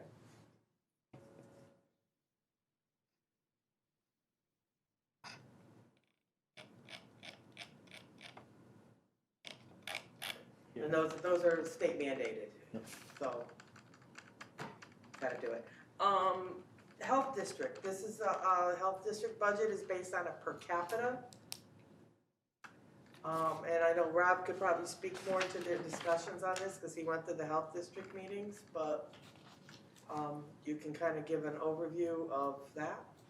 So, again, if you're not familiar with it, the Chatham Health District takes care of, I think it's 5 towns now. 6 towns including us, and, or is it 5, I've forgotten. Anyway, includes Hebron, Colchester, East Hampton, Portland, Marlboro, and East Haddam. And, I think that's all. In Colchester. Yes, It 6 says it towns right here, altogether. Colchester, East Haddam, East Hampton, Hebron, Marlboro, and Okay. Portland. Should have read the thing here. We're so much on Right. time. So, and it basically it does exactly, but it tests all of our food service facilities. It does training for people. It does all our, Child health. well, it does the testing for our septic systems when the new ones are being installed, and engineers them and tells what's needed. Quite comprehensive, the number of different programs that they actually do for us. They say they have 8 target service areas. So. So it's Yeah. and there's somebody here now. For a while there was some question about if it was they were providing adequate services, but that appears to have been resolved. They have a new director, Russ Malmed, who seems to be doing a great job. Very conscientious and cleaned up their accounting a little bit, and their budgets are more representative, I think, of what's going on. They immediately replaced a gentleman when he retired, so we have a director or a chief sanitarian. So, and we're getting good services here and on the schedule. So those issues have been resolved, which were a problem Yeah, a year or 2 ago. So, and additionally, the Everbridge system is through them. The only towns that are using it right now are East Haddam and I think East Hampton? I don't know I don't know. There's one other town, I think it's East Hampton, but whatever. So, and since there's only 2 member towns utilizing it, they didn't feel it was fair for the whole district to be paying for it. So the other town, our town, and the health district are each splitting it up a third each for the Everbridge system. We use it a fair amount. I don't know how often the other town uses it, but pretty effective. It was used for the lost child a couple times. Everbridge. Yeah, I like that So- system. And so the cost, they split it up as $2,500 if you look at the budget for that. Mhm. And then per capita cost, it is what it is. And Everbridge is used by the school system as well. Yes. Just say, about the same time we combined the Kerma policies, they were using, the board was using one notification system and the town another. So we brought them together, so we weren't paying for it twice. Wonderful. So that has actually been very And I well think received. if they had chose to leave it all together, like which the health district was talking about, just doing away with the Everbridge system, I think you would see Craig coming forth to the Board of Selectmen with a request to carry the whole thing in the emergency management budget. Because he would want to keep, he's like a very skilled in the Everbridge system. He's the one that does a lot of the, Yeah. he teaches some of it to other people too. So he would want to keep it in the emergency management budget if it was done away with completely. Yeah, rather than, the last time we utilized the Everbridge system, and I said, well, you can tell me what to say, or just say it and get it out there quicker, and he had it up and out in 15 minutes or half an hour or less, so. But I think back to all the hurricanes and everything, being able to notify people, it was. Yeah, no, I think it's a They're really very- valuable very, resource. I helpful. Yeah. think it is too, So, I think it's $2,500 well worth, well Yeah. spent, so. absolutely. Residents would agree with that too. Human Services, the next set of pages. Yep. Question on Chatham Health. Where do all the fees that they charge go? Their fees are substantial. So to charge us $100,000 and some plus all of the fees, makes them quite expensive. So, their fees, that's kind of a good question, I'm not exactly sure, but I did look at the fee structure. I don't have those figures in front of me. It is maintained for their Their staff, operating basically, and expenses, all I the, would think. all the parts that they do. They have like 6 different people working, so. But Their maybe that's, budget. well, just, just, Oh, I didn't sit at this meeting, you did. well, I know, but you probably Give read it it to off Ed, as well you as know. I can. You know, so I don't know how they explained it all to you, Yeah, if you got it right there, I mean, I can probably talk Look at the about it. budget, you know, so. Budget's right there, you're, If I remember correctly, I believe the fees are almost as much as the per capita. yes, it is, yeah, so. So when a municipality looks at that, it's costing us $300,000. Yeah, because the cost of the inspections and everything, yes, So just keep that in mind. yeah. I'm not a fan of Chatham Health. Somehow I was As- getting as that, an I was getting end that vibe. Right, as a, And Because of their fee, what is it that makes you not a fan? I don't feel that they're very business friendly. It's sort of like I gotcha kind of thing when they come in to do their inspections. You're I talking, think there's been some change in that attitude, it isn't quite the same, and there's some of the, see, one of the problems is, we had a little bit of that here, I think, and then there was an absence of people, but there's been a turnover at several of the positions, and some of the people, like Liz and some of the other people, are now only working, now they're working more part-time and not here. This was a problem. Liz, I've heard that in And, the past, huge, She no just had names. kind of a, No, yeah, no names. not by name.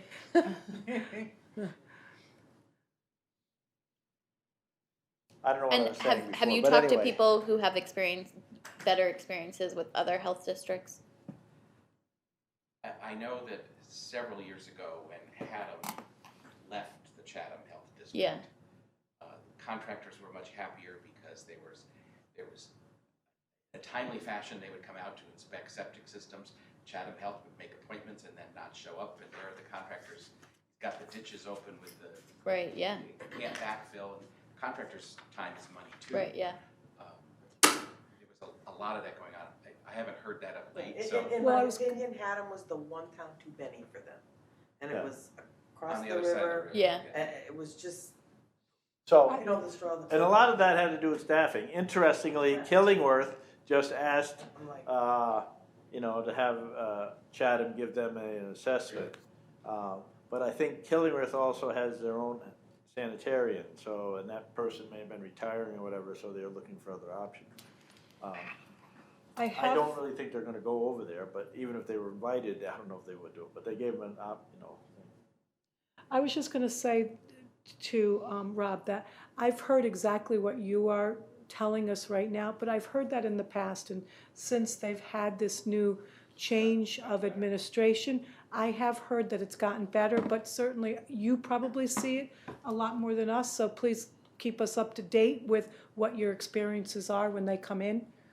Yeah, and if someone does hear something, then, there is a monthly meeting, and I would like to know about it. And Andy Tierney, who is the chair, and he's from Hebron, but lived here for, all the Tierneys came out of this town, so.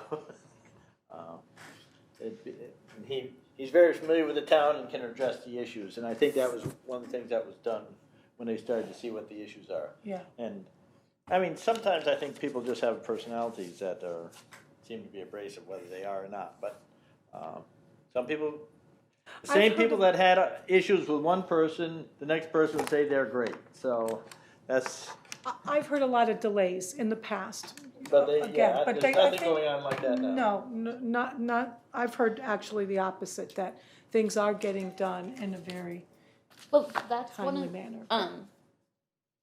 circling back to when we had that conversation with Irene, that would be something that almost quantitatively the EDC could be finding out from businesses is what their experience with, and like quantify that for us in a way that like we can actually address, if that makes sense. Because it's hard when it's anecdotal story, not that anecdotal stories aren't important, but if we're like, no, this is the town of East Haddam and our businesses are systematically seeing this type of delay. But yeah, that's more policy related that we could be conversation. But I've actually heard really good things coming out of there right now. Okay.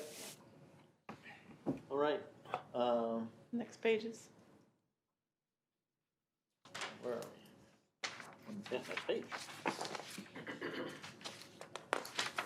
Health and Social Services. Linda. Human Services, this is our donations page, where we give donations to the various groups that assist our population in the areas of mental health, homelessness, substance abuse, sexual abuse, healthcare, meals and energy assistance. Also in here is rental for First Church for the clothing bank. This is what I was saying, mentioning at lunch, I said, you know, I see the food bank at some point coming down the pike as the town to deal with. The clothing bank started as a kid's WISE project at school, and then when they age out, there's this clothing bank and no one to run it, and the churches took it over, and then it went downstairs here when it was a middle school building. Then when they had to leave here, they had to find a home.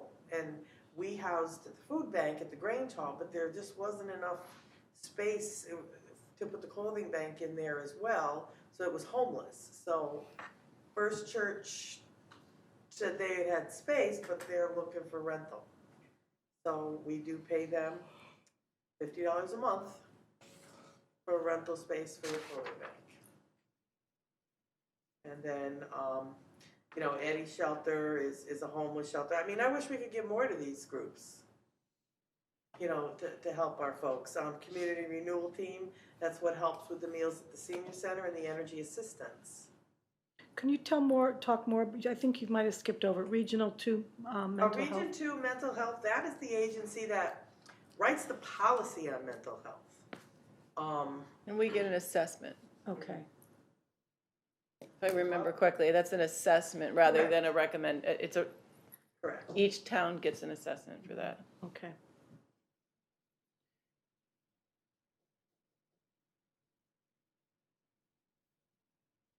So that's a policy that, explain more, like how is it used? How does it benefit our town? They said, every town has a representative too that is assigned to it. Okay. And I'll give you, I was gonna say, do you know who's assigned to it here? yeah, you know, well, we actually need a new one. We do need a new, I don't have it with me in here, but I can give you the whole layout of what it does and you know, the research that it does. Okay. But it is an assessment per town, and it's been $400 for us for, I think, since I've been here. It's Not that I have a question of the money, I'm just interested as to what the services are that it offers. And it's through what it is. Demas. Okay. It's through Demas, and there's,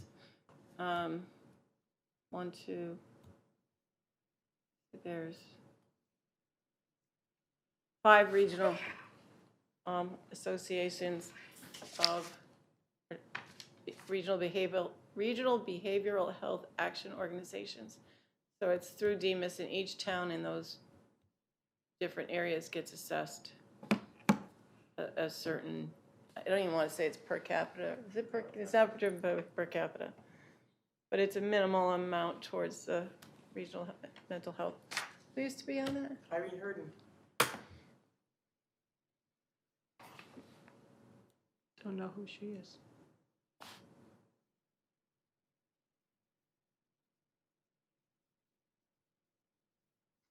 Yeah, it's unfortunate. I think almost all these organizations do a great job for and help out our town in ways that are, we're probably underpaying them significantly. Yeah. Well, they're under-recognized as well. Well, that too. Well, and their state funding is getting cut and cut and cut and cut. That's, I mean, Well, and part of it is when you're in a lot of these crises, you end up in city centers rather than, like, we have a certain number of residents in Middletown who are using Middletown services and, like, substance use services, or, like, if you're homeless, it's hard to be homeless in East Haddam, especially if you don't have a vehicle. You're going to end up in a place where you can. Eddie shelter. Right, yeah, that's. in the Rushford Center, of course, we've always had a lot of, well, not a lot, but people going there, so. Right. Yeah, no. And the parking donation for First Church, in case you're, We don't do that. we don't do it anymore because we used to do it. But when we moved to this building and weren't using the other facilities down there for so many activities, town meetings and all that rest of the stuff, really wasn't necessary. In other words, we were giving them some money for all the people parking over there that, where there wasn't room at the Grange or the town hall. So, A community renewal team, That's CRT, they do the Meals on Wheels and energy assistance. okay.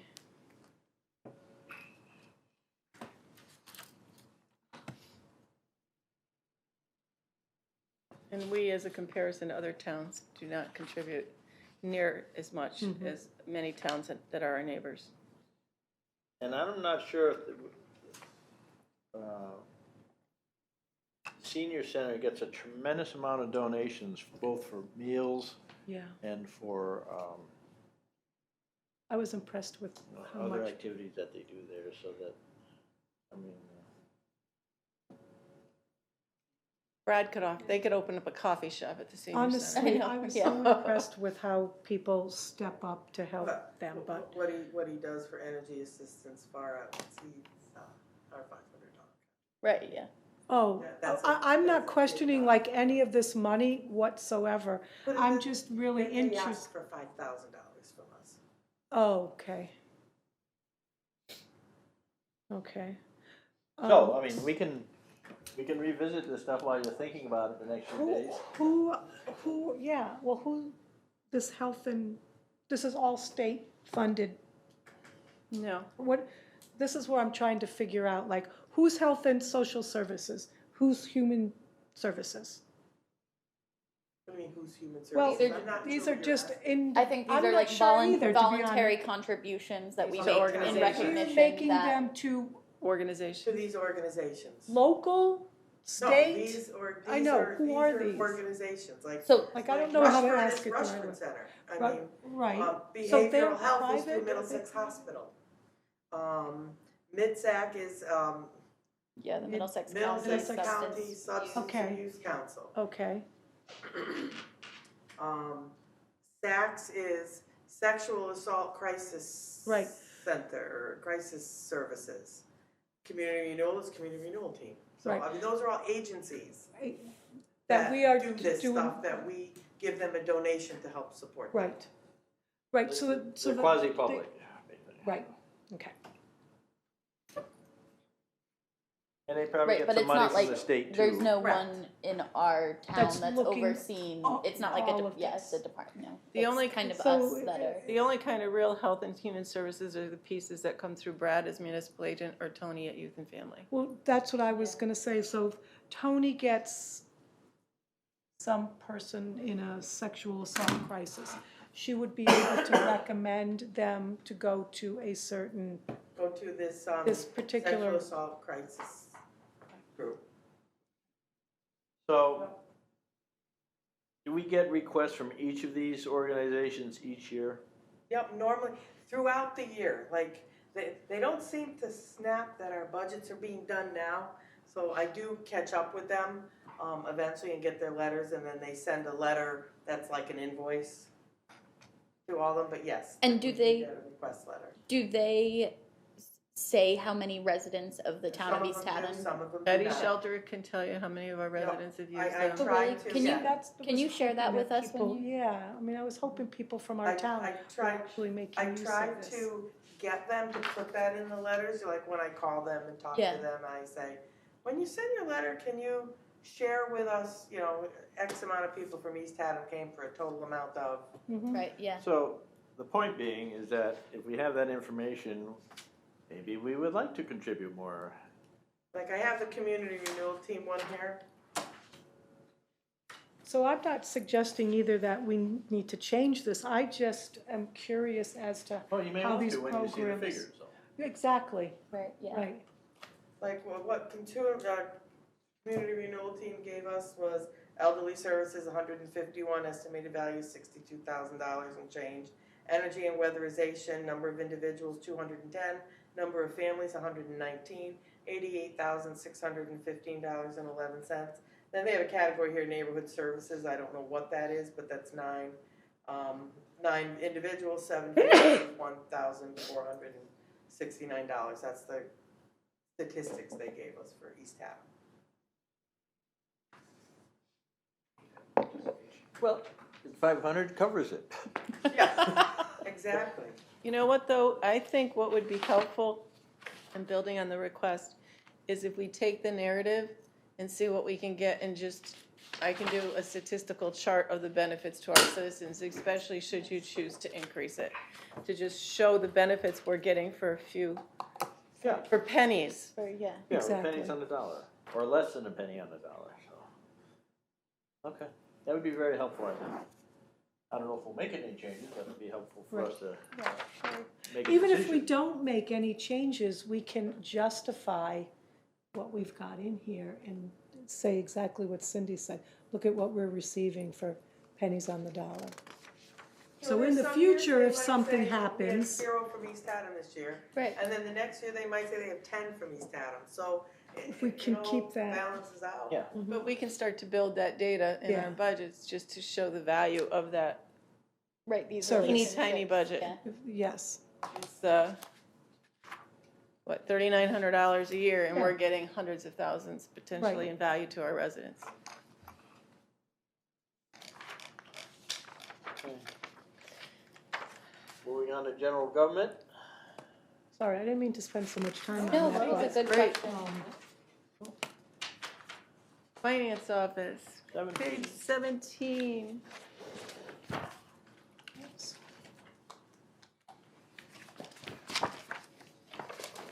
Finance office budget does not include anything to, the finance office is 3 people for the town. Myself, Dawn, oh, it went away. I thought something Are blinked we here. blocking our little? Right, that's what Door Mark's is open. concern was, yeah. So the finance office is myself, Dawn, the assistant, and the treasurer, Kathy Klink. However, the wages are paid for Kathy and I out of the shared services budget. Okay. And you got some nice stats there about how much is processed in our office. I think a big one is to look under the performance measures at the number of credit card payments that are processed. And when looking for Denise with the taxes, how many people pay by credit card now than from prior, and then the park and rec credit cards. So scrolling to the budget, the only increase is the increase placeholder for the finance assistant's wages. We do budget, this is one of those rare occasions, or probably the only occasion where there's an overtime line. And there was discussion several years ago about needing more help to get our work done, and felt it was better to pay our very competent employee who knows the ropes overtime rather than trying to have a part-timer to come in and get the work done. And when we were in the other building, that would have been impossible anyways. But So there is an overtime line. Dawn will do special projects. Although this year Martin Luther King and President's Day did not fall on payroll week. So she has to release payroll by noon on Tuesdays for people to get paid. So if it falls on a week, she'll come in on the weekend to do payroll to make sure people get paid on time. And she will do some special projects or help with budgets, etc. Walking down there, we are not changing anything. We're comfortable with everything the way it is. And is there any questions? It is what it is. Yeah. So next is fringe benefits, page 49.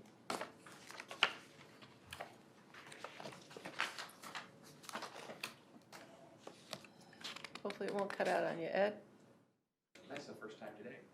Yeah. Yeah. Just getting tired? Thank God we're not. Yeah, so we can relate. On the narrative page, one of the things to call your attention to, and we touched on it before, is we have employees in the Municipal Employee Retirement Fund, and they've really changed their actuarial evaluations. And as you can see, we're going to go from the projection is that we're going to go from 13.73 in this fiscal year to 21.79 in 5 years, which is a huge jump. And this includes the legislation that was passed last year to adjust this. This is the latest numbers we have received from them. I'll verify. Okay. I can verify on that. One of the things, just to let you all know, the town does not have a pension plan for employees. We have an employee retirement savings plan that is not even pre-tax, it's post-tax. So the town does up to a 5% match. The Teamsters who are grandfathered in are in the MRF plan, but any new hires in the Teamsters are now in the town employee retirement plan of 5% match. So if you go to page 51, the first item is insurance stipends. So we pay in stipends to people who don't take our insurance. And I think last year when I calculated it, if all those people came on the insurance, the cost was hundreds of thousands of dollars. Do I have it here? Yeah, these employees who are getting last year about $31,000 in stipends came on the insurance, it would cost the town $330,000. What's their stipend? The stipend depends on your collective bargaining contracts. It could be $1,500, it can be $2,500. It's whatever's negotiated. Really inexpensive. So that's down a little for next year because there's been some changes. Employer share in Social Security is just driven off of wages. In the fringe here, all the fringe includes the requested increase of the fire department of $50,000 and the 2 public works employees. They're factored in. So the retirement contributions, you have Sentry, which is the town retirement savings plan, MRF, again the Teamsters, and then we have the volunteer firefighter plan. And we have always 100% funded the volunteer firefighter plan based on our actuarial evaluation. We have a small line for tuition reimbursement that's been used by 2 employees in the last 5 years plus. Unemployment, we usually put a placeholder of 1,000, and if you look at historical, sometimes it hasn't been too bad, and we've had years that are not so pretty. Health insurance has a large increase, driven by several factors. The newly requested employees, and then we have employees coming on the health insurance who weren't on prior. Who took the stipend? Yep. So question, I didn't understand the first part of that. You have new employees? Newly requested. So Beth has Newly requested requested. 2 new public works employees, Oh, and so we're assuming that they're gonna be coming on. right. So when I Fringe try is all to accounting for that. flesh the whole thing out, so you see the full total, Okay. and then the increase for the firefighter as well. And dental insurance reflects the same thing. Okay. So when people request, I like to make sure the benefits are in there so you understand the full impact of the request. Could you break out those three positions by their fringe rate, just so we can understand? Because we can see what their just salary, add what that, the so- salary is, and then what the fringe is for each of those employees would be helpful. Mm-hmm. And then are fringe rates higher, especially for health insurance, since it's public works and firefighter? Is there like It doesn't There's get no- rated like a workers' Okay. comp would. And right now too, this is assuming a 10% increase in health insurance. Health insurance, and this is another thing that we do with the Board of Education. We buy our health insurance together. Our health insurance consultant, Joe Spurgeon, who's a town resident, I thought it had gone out to bid already, but he's putting it out to bid now. This is a better timeline to put things out to bid. And so we're putting our insurance out back on the market to see what we can get for bids. In historical, do I have that built in here? I don't. We had it at the, no, here we do. If you look at page 49, at the top under statistics, we've done very well with health insurance. So last year, we ended up with a 6% increase. The year before, a 7.5% increase. And in 17-18, when we put it out to bid, we had a 7% decrease. Yeah. I was like, is this a typo? No, it's not a typo. Cool. 2.8 in 16-17 and 11% in 15-16. We put health insurance out to bid for the first time in my tenure in 13-14, I think, because Anthem came in with a 29% increase.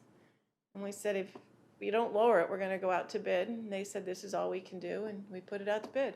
Good. And we went to Connecticut. And we have a great partnership with Connecticut. And how much did you save when you did that? Just ballpark, just I don't recall. But we, 1%. over the years, I know that the Board of Ed has done some analysis, and it's been over $1 million between employees taking a larger share of the premium and what we've done with Connecticut. And our partnership with Connecticut, we have a wellness program that we've done a lot with. I think I indicated that last week. And it's been a great partnership. So last year we went in with a 10% placeholder, and it came in at 6%. So we have had some serious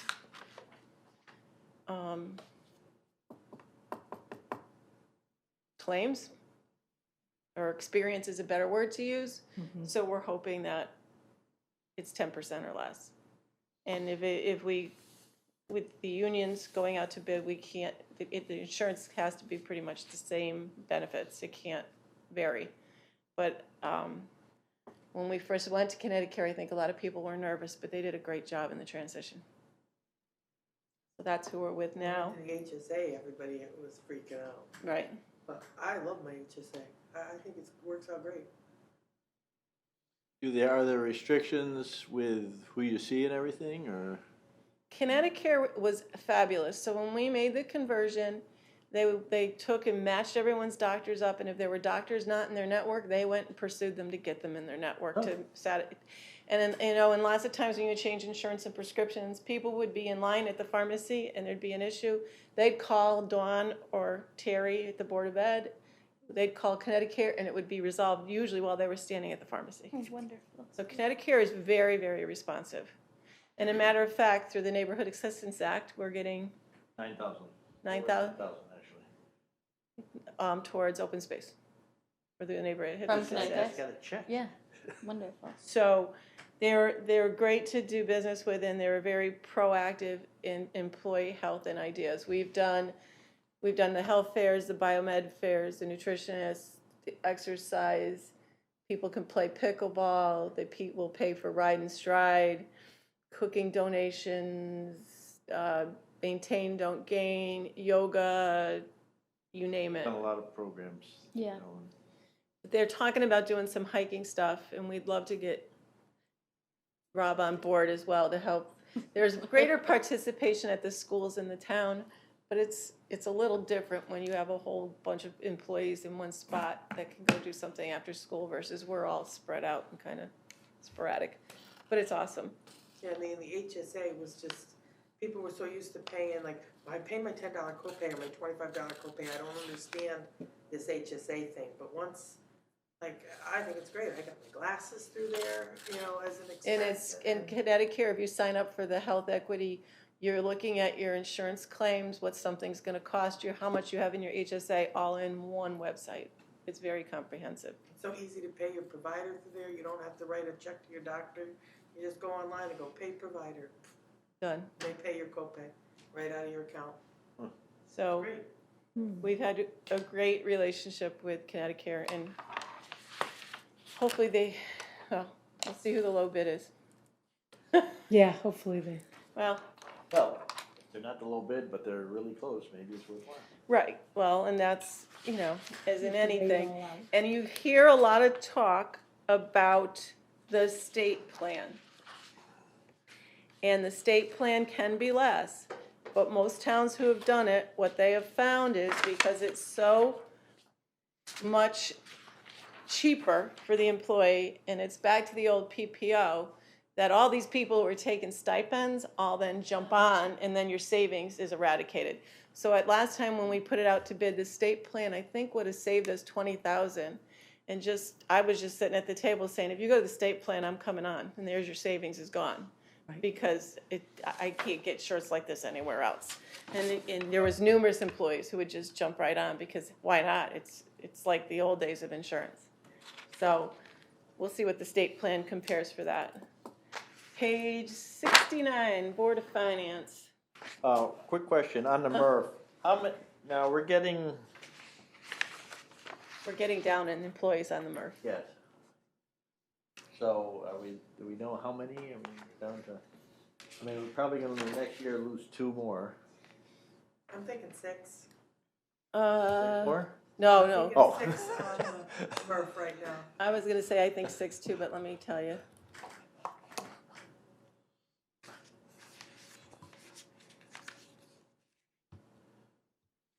Gonna be hiring a new crew? Either 6 or 7. It's 7, and Yeah. potential to go down to 5. Okay, Right.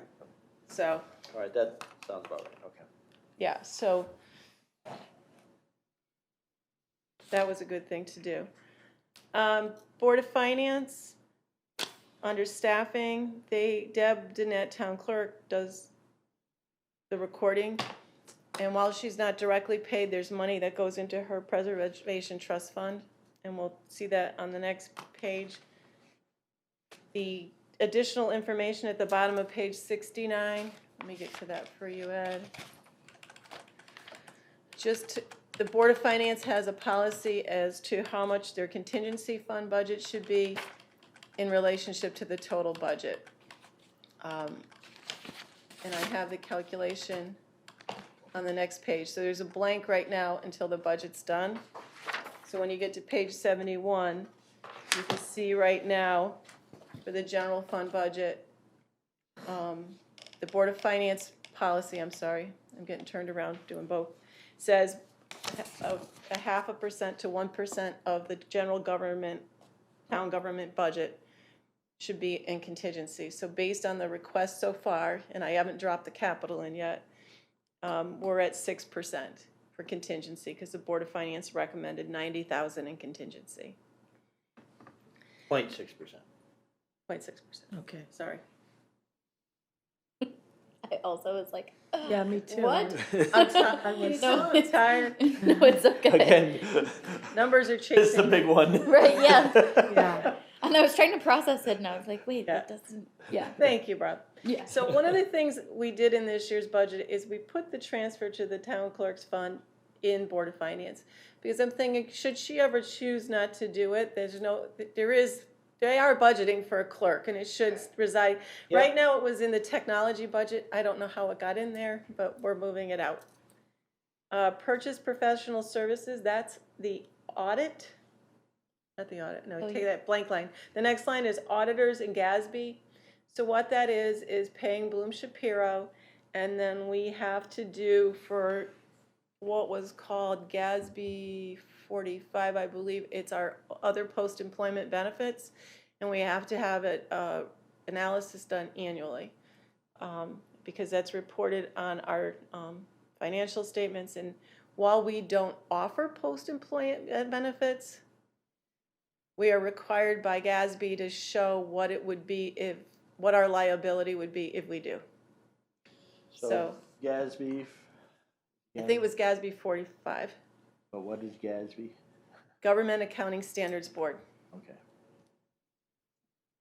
and it's not Gatsby. A lot of people like to say. So there's implicit and explicit liability. We have an implicit liability because we don't offer benefits. And lots of communities if you ever go to any CCM training, they may tell you want to set up reserves for your post-employment benefits, but we don't have any. So we don't have that exposure. And the other reason for the increase is we are going to prepare a comprehensive annual financial report, or CAFR, this year. Mm-hmm. So there's an increase. They've decreased postage because I'm not mailing Board of Finance packets any longer, number one. They receive all of their stuff via a OneDrive, and then I have copies at their meetings. And also the citizens' guides to the budgets are put into the East Haddam News. So we're not mailing them to every household. We've increased advertising because they're doing communications from the board in the East Haddam News. Instead of doing them as press releases, we're doing them as messages from the Board of Finance, so people know it's an official communication. Increased printing and binding just slightly to reflect where they've been landing. Office supplies unchanged. Bond continuing disclosure. We are required to file with the SEC things on our tax exempt bonds. And our financial advisor, we used to pay a firm to do them, and we now pay our financial advisor to do them, and I had never recommended dropping the budget in half because Bill Lindsay charges $750 to do that instead of $1,500 to do that. And he makes sure we have all of our required disclosures with the SEC. And then again, the contingency fund. And if you look on page 70, you'll see what contingency funds have been used this year. And typically with contingency, did it again. Typically with contingency, it's rarely expended directly from contingency. It's usually a transfer out. So the budget bottom line for the entire budget will stay the same. But this year they've transferred out $7,500 for $75,000 for the school resource officer, which they had planned on, $9,000 for the transfer station gate, which may not be expended, and then $10,374 for a video camera access system at fire company number 1. So they have $70,000 left in contingency, and that's their basic budget. And so that contingency that has the school resource officer, that's just salary and not fringe then, right? That was, or that is salary? it was That's the, both. it's a little bit of everything. Okay. There was That was the outfitting him too, wasn't it? outfitting him and stuff too. Okay. Yeah. So, and it was transferred to the police budget. The transfer I just plugged, I will tell you, in the salary line, but it filtered from everywhere. It's just a transfer over. But the Board of Finance wanted to put the funding in place last year, but not in the police budget until it had been fully vetted and approved.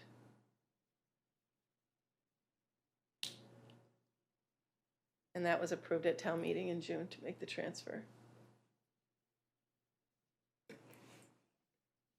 Any questions on any of those?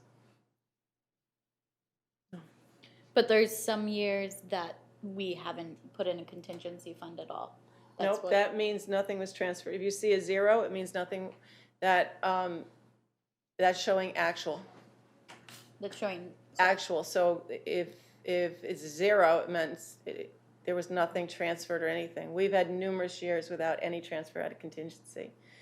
And one of the reasons why, a key reason why, is that we have a maintenance fund, which you'll hear Right. about next week in shared services. when Brian Reese is here, and he and I can talk about shared services. So by having a maintenance fund, we're not going to town meeting for all of these things Right, that yeah. happen constantly. We don't have the special appropriations for piddly items like we used to. We are prepared for them. So just to make sure I'm understanding, so for the contingency fund, generally it's like some percentage of what the overall budget is, and that gives us that wiggle room that we need for extra things. So last year we budgeted. Last year we budgeted 90, and we didn't use any. And then so that, okay. Last Because year then, meeting, like, I see the la- approved, So that was last year, 2018, 29. 2018, 2019 was the last year. So if you come, yeah, So this, they had approved that amount, but actually, some of this money was expended at the time of the budget was put together, or actually, it's afterwards. right, I Afterwards, can that's why you give have you a this different history of number, what's been 70. used in contingency, because we really don't use it like we used to. I can give you Yeah. what the budget and actual was for well, the transfers I don't, out. you don't need to do that. It's more of I'm just trying to understand how so does the fund build a balance? Like how At the end of the year, it goes right, it goes, it away rolls- like everything else. right. It doesn't carry anywhere. Yeah, so then I'm just seeing 165 here when I'm looking at, Because it started at 165,000. Because we had the school resource officer in, so if So you you- look. so when you budgeted for this, so the school resource officer was not included in the budget. No, that was voted on after the budget. The Board But you of knew it was Finance, happening, so you put it into, you put Contingency. to contingency. the Okay, Board of Finance wanted the control of it. Yep. Once everything was in order, they didn't want to just stick it in a budget to be spent. They wanted, Okay. that control. yeah, So that's why the budget started at 165, and then you can see the transfers out, and the bottom line is at 70,626. And if you carry up to Okay, the yeah, budget that's what- there, you see So the those are the same. 70,626. all right, thank you. That was the part that It's very rare, we did have one year, and that was the year of the bridges. We spent directly out of contingency. That was Okay. fixing the whole of the bridges. Yeah. There'll be a hill in Jones Hill, oh yeah. those. So it gets a little tricky, but you can see the funds transfer in and out, and the bottom line stays the same in Okay. the budget. But I like to show where it went, so people understand. Yeah, because in 2019, 2020 revised budget, it says 70. Oh, Right. right, because that's It's the the net. same amount as down here. Yeah. Okay. And so it shows like the contingency went up 19,000, but it really didn't, Yeah. but it's offset throughout It's all- the other part of the budget. Is that I've forgotten, and you may have mentioned it, that's a percentage, or is that a determined amount that they just put in? They like the 90,000, but if you look at in the yellow below, Yeah. in the 0.6%. Yep.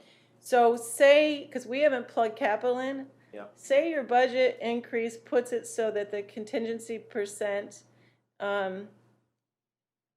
Jump up. it jumps up. Their policy will require them to increase contingency to meet that. And then that's a pretty standard, the 0.5% to 1%. And so if they move forward a budget that exceeds that amount, they'll have to adjust contingency. Okay.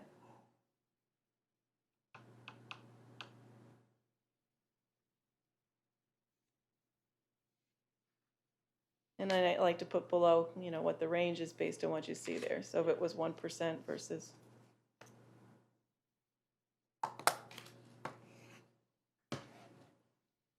But that's where the budget is now. We haven't filled in those capital lines yet. Right. Which, Linda had it down. If you wanted, we had the very last pages in the budget book is the interfund transfers, which we don't have a lot to fill in yet. Now that the fire department's clarified, I will forecast capital reserves for you all. The ambulance is coming in. You may want to talk to the ambulance on how they're tracking. And we'll just look at what will possibly be needed for general fund allocation for capital. Right now, I put a placeholder in of the 600,000 that was there last year, just to give a feel. But based on the capital request, that could be a lot more. Given this full capital review. There's a lot. We need that 1.7. I know. I know. No. Do you have any questions on those items? No. One quick question. So employees can make a contribution to their retirement plan, but it's not pre-tax? Nope. Why is it not pre-tax? What do you have to do for it? So they also can participate in a pre-tax, but it doesn't have a match. So one of the things Bill D. 457 plan, It's either, yeah, it's 457. Bill and I had been working with an advisor to look at ways that we might adjust to provide the employee an option. Right. Because if we're going to do the 5%, does it really matter to us whether the employees are going pre-tax or post-tax? A lot of people like the post-tax because if they want to jump in and pay for some college or put in a new kitchen and take money out, they've already paid taxes on it. So when they're pulling it out, they're not being taxed on it, only the interest. Okay. Yeah, but So Is the town then paying workman's comp and other fringes on that money that they're putting aside? Or no. It's not considered part of their salary? No, Okay. no. Oh, that's a good point. I had never thought of No, that. it's not considered part of their salary. But we've been looking at, because we also have the fire department pension fund, there's two of them. There's a defined benefit plan, and then we have a defined contribution plan. And for firefighters after a certain point, it's $500 a year till they're vested at $2,500. I'm holding that money in escrow because I can't find an administrator to take it. So we're looking at the opportunity, what Bill had hoped, and just Bill is a member and chair of the Board of Finance, but he's also a financial planner. So he's a real good resource to find out all this information. So we were hoping to look at a vehicle where the employees could choose post-tax, pre-tax, and put the fire department in. And we just haven't gotten very far with it, but we do need to do that. And I think it'd be nice for employees to have an option as to what they want to do. And they could even split it. You could do two and three or whatever. I think it would be a nice option for employees, especially for those who want to do some deferring. Yeah. right, yeah. And if I want to put 5% in my 457, but not in the retirement savings plan, why should I be penalized and not get the match of coworkers, right? Yeah. So there's been discussion on that, but it's not part of their compensation.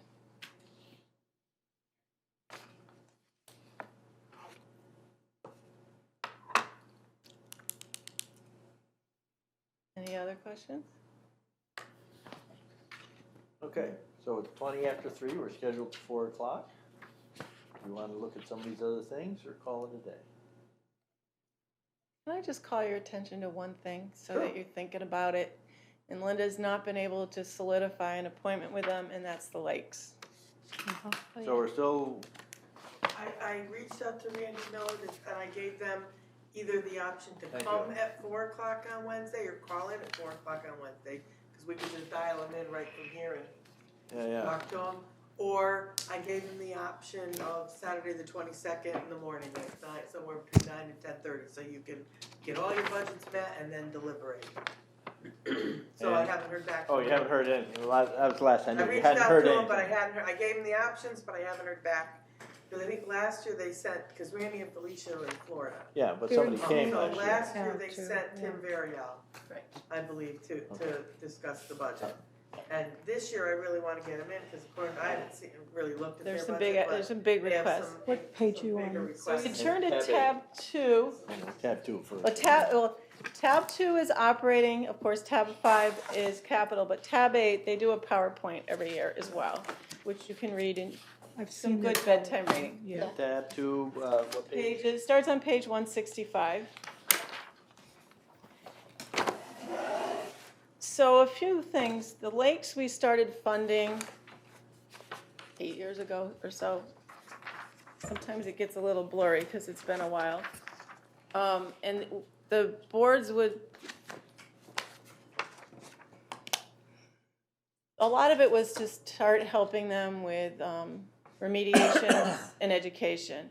And we'd allocate all these line items to them. And finally, the Board of Selectmen a few years back, I think Rob, you were on the board when we did that, said, just gonna give you a fixed amount.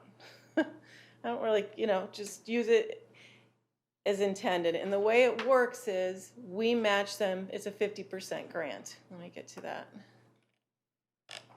So every June, they come to me and say, okay, for instance, this year they have a budget of $7,500. Here we can prove we spent $22,000. So can you, or at least $15,000? So will you give us our match? That's one of the things with the lakes. Last year, Moodus Reservoir didn't use all of their money. They were busy fundraising for their eco-harvester, so the Board of Finance at year end did let them transfer their remaining balance into capital for their eco-harvester, which was great.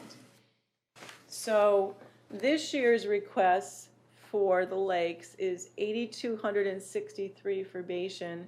And what page now are you at? Page 167. $48,953 for Lake Hayward and $10,000 for Moodus Reservoir.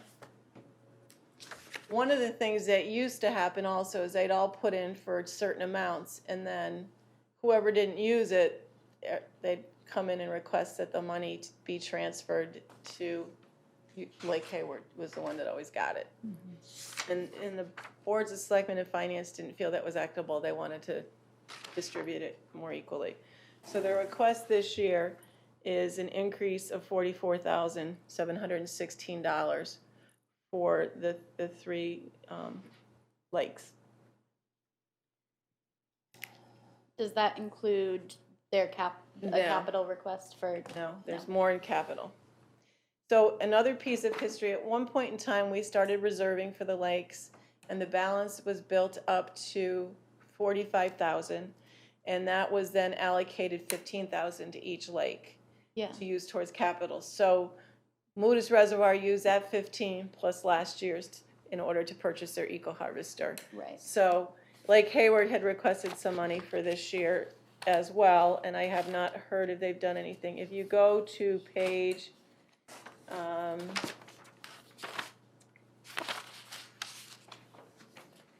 have it in here. I'm hoping I put it in your book. Page 18 in capital. It's under recreation. And I've labeled it non-capitalized because it's large money, but it's not our asset.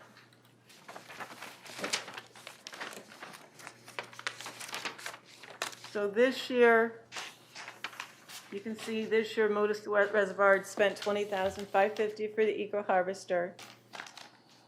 Lake Hayward had asked for their $15,000 for muck removal. But for next year, there are 3 requests for Lake Hayward. So why was Lake Hayward's operating request so much higher this year? It's higher every year. But it was like a 500% increase. That's what they got, not what they requested. They always request more than the other libraries. So, libraries, lakes. Sorry, I'm scrolling through and I see libraries. So, that's where it would be helpful for them to speak to you, but there are 3 major things they're looking for the town to help pay for. They've given cost ranges on 2 items. Like the first one is Lake Hayward Dam reconstruction, $35,000 to $50,000. I put it in at the 50. Mm-hmm. And then the dam drainage issue, estimated at 15 to 20. I put it in at 20.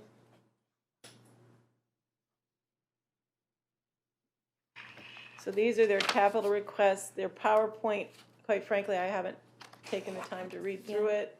May explain more. And then Rob and I had informally discussed is saying, is any of this town property, or is it solely their property? So, do the lakes, especially Lake Hayward, don't they have a mill rate and collect? Yes. Right. For So, part of it, not the whole lake, there's a, Yeah, the lakes, the western shore, there's nothing on the east shore. The association, you mean? yeah. So, and they assess properties and then collect. they have a tax collector, They have yeah? a tax collector. So, do we know how much they collect? And We don't. It's a good question. I know I think they have a should website, be and I public saw information. that I saw it on their website Okay. I think once upon a time when I read that. each lake has that same, it might not be the same, but Right. they So- still association. Yeah, have association But fees. the Lake Hayward, like I'm part of a homeowners association, but the Lake Hayward one was like more sophisticated, and So, they yeah, have a it's tax It's a district. good way to put it, it's a taxing It's a district. taxing district. Right, and it seemed like they were having a struggle, like they were only getting 50% of the taxes from what they were trying to collect. But it seemed like they were collecting a lot more money than like my homeowners association collects, for Is instance. yours collecting any money? Yeah, we pay $200 a year into Sipples Hills. And that goes to like patching roads, basically. But That was at 100 feet of paving that was put on your no, road? literally, right in front of my house. Really? I was I like, don't know how how did that this works. happen? Ah. Well, she's running for a state office. We better make sure that piece gets paved. They didn't tell me it was No. happening though, and I was like, Here. I'm stuck. I'm not gonna be able to leave Let me, for work. I can bring it up on, their mill rate is 4.3425 mils. 3 beaches that they maintain. Four But point they're three five mils, so it costs another 4.35 mils to live out there. Mhm. And have a Colchester address and a Colchester phone number. Mhm. You cannot get your mail. And you can't get your mail, and your car is registered in Colchester even though you live in East Haddam. That actually was one of the things that brought the our grand list up a little bit, because all those cars out there were finally transferred to East Haddam. Because they were on Colchester's tax base. What? Yeah, well, it's a Colchester. Colchester address. Yeah, No, I know, but I'm just- still. It's a problem every year. It's a problem every year. Somebody needs to pay attention to that problem. DMV and, you know. It'd be really nice if the post office would just change the mailing. That would solve the problem.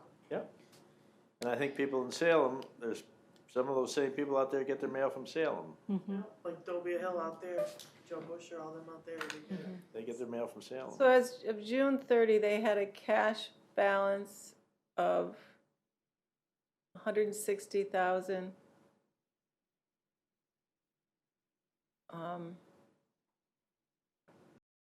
Checking money markets.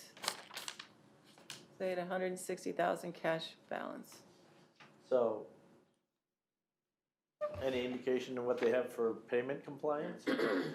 I've talked to their tax collector. He usually runs at 100%. Oh, really? Okay. I thought I read in a report that they. Wait, so you're saying they have 160,000 In the for bank. a cash balance on a bank account? June 30. Or between all their funds. What I'll do is, Yeah, because it'd be interesting to see what is the costs for maintenance for beaches and stuff, because. right, So, and Well, they they, have not only beaches, they have tennis court. Yeah, no, it's They just with have- big capital recreation requests, facilities, yeah. when Really? there's like, Because they just built that brand new shed. $100,000 in a not big capital shed, request. Pavilion, but that may have been covered by insurance too. well, why don't I print their stuff out off the website for you guys? Okay. Or I can email you the links, and that way you can start looking at it to ask them questions. And I guess the other piece is to find out if this is their property or our property. Yeah, so so one of the things about dams, typically, if the state has this boat ramp on a body of water, the state usually takes care of the dams, because that There was, is public boat because launch it there. became a public boat launch, and that was a quid pro quo that was done years ago. And even if it's private property, usually the state has some sort of an easement or something on it to maintain that. And the other part, of course, is that the lake associations always were happy to give that away because it was such a potential burden, and they didn't want the liability should it breach or whatever. So I just find it very strange that they say that they seem to think that they own that. Or that they're responsible for this, yeah. Yeah, so, Let me just look at their PowerPoint quick. yeah, I'm just gonna do the same thing. Oh, I saw the PowerPoint, but I don't remember any mention of.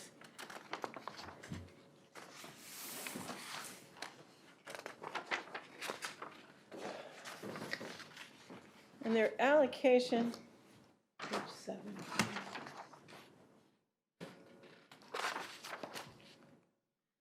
okay.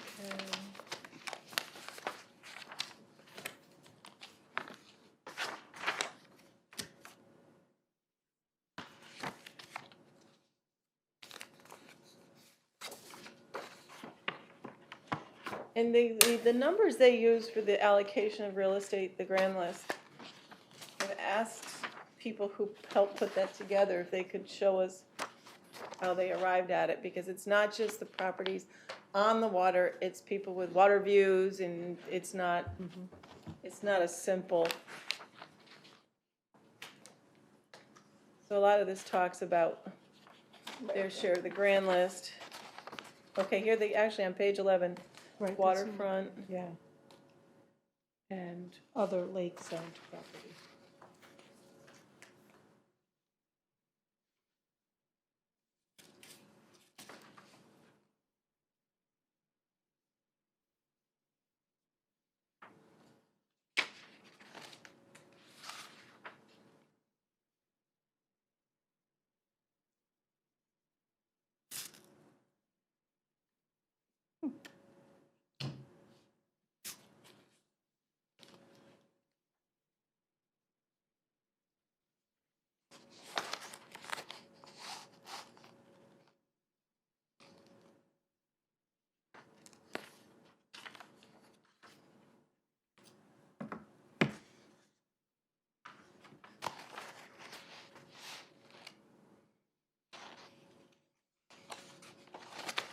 And then the other thing that I mentioned to you, Cindy, is there's gonna be that new fund through the state for Right.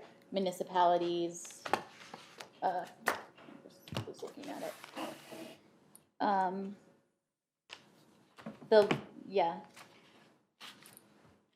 There'll be grants to state and municipal agencies and nonprofit organizations. There's that, and sustainable CT, I think, would be an option for them as Right. well.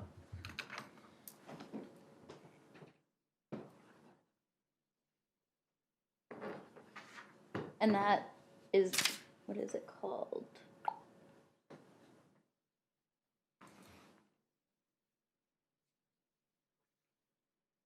It's the Connecticut Lakes, Rivers, and Ponds Preservation Account.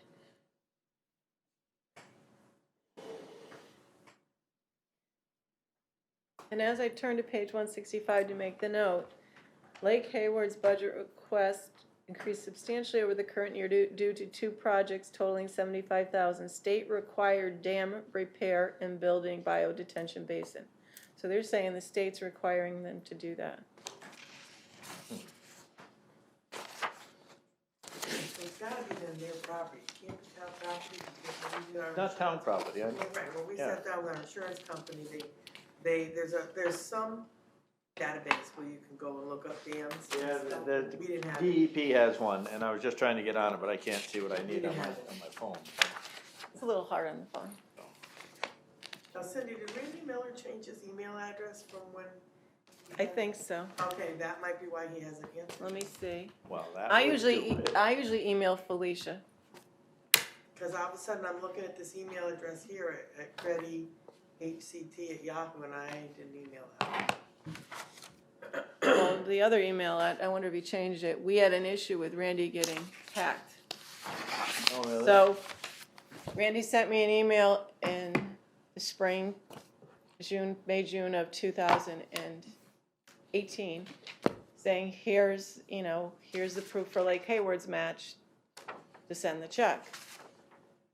The next thing you know, I get a response saying, oh, the treasurer's gonna be away, hold the check. And Randy calls me and said, I didn't send you that email. Because I responded, okay. Randy's like, I didn't send you that email. So someone had copied his email and added one letter difference. And then, so we held on it. And then I started getting emails from that email address saying, wire it to this bank account. Wow. So Jeff got involved, Jeff Rhodes, and it was a full scam. And they were glad we didn't just wire money. Well, we don't just wire money. But, yeah, it was, because when Randy calls me, he's like, I didn't send you that email. And I'm like, yeah, you did. Russians. It was actually a couple in a trailer park in Ohio. They But could they were go, Very they could go sophisticated right back. operation, though. Yeah. I was like, Wow. how did they figure that out? Yeah, they could go that. There was another community, I won't name them, but they were doing a major building project, and finance office got an email with, here's all the bills for $2 million in payment. Off it went. Oh. They got $1 million back. Wow. Ow. Mm-hmm. CCM and Kerma use that as an example, like in every cyber, like, thing you go to. I And actually it was a had very that- wealthy community. You would be surprised they did it. Wow. It's scary. I'm suspicious when somebody wants my photo from the mayor of East Haddam, From Canada. from Canada.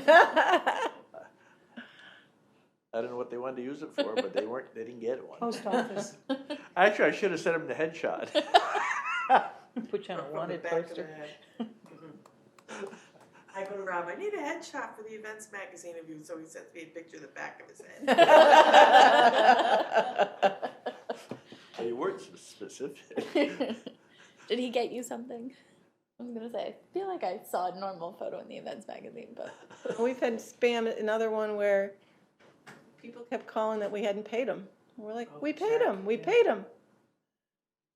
Yeah, someone got a hold of the check, whited it out, and then we think the only way he got away with it was doing like the deposit, put in his own name and address, and cashed it. Walked through with $2,400. wow.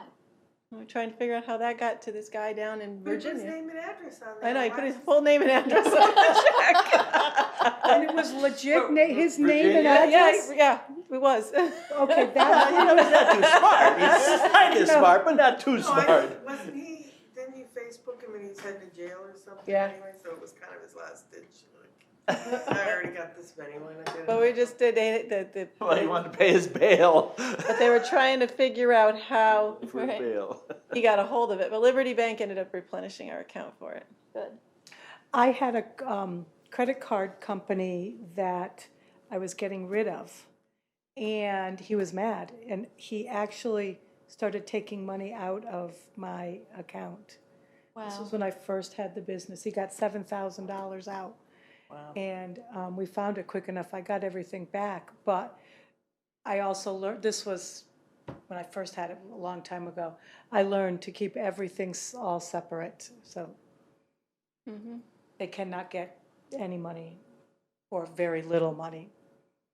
Pretty scary. It was really scary how he could do it.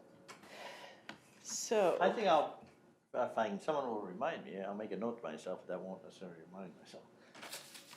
Call the folks up at the dam in Deep, I'll put it down on the follow-up list. yeah, because Yeah, it's it's just strange. Still Rosika Hayes, East Haddam. What's that? Is that still Denise Rosika Hayes? Yeah, well, yeah, I think she's still there, yes. Walk across the street, will you, and say, hey, what the hell? Water Resources, yeah, I think she's the director now. I think she was, yeah, she's director now. Maybe I'll just call her at home. I got her email or phone number. But they're, or whatever, their requests, they need a little more investigation, as you're saying. Yes. and why was their operational request so high? Just because they always do ask for that? They much? always come in asking for more, and then the boards give them what they want. I mean, I had done a whole analysis on the lakes a few years ago on what they requested and got and spent. But they're saying, in their goals and objectives. If you go to their PowerPoint to the back, there's goals and objectives for each, accomplishments and then goals and Yeah. objectives for each. It just feels like it was duplicated. It's not. It's not duplicated. It's not duplicated.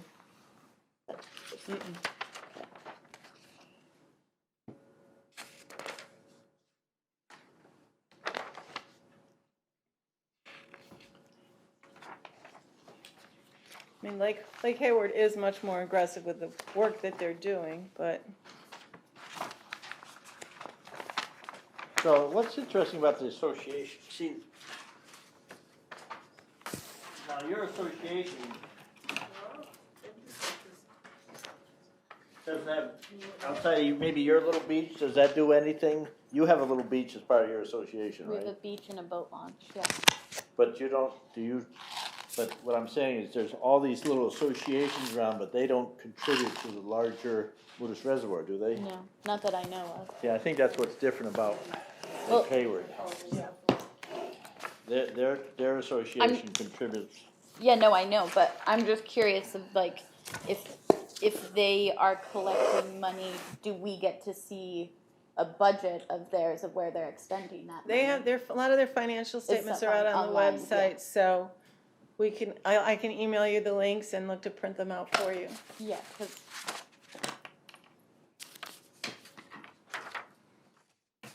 because they're a taxing district, or we're just the homeowners association. Right. And the other two lakes are more of just in associations, not. Right, like And then the three of them banded together. Board of Finance was still meeting in the River House, so a while ago, and wanted to start seeking some support from the town. Oops. We start going back that far, it's all a blur. Yeah, well, they all come together after a while. Yeah, I don't know how you keep it straight. Great It all runs together after a while. Catch that. it is a cool.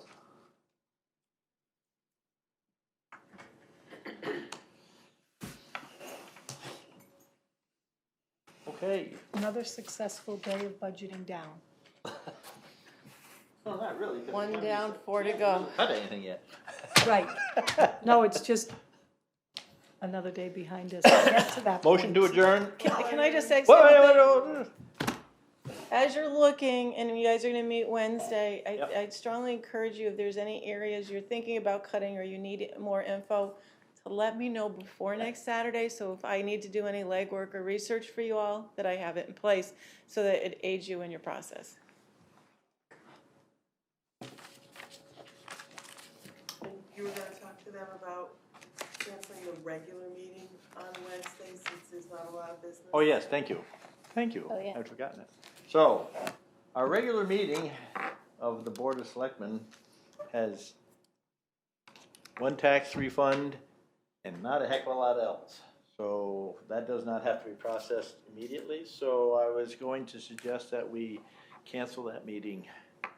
Yeah, I'm totally fine with that. No Since we'll be objection to meeting- that.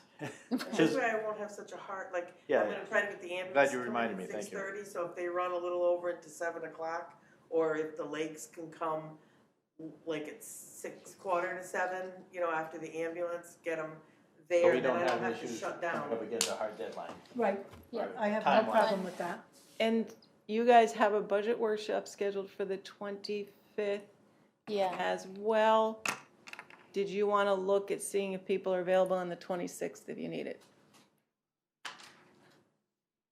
I always find it good, if you mark it down, you don't always need it, but it's hard to open it back up. Well, we want to try and, we'd love to finish up on the 22nd if possible. Yeah, that'd Okay. be the best. Yeah, I'm just saying, what it. But I mean, we do have Are- that, we have left that open, but I don't know Is if the there's 25th anybody. an all-nighter till you're done, or is there room on the 25th, 26th? I'm gonna have to also put it in, I'll have to use meeting room 3. So we'll have, I have a to be determined on the location for that one, if you go to the Tuesday, the 25th, because I got planning and zoning in here. And if, what's on the other side? Yeah, so I was gonna put it in 3 on a Tuesday night. No, what's on the other half? Planning and zoning takes over just like Board of Selectmen does. I mean, I could talk to Jim, he's not that busy. I don't think that's that busy, and So I we might think be able to the, split. What I'm saying is I have it to be determined Okay. pending, I couldn't make that decision until I knew where Yeah. planning and zoning was at. my point being is that I don't see a lot of, which we should know before then, is that if the whole banner thing gets withdrawn, then I don't anticipate a big crowd here for anything, so there wouldn't be a big crowd for that. Cool. That's hard to figure though. It's hard to figure, but it'd be very unlikely, because there's nothing of any huge. I have to make a pit stop, so we're temporary. There's budget meetings every Saturday except for February 29th. And then the Board of Finance has the first three in Wednesday, the March. 26th East Haddam Village Revitalization meets maybe, so. I never, like I say, these people, you know, like, all of a sudden the day before the meeting, they'll cancel. And then I'm like, oh, you know, I could've, Right. but I never know until then.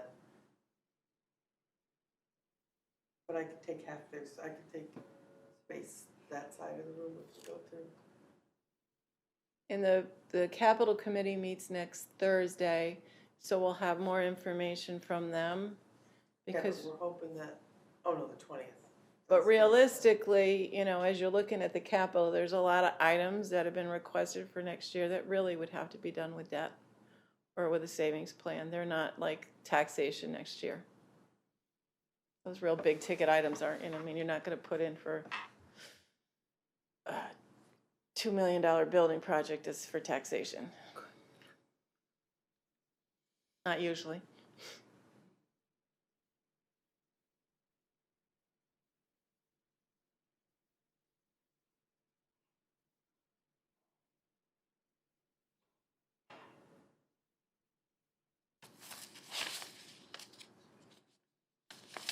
Cindy, I missed, when you were reviewing the Board of Finance budget, there was, the bottom line, it was a significant increase, and what did you attribute that to? Well, it's contingency, so contingency gets transferred out, Okay. so it's really not an increase to the, it's just, you transfer out of contingency, so it's just putting it whole. Okay. And I was saying, Rob, the capital committee meets Thursday, so heading into Saturday, and I'm gonna add to it a little, perhaps you and I should meet, because there's a lot on that capital request. That is a debt, that's, the only way you're gonna do it is debt or a savings plan, so to realistically look at what would be taxation. Okay. Because, you know, there's some big items, but overall, if you pull those out, it's probably not too far out of the normal scope. It's higher, but it doesn't make it as $12 million. Doesn't make it $12 million.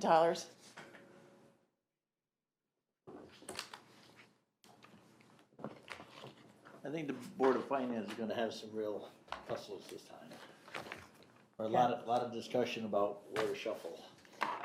I think so, and I think once the capital committee, you know, is finished ranking all these, and we sit down with Bill Lindsay and look at what our debt options are within our capital savings plan, or we'd have to adjust, what we'd have to do to adjust to accomplish certain things. It gives a better eye, because I still remember back to when this building was 40 million and what was done. So I think for a lot of people who want things, if they know that there's a resolve and a plan to get it done, it's helpful. What do you think? I agree. We are moving ahead with tennis courts. Awesome. Oh, cool. We talked about that the other night. Excellent. We have the floor settled, still have some HVAC issues, but, That's huge. we're gonna get quotes out. That is huge. That will make so many people, or at least two people happy in town, but I think a lot of people in town, because it's one of those percolating things that's just below the surface, you know. One of our members has been very pro tennis court Oh. and constantly asking about the tennis court. It'll happen before. It's a weekly request that comes up. Yeah. But also, I think this whole complex is beautiful except for the tennis courts. Yeah. And the Right, nice, it's like It's kinda like the everything little and then black one- eye. right, yeah. probably plant a screen around it. Coming soon. So, I love the coming soons, If there was they're a all just company on the torn, ripped and falling down. that does tennis Uh, courts, Yeah. that would and, benefit it. Oh, What's that? Nice if there was a company on the state bid that does tennis courts. That was discussed don't the have other to night. bid it. Say Yeah. it was what? the state bid list? A company that Oh! does tennis courts on the state bid, Yeah, then the bid's already been done. yeah. Just, you interview them and you do a good job, or, Yeah. Presumably if they're on the state bid list, they should, but we know better on that too. And of course, the big thing, and I'm sure Lisa has mentioned it, that they want it marked for pickleball. You know, I forgot to mention that the other night, but I did hear her say that. Yeah. Because that is more popular than, Anything. and all ages, that's the beauty of it, so. Are you looking at an asphalt? Post-intention, What is that? I'm not, not being a tennis player, I'm not familiar. Okay. They talked about post-intention and post-tension. It's gonna be a hard surface. Hard It's not gonna be surface clay or that- grass. They have so many new and fancier things now. Mhm. Probably some sort of rubberized. That's what I was thinking, rubber or something or other. I mean, you can do just a paved one, but I think a lot of them now have a rubber surface or whatever. Make it easier on the players and everything. Yeah. well, that would be good. That's really big. Good to Won't hear. that be- Thank you. Nice, yeah. It kind of is the last large piece. Well, that was the last thing on the list. No way we were gonna go back to anyone asking for any more money for this project. Well, understood. We all wanna hang our hats forever on the fact that we brought it in. On under budget. Right. Under budget, okay. And pretty Even much if on it's a time. dollar, it's under budget. Yes. That's great. Mhm. You want to adjourn? Yes. I just don't. Yeah, thank you. You Yes. wanna record? You can shut that off. Okay. Well, that's a big thing off the Capitol. Which was Right.